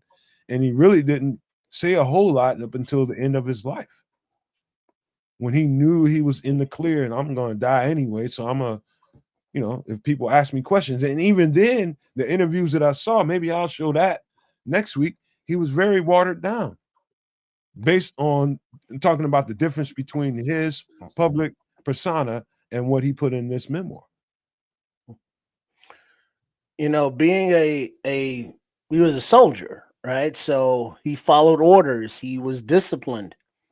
You know, so what he saw on this mission, he held close to the vest and he didn't release it. He didn't blab about it. You know, he didn't sink any ships by having loose lips. You know, it was his son who 13 years later was like, oh, suck you, ching, ching. He put it out and I was like, uh-oh. But, you know, Crimson is saying, is it possible? Absolutely. Is it likely? Not even close, because that many people can't keep secrets like that. But then I would refute that with, you know, just look here domestically at the White House. And sure, there are one, maybe two, you know, employees that'll be like, hey, I get all the secrets to the presidents. You know, this president was a sleepwalker. You know, this president was always in the kitchen at 2 a.m., you know, raiding these snacks. You know, this president was sneaking in, you know, under underground tunnels, you know, all this stuff. We hear about it, but we don't ever get the confirmation from the Secret Service, from the staff, you know, the maids, the cooks, the butlers. All these people know, but they're not talking. A few will talk, then it's like, that's just a conspiracy. But it's the same with Byrd and this thing. It's How like did it go and do the right thing? Those who know won't talk, and those who talk don't know. Those who know won't say. Those who say don't know. Mm-hmm. You know, Akbar, big up, Big Bang Boogie. Check out that album. But yeah, so you know, it's stuff going on that many of us may think that it's outlandish, beyond the realms of possibility, and that's exactly when that shit happens.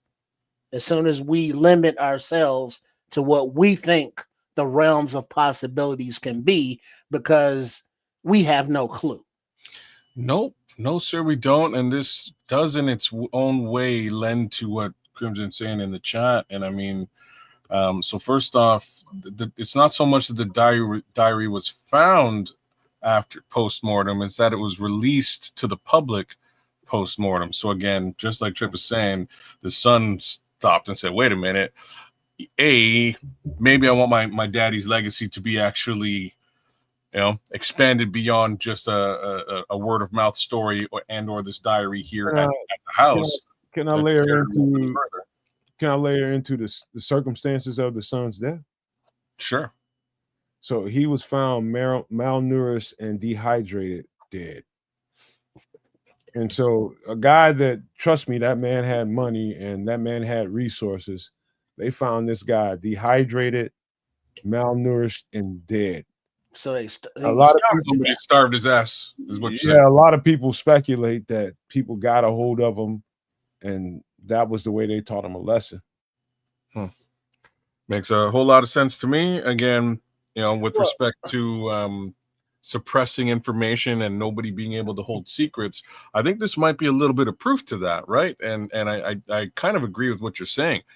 You know, secrets ultimately can't be holistically blocked. Like, they can be, but you know, it's very difficult to do something like this. And in this situation, there's a leak, and the leak goes out there, and there's a little bit of access to some of the information, and that's when everybody turns towards the word conspiracy. This is bullshit. You know what I mean? This is BS. He's a liar. He's crazy. He was under psychosis. He is a drug addict. Mm-hmm. You shouldn't believe this guy for all intents and purposes. So, Well, he's you know got how mental health issues, like you're saying in the chat. Who knows what the guy's situation really was? But if you were trying to suppress information, that's exactly how you would spin it. well, no. See, I'm more of the thing like with Cooper.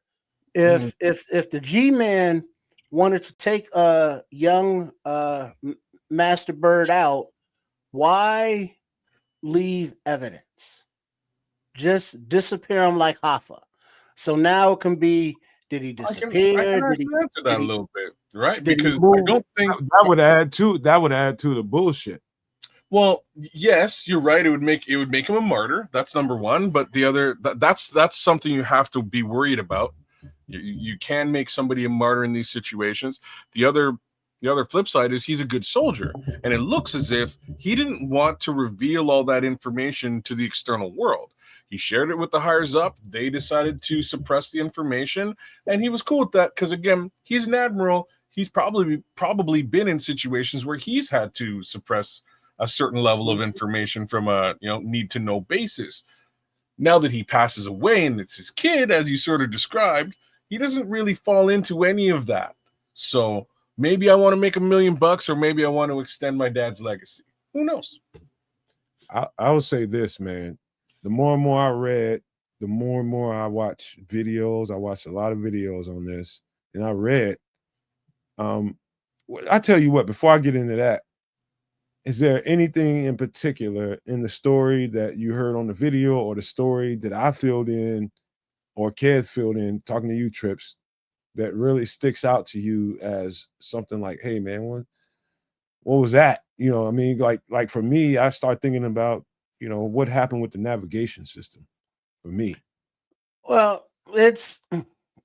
I mean, it can be Wow. a easy explanation, somewhat. Electromagnetic fields. You The got Earth, it. the Earth has those, and some places they're more intense than others. And if if you're in your car and you're listening to your terrestrial radio and you drive by a big mess of the satellite dishes, your signal can be interrupted because those dishes are interfering with that signal. It could be the same thing naturally from the Earth with those fields that are interfering with the instruments, of whatever they are, the electronics. And that could be just where that area is at its highest intensity. And it's just science that electromagnetic fields exist.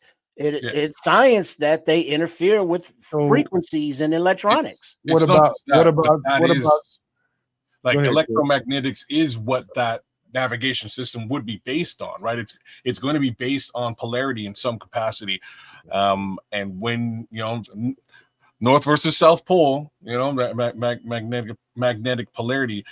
If you are now somehow underneath the poles, who knows how that actually would affect the polarity and readings of a navigation system? It could throw those things completely out of whack, reverse things. Who knows, right?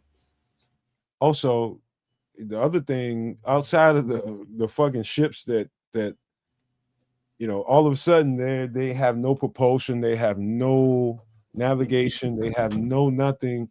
They're basically out there, and all of a sudden 2 ships come out of nowhere to assist them to the ground. And before they get there, what about them seeing through the binoculars or whatever they were looking through, seeing mammoths on the ground in green grass? None of that shit triggered you? Like, that's why. That sounds like Kong Island or Skull Island, whatever the hell the name of Yeah, it. that's exactly what I thought of.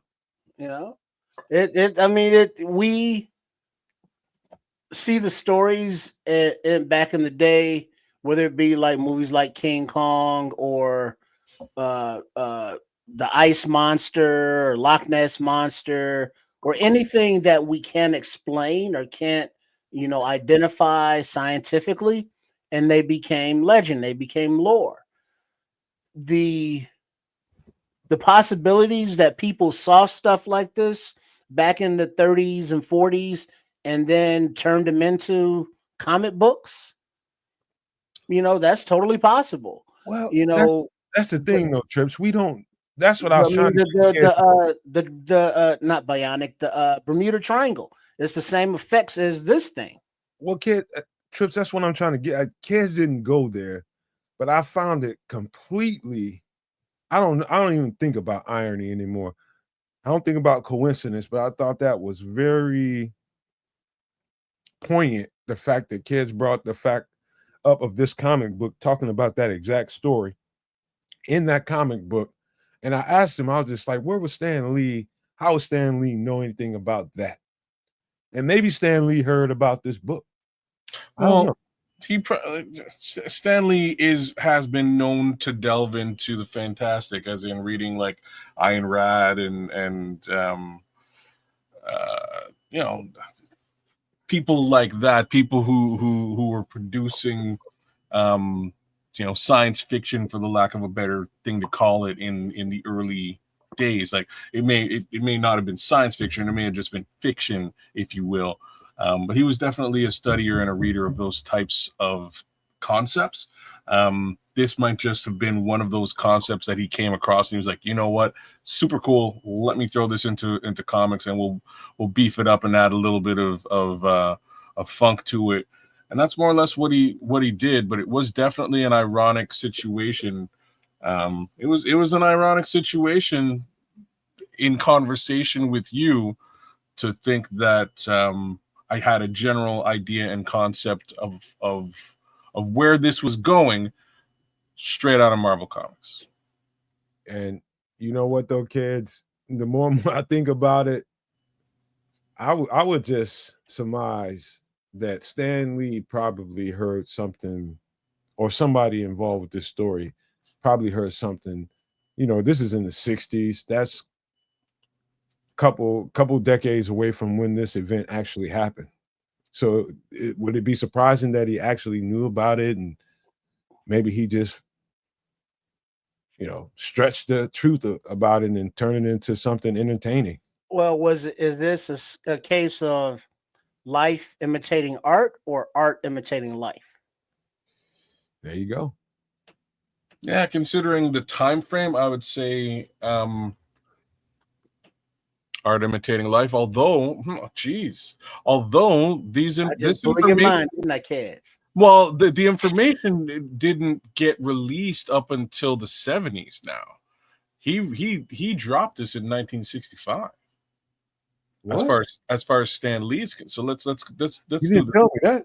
let's do the time. This is how we did the show, brother. If you're paying attention, right? So, in 1950, he retired, as in Richard Byrd. I keep wanting to call him Donald Byrd. You know what I mean, with the trumpet. No. You misunderstood me. I thought you was talking about the publish. I am. Give me a second. I am. So Donald Byrd. So Richard Byrd retired in 56, or sorry, passed away in 56. The memoirs, which entailed all of this story, came out in the 1970s. Right.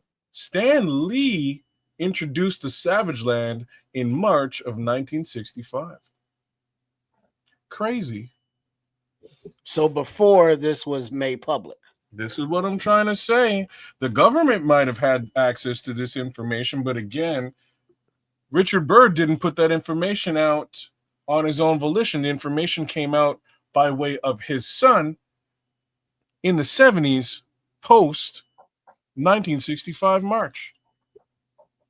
All right. So let me thank you, Crimson, for just rocking with us through it all and making sure that he is giving detailed input as to everything that we're talking about. Let me put a cap on this thing by saying this. There's a I hate to even put it in conspiracy theory, but I'm gonna put it in conspiracy theory. There's a lot of people that look at the Antarctic ice wall. That's what they call it. And people speculate about secrets behind the ice wall, beneath the ice wall, and there's a lot of lore in attachment to it. I'll just say that, and you can go look for this stuff yourself. I'd advise you to start with this story right here. But there's more to this story.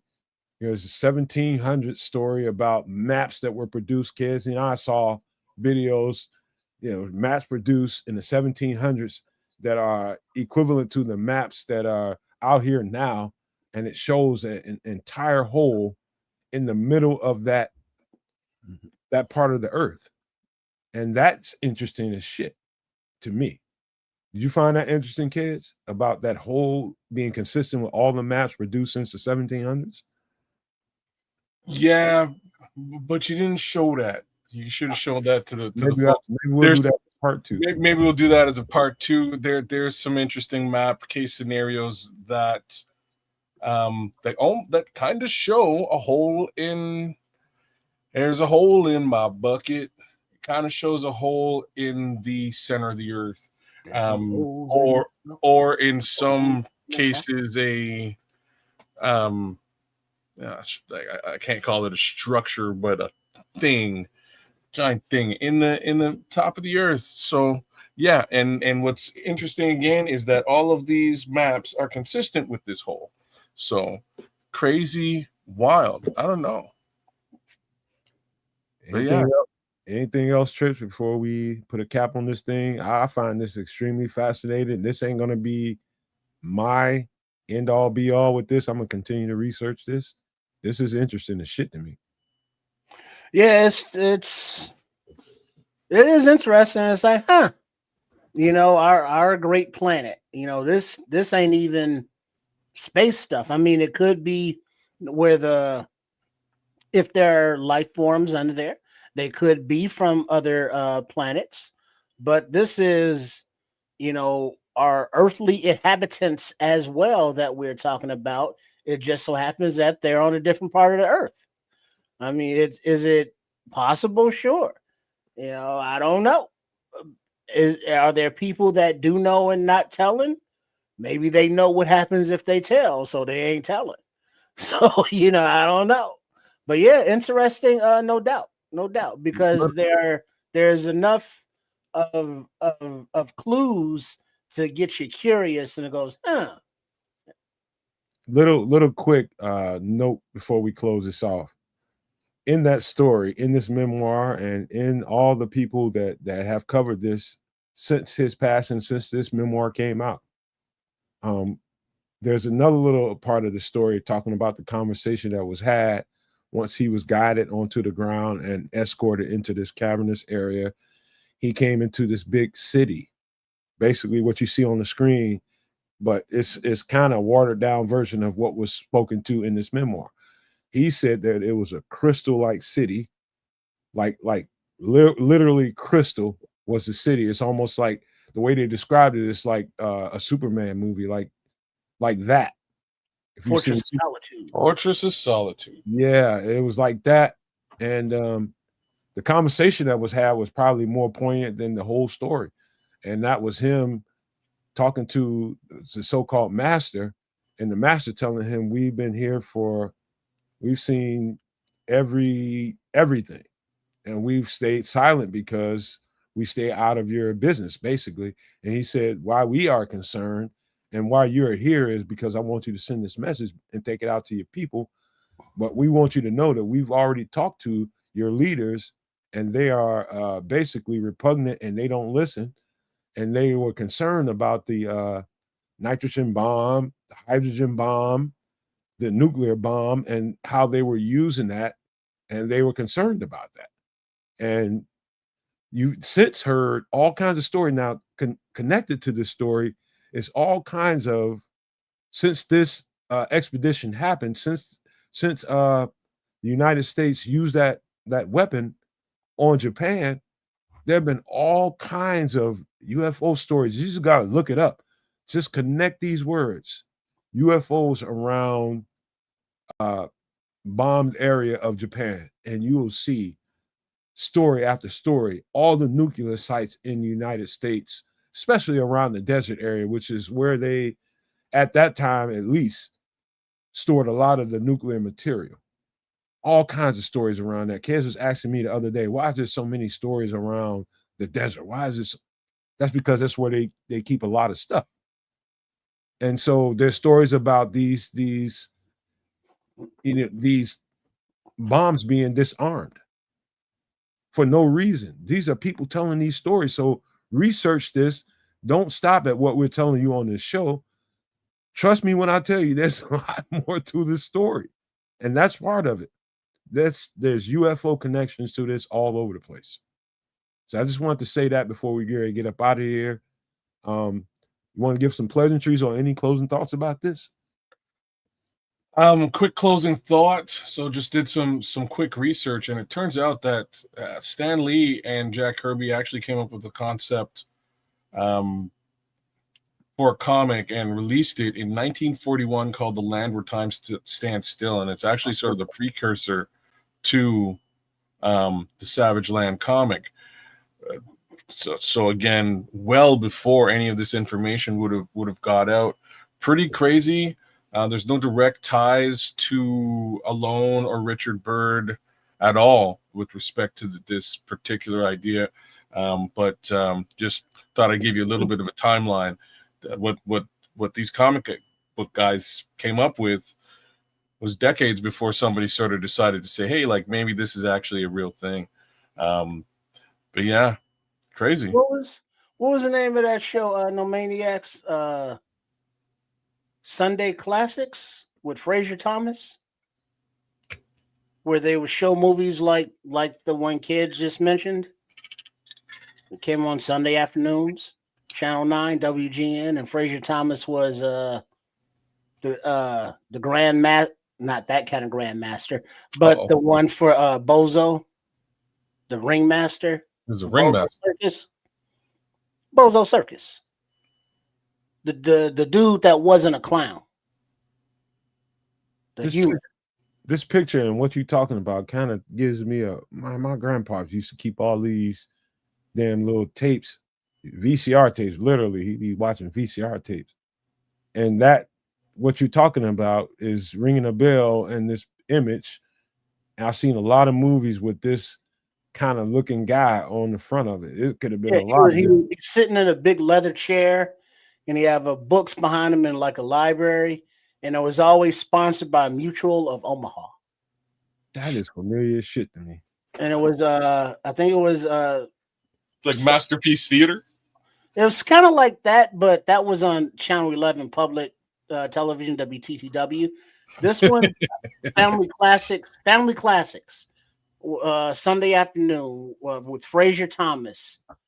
Yeah, that was it. And then they would show like a lot of those movies, you know, Moby Dick, not really horror movies, but like I think they had like Dracula on there one time.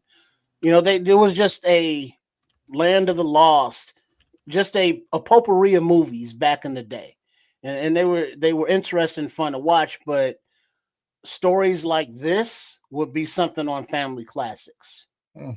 So September 7th, 1974 for Land of the Lost, Crimson. So wow, a couple of years after this would have been launched. Man, this whole thing gives me all kinds of like close.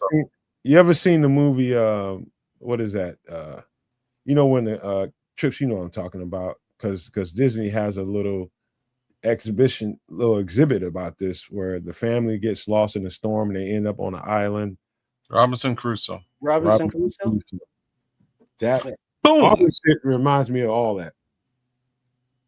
All of it. You know, Robinson Crusoe ain't nothing but Lost in Space. Yeah, well, or vice versa. Lost in Space is Robinson Crusoe. Right. Yeah. All right. This is definitely worthy of a part 2, and when we do it, we'll do it. But this is I'll just encourage you all, just go check this out on your own. And I hate the weird, wild stuff. It is, but we got even wilder shit to get to. Cass knows a couple of topic discussions that we're gonna have, wild and loud. He knows a couple of them, but it's all interesting stuff, man. There's some quantum physics to talk about. There's some all kinds of different things, just Yeah, that's that'll be a crazy one. That one's not easy to digest or explain, but I tried my best the other day. Perhaps we will try again. Long story short, it's been a Wednesday, y'all. We love the fact that you guys jumped in and spent your time with us. Big ups to the chat. It's Crimson, Super Clark Khan out there in the mix. The Eagles fans, the Frady Cat Packers fans, the homie in the Bronx, South Bronx, South Bronx. South Bronx. King Booker jumped in. Mr. Mayhem was with us. AC Adam was with us. The Nodge. RIP to your moms and dads, man. Big ups to you and blessings to the family. Cloud Chasers Radio, Crooked Commish. I hope I said Lord Crimson. If I didn't, I'll say it again. Patrick Higgins. Big ups to all you guys for hanging out with us and making it another awesome show. STS Scott, big ups to you. Thank you for coming. Thank you for spending some time with us. And yeah, man. Basically, I'll say it one more time. Oh man, I can't forget the scrolls or create culture. But I'm gonna, or the good minister Charles Johnson. I don't know what was going on with your feed today, but I'm sure we'll get it figured out. End of the day, I just want to leave you guys with what I left you with before, and that is Bears fans, be effing leave. It's happening. Good things are happening. And just believe it. They believe it. You can too, man. That's all I got to say. Bear down and let's beat the daylights out them birds. Before I go, every time I hear Khan, I think of Ricardo Montalban and his fine Corinthian leather. Fine Corinthian leather. Because he boss, was the plane, boss. The plane, boss. Smiles, everyone, smiles. Was that role better than the role he played in Star Trek? No, that's one of the greatest roles of all time. It's in like Wrath of Khan, or you talking about Fantasy Island? Which one? Well, I mean, both were iconic in their own rights. Because Wrath of Khan, he was all butch and had the muscles. The homeboy was just like a host. He was a warrior. But on Fantasy Island, he was a cool motherfucker. Hey, how you doing? He was cool on Fantasy Island. On Wrath of Khan, he was a gangster ass bad MF trying to kill it. Oops, unalive everybody. Like that's what he was about. That's he was Ricardo Montalban. He was a good actor. He had the wavy hair and the accent. He was hot there for a minute. But to everybody that tuned in and can get with some extra sauce, whether it be a shout out to the baddest Latino actor played the Joker. Played the Joker. Oh, old Joker, old school. Old school Joker. What's his name? His name's right. No, I didn't do the Orville, bro. He's bad as shit, man. He has a foreign name, obviously. Damn. Francesco, not Fran. Who played the Joker? Oh, Cesar Romero. There you go. Cesar Romero. See, that's the baddest Latino actor ever. Yeah, sound like a soccer player. Cesar Romero. Nobody tops that. Yeah, see, he was dope. But if you know Cesar Romero, you know Vincent Price. Oh, damn. Wow. From Thriller for sure. Everybody knows Vincent Price. But back in the day before Thriller, Vincent Price was in the cinema, in that era with Cesar Romero. It was called something cinema. That specific word is in the name of the show he hosted too. Classic cinema, man. Was that what it was? I don't think that's what it was. Why are you talking about that? Man. House on Haunted Hill, classic. But we can talk all night about nostalgia because we all old as fuck anyway. Look at all that gray hairs. Kids is bladder. He need that pomegranate juice. You know what I mean? But a shout out to Chef Trips for coming on earlier and filling in for me. Glad that he was able to do his live cooking segment in my friend the kitchen. And what was the recipe tonight, y'all? What was that? We're gonna call it American poutine. That's what I think we're going to call it. It was a very interesting mashup. Sweet potato fries, ground beef. I want your wife's interpretation. I want her title. Her take on it. Like, long story Let short, us know the next show what she said it was. She said she would definitely eat it, but she's not sure she would call it a poutine. But that's where she's at. Breaded cheese curds, mushrooms, garlic, onions, peas on the side, green peas on the side, some green pepper as well. I'm sure there was a couple of other things I'm missing in there. So, but an interesting blend, and I bet you $5 it was probably delicious. No doubt. So, as Chef Trips would say, customize it to your tastes, to your dietary requirements and/or restrictions, and create some good tasting stuff in your own kitchens. So make sure you're supporting him with his channel there at Chef Trips. Thanks him for representing Sports Chicago Style, or the handle on YouTube. Why they change it, I don't know. But at triple RSCS. And I've noticed that in some chats it's that handle, in other chats it's still Sports Chicago Style. I don't know why they're different, but either way you can find us. And thank you for the I think we're up over 130 subs now. Last time we were talking about it, we were just passing that 100-mile milestone. So just keep it growing, and we will keep the entertaining, informative, and just plain out fun content coming out under the Sports Chicago Style umbrella. So a shout out to Coach Tripping, shout out to Chef Trips, and a shout out to Trip.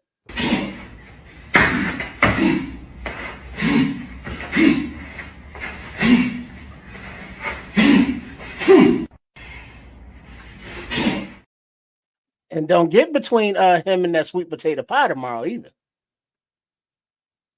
Kids, you muted, bro. Oh, well, how about who muted me, man? I'm just saying, stay out the man's way. Don't. Man, I didn't. Nobody muted your ass. Oh, okay. Should get you some of that peach cobbler with some ice cream, and you put that in front of the TV with a football game on. Yeah, that's the way Unc coming out, because he's gonna have his little bag of Crown Royal and this little thing of sativas.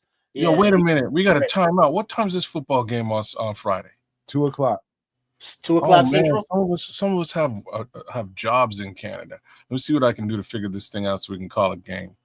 Oh yeah, that's right. Because here it's like basically a holiday, day after Thanksgiving. Yeah, and while we at it, man. So let's make sure everybody understands. So we'll do that game, and of course we got to do Nomad at Night on Sunday because there's no game. So we'll just do our regular rotation if there's no game, like we always do. That's it, man. We're gonna. Anything else before we get out of here?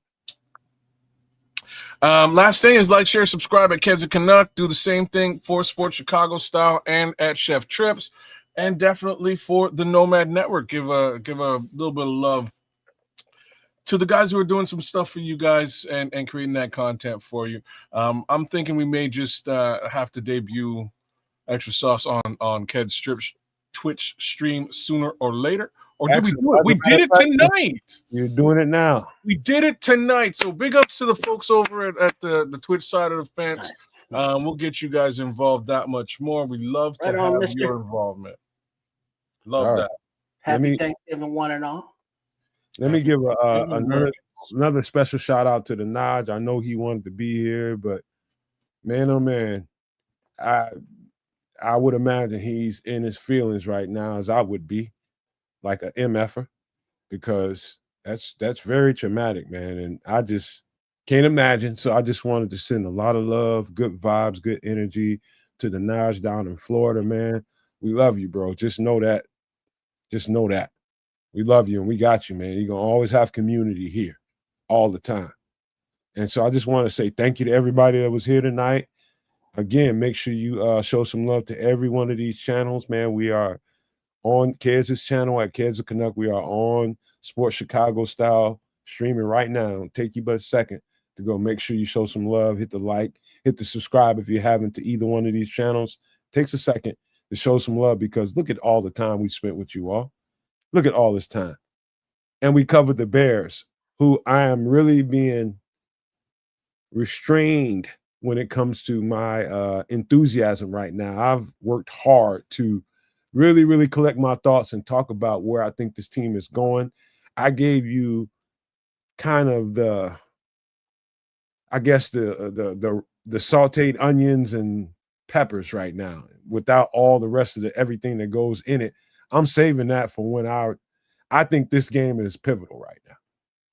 But I don't think it's the end all to be all. Be all to end all, however you want to say that. I think this is it's a flashpoint for this team to get past this point.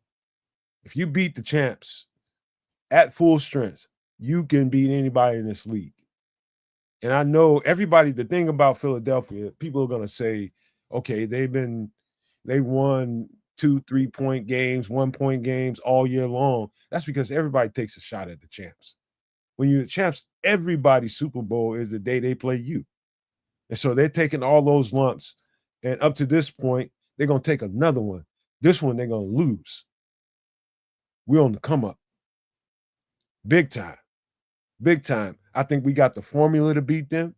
I think we got the team to beat them. And I think we have the unknown that is Ben Johnson and this offense that can really take this thing to another level. We just got through talking about that. There's things that we can do to raise our level and make us really one of those teams out there that everybody's just like, I thought this was a fluke with Chicago.